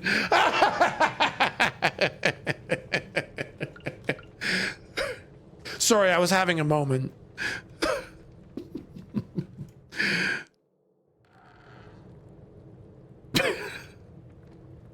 Okay, just a sec. Okay, I'll be in 1 sec. I just gotta get this one last Batwing. Come on, give me a Batwing. Fuck! Give me a Batwing, bud. I need it. I need it. Batwing. Fuck.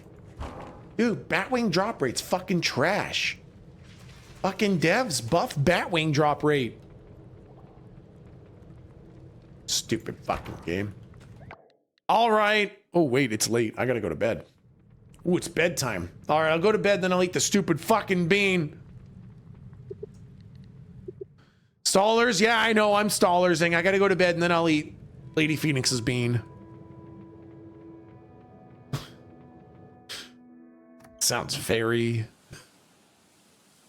Is this basically Stardew Valley? Yes, absolutely. This is super duper Stardew Valley. If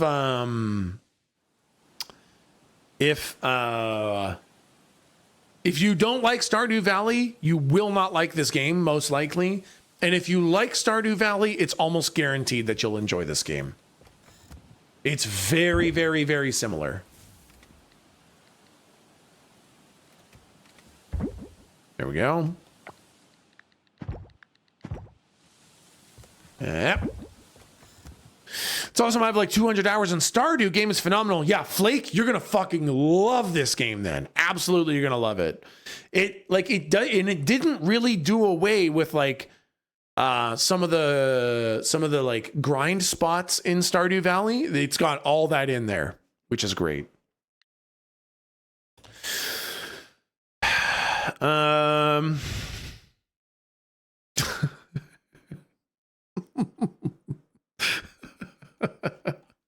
Fucking metalist.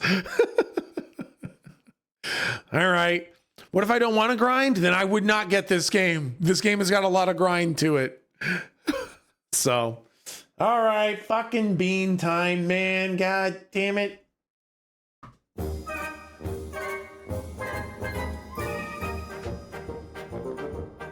Hey, come ask ya hi.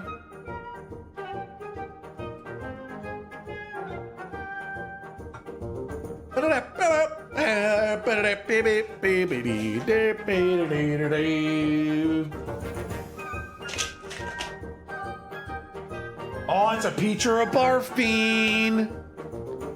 Come on, give me that Vinter goodest luck. Come on, Vinter mama. Give me another good bean. Where'd you get that cool shirt? I think I got it on Designed by Humans somewhere. Viv was looking up earlier and she found it on Designed by Humans, but I bought it so long ago, I don't really remember. There you go. Viv's got the link. Perfect. Thank you, Viv. Can you just remake that shirt with your sword? I actually would like to. That would be something I would genuinely like to do.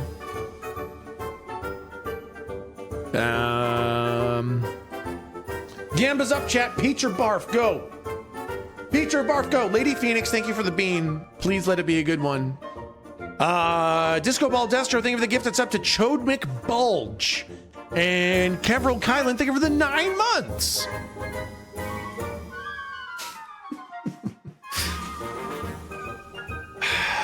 Steal the design. Yeah, right. Joker, yeah, you got a question, Joker. Please ask your question so I can just go ahead and ignore it.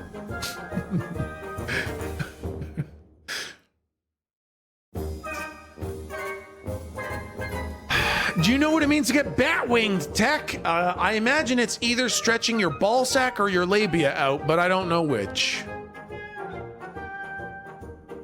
Could go either way.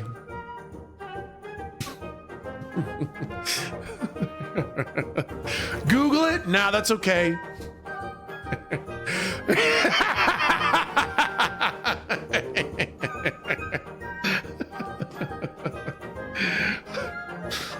No, you know what? I'll live in my ambiguity, non-knowingness. I was gonna bean with you in solidarity, but I'm eating some of that delicious apple cake I made, so good luck. No, Hung Solo, join me. Put down that fucking cake. God, it looked so good, man. Put down the cake and join me. Wink if I've been a bad boy this year. I was gonna bean with you, but I don't want to. What if I add? Oh, great, Medalist. Thank you for the gift. That's up to Labia Warlock. God damn it.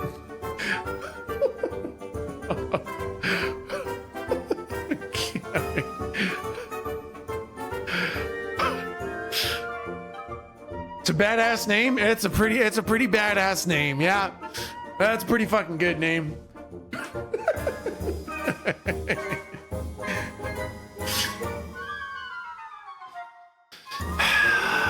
Wait, did I pause the game? Yeah, okay, I did. All right. Fucking bean time. Come on. Let it be a Christmas miracle. 2 good beans in a row. Come on. Good bean.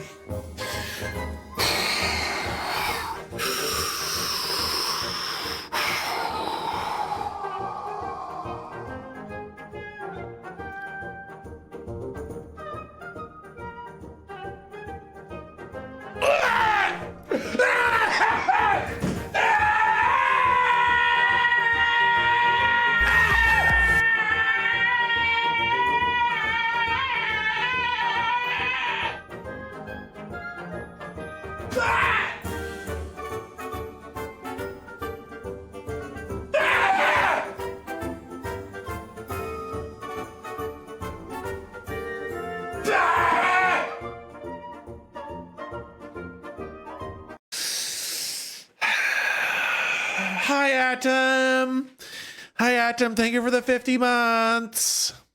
Shut up, Tech. Atom is here. Oh, I'm sorry. I was busy eating barf. God. Hi, Atom.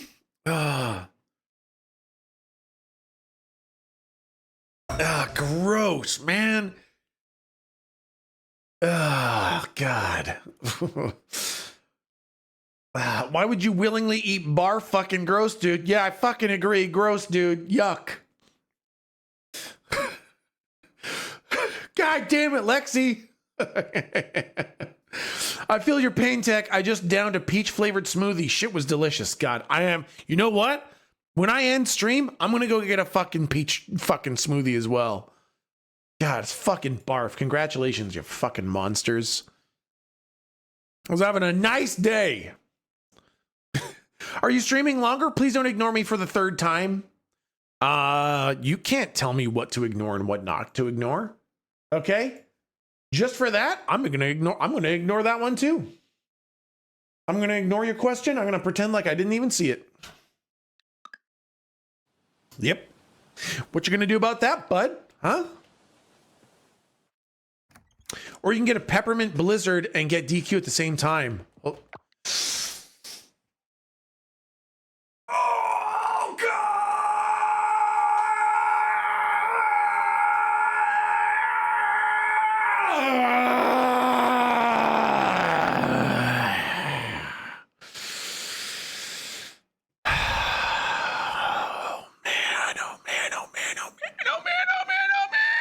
You know, there was justification for just ending stream at the end of D&D.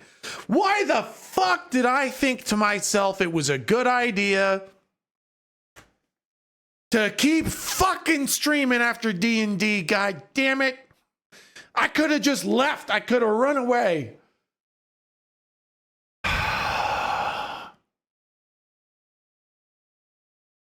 Your schedule habit, yeah.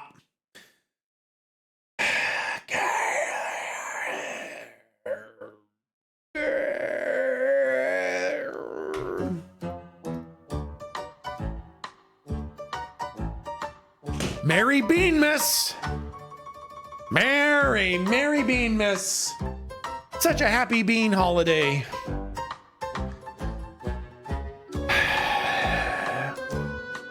I have a cute goo guy as a backpack in this game. What you got? I got the tuxedo. I got the tuxedo and little glasses. My character's name is Big Shot, and I run Giga Farm. And my one and only purpose in that game is to make as much money as possible. I got $50,000 worth of pumpkins coming up every 7 days. Capitalist pig, I got it. Yeah, exactly. Yep.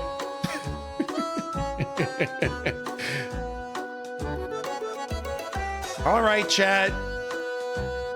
Birthday cake or dirty dishwater is the bean. Giga. We need to get you a mustache and a monocle and a cane and a cape. Holy shit, Atom. If I could get that, that would be amazing.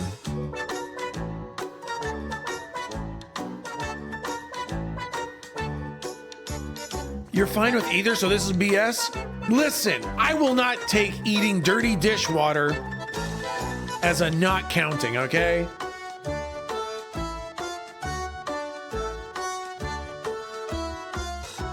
The fact that I've eaten so many dirty dishwaters that it no longer causes me revulsion is not a reason to not eat it, okay?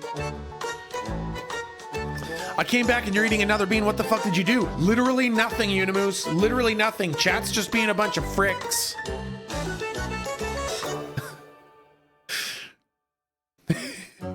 Hey, Nebi Nazari, I'm so glad to hear that. You ignored Art Pie. Oh yeah, whoops. No, chat. I don't think I am gonna go long today. I've been working like fucking 12 hours a day every day for the past 2 weeks.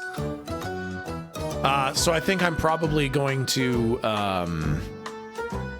after stream fire up the Stünding glass and get super fucking ripped.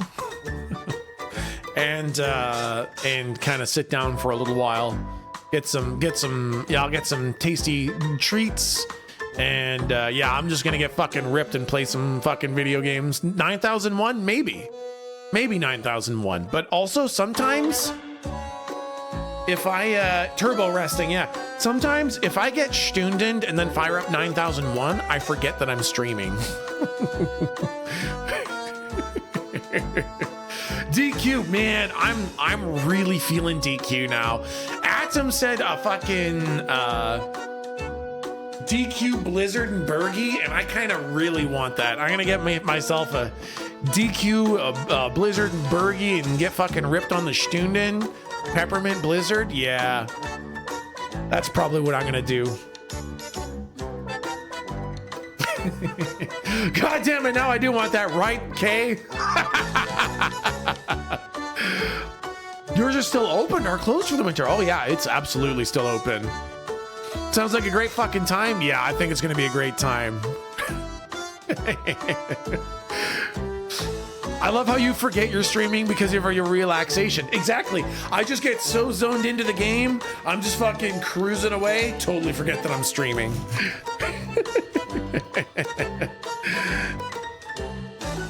Okay. All right. It's bean time, chat. Come on. Good bean.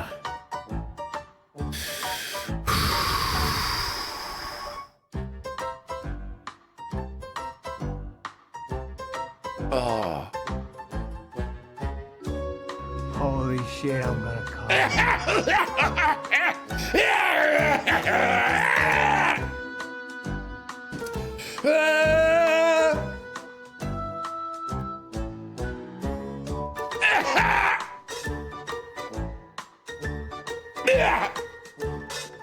Holy shit, I'm gonna come. Oh, blah.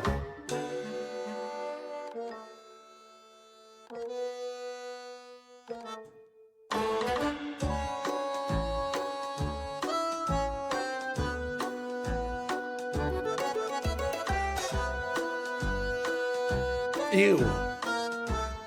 Ew.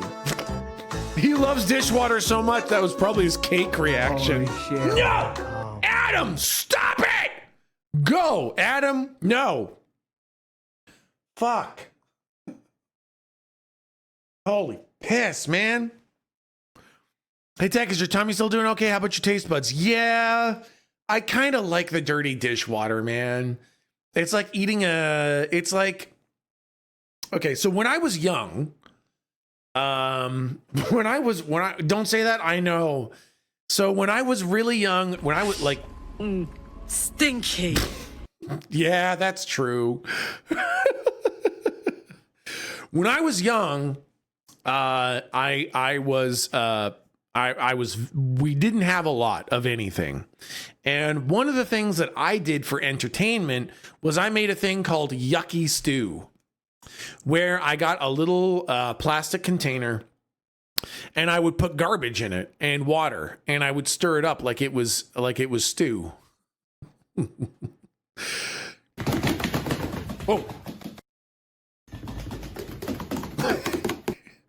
Are you fucking serious? Yep.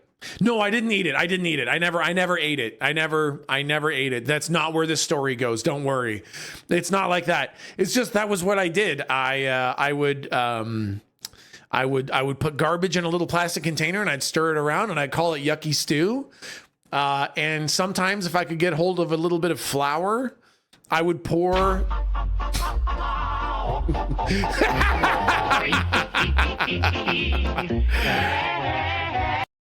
Sometimes I would pour the Yucky Stew water into the flour and make yucky bread.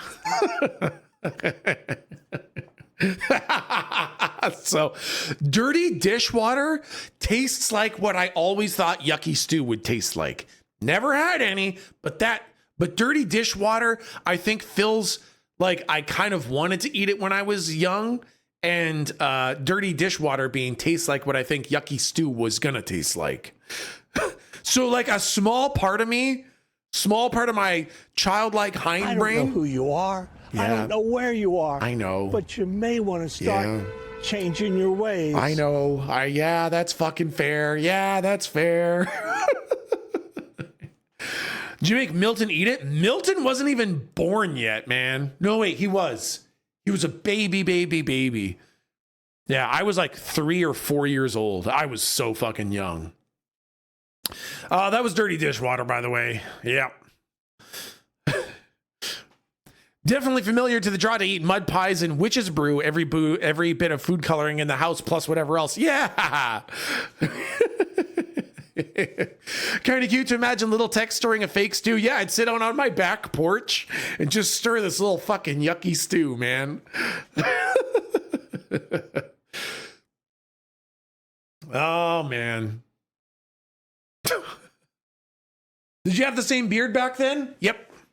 No, I was born with this beard. We need your mom to come by and join stream so she can show us baby pictures and teach us how to make wreaths. You know, my mom didn't take a lot of pictures. I don't take a lot of pictures of myself. And my mom didn't take a lot of pictures of me when I was young either. I've got like 2 pictures on my mom's fridge of when I was a kid, and that's it. Like, there's no record of me as a young person.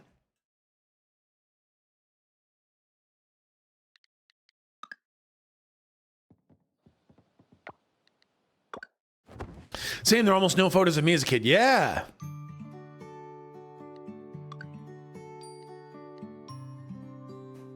Remember seeing Tech's mom when she walked in. How old is this guy? Yeah. I bet he's 100.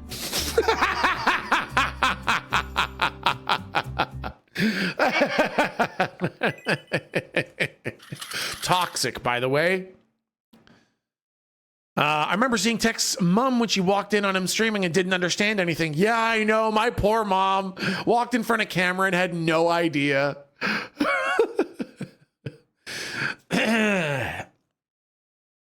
Some part of my brain took that whole story and Snadge Galini's message, and I went, what if I used a ramen broth to make bread? And now I'm like, would that work? Right, Lego Isu? Saying, maybe you could, right?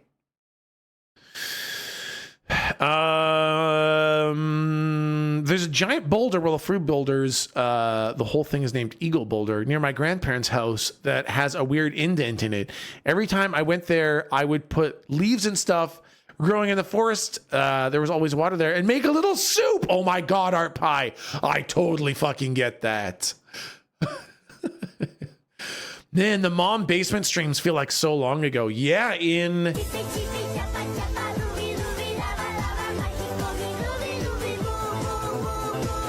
I fell asleep last night to that song playing in my head. Literally just laid in bed with that song playing on loop in my fucking head. Chat should not be able to affect me as much as they do.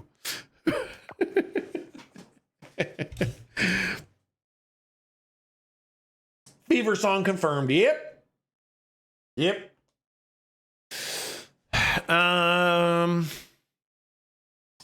My brother and I used to play in the pool and pretend that we were poops being flushed down the toilet.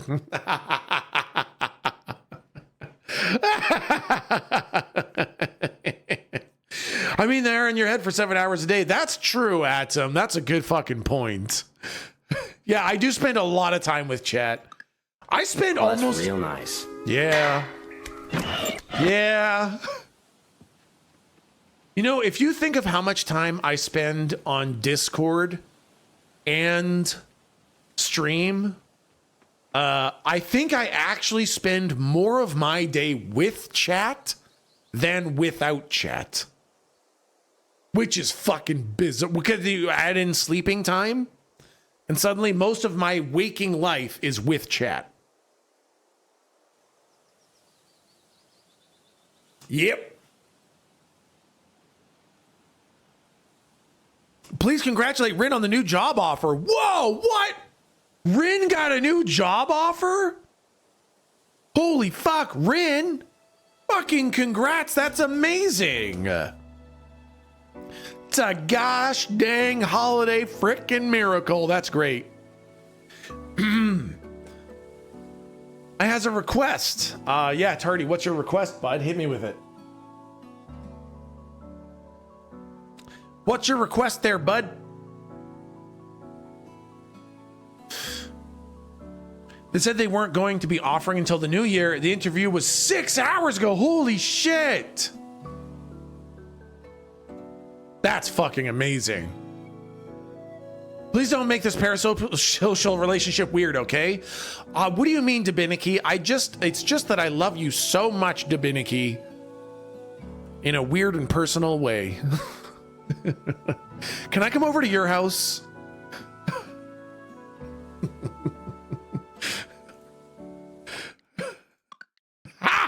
Blocked.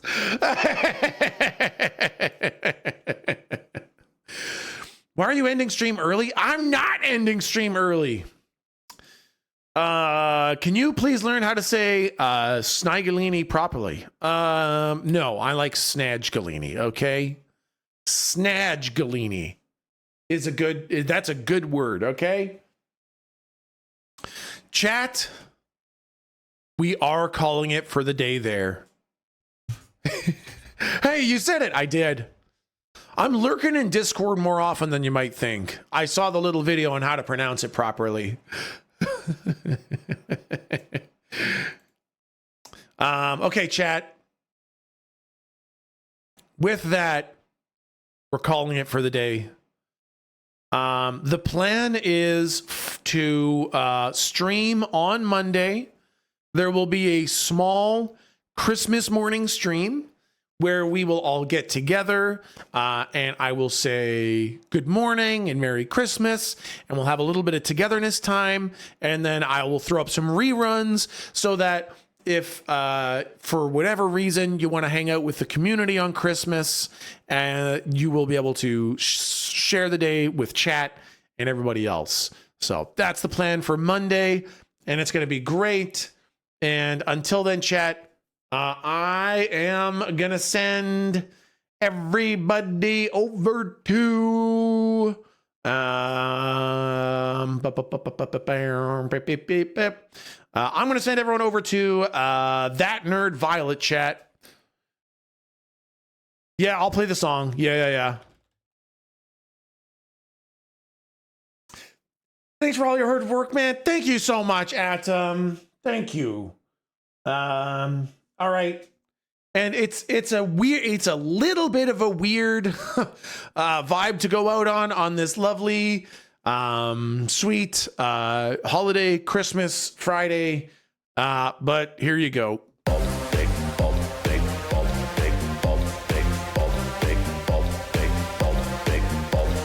Jerk myself off, bald dick. Jerk myself off, bald dick. Jerk myself off, bald dick. Jerk myself off, bald dick. I just like whip my dick out and take a bunch of pictures. My dick, oh my god, bald god. Oh my god, god. Oh my god, bald god. Coming. Jerk myself off, bald dick. Coming.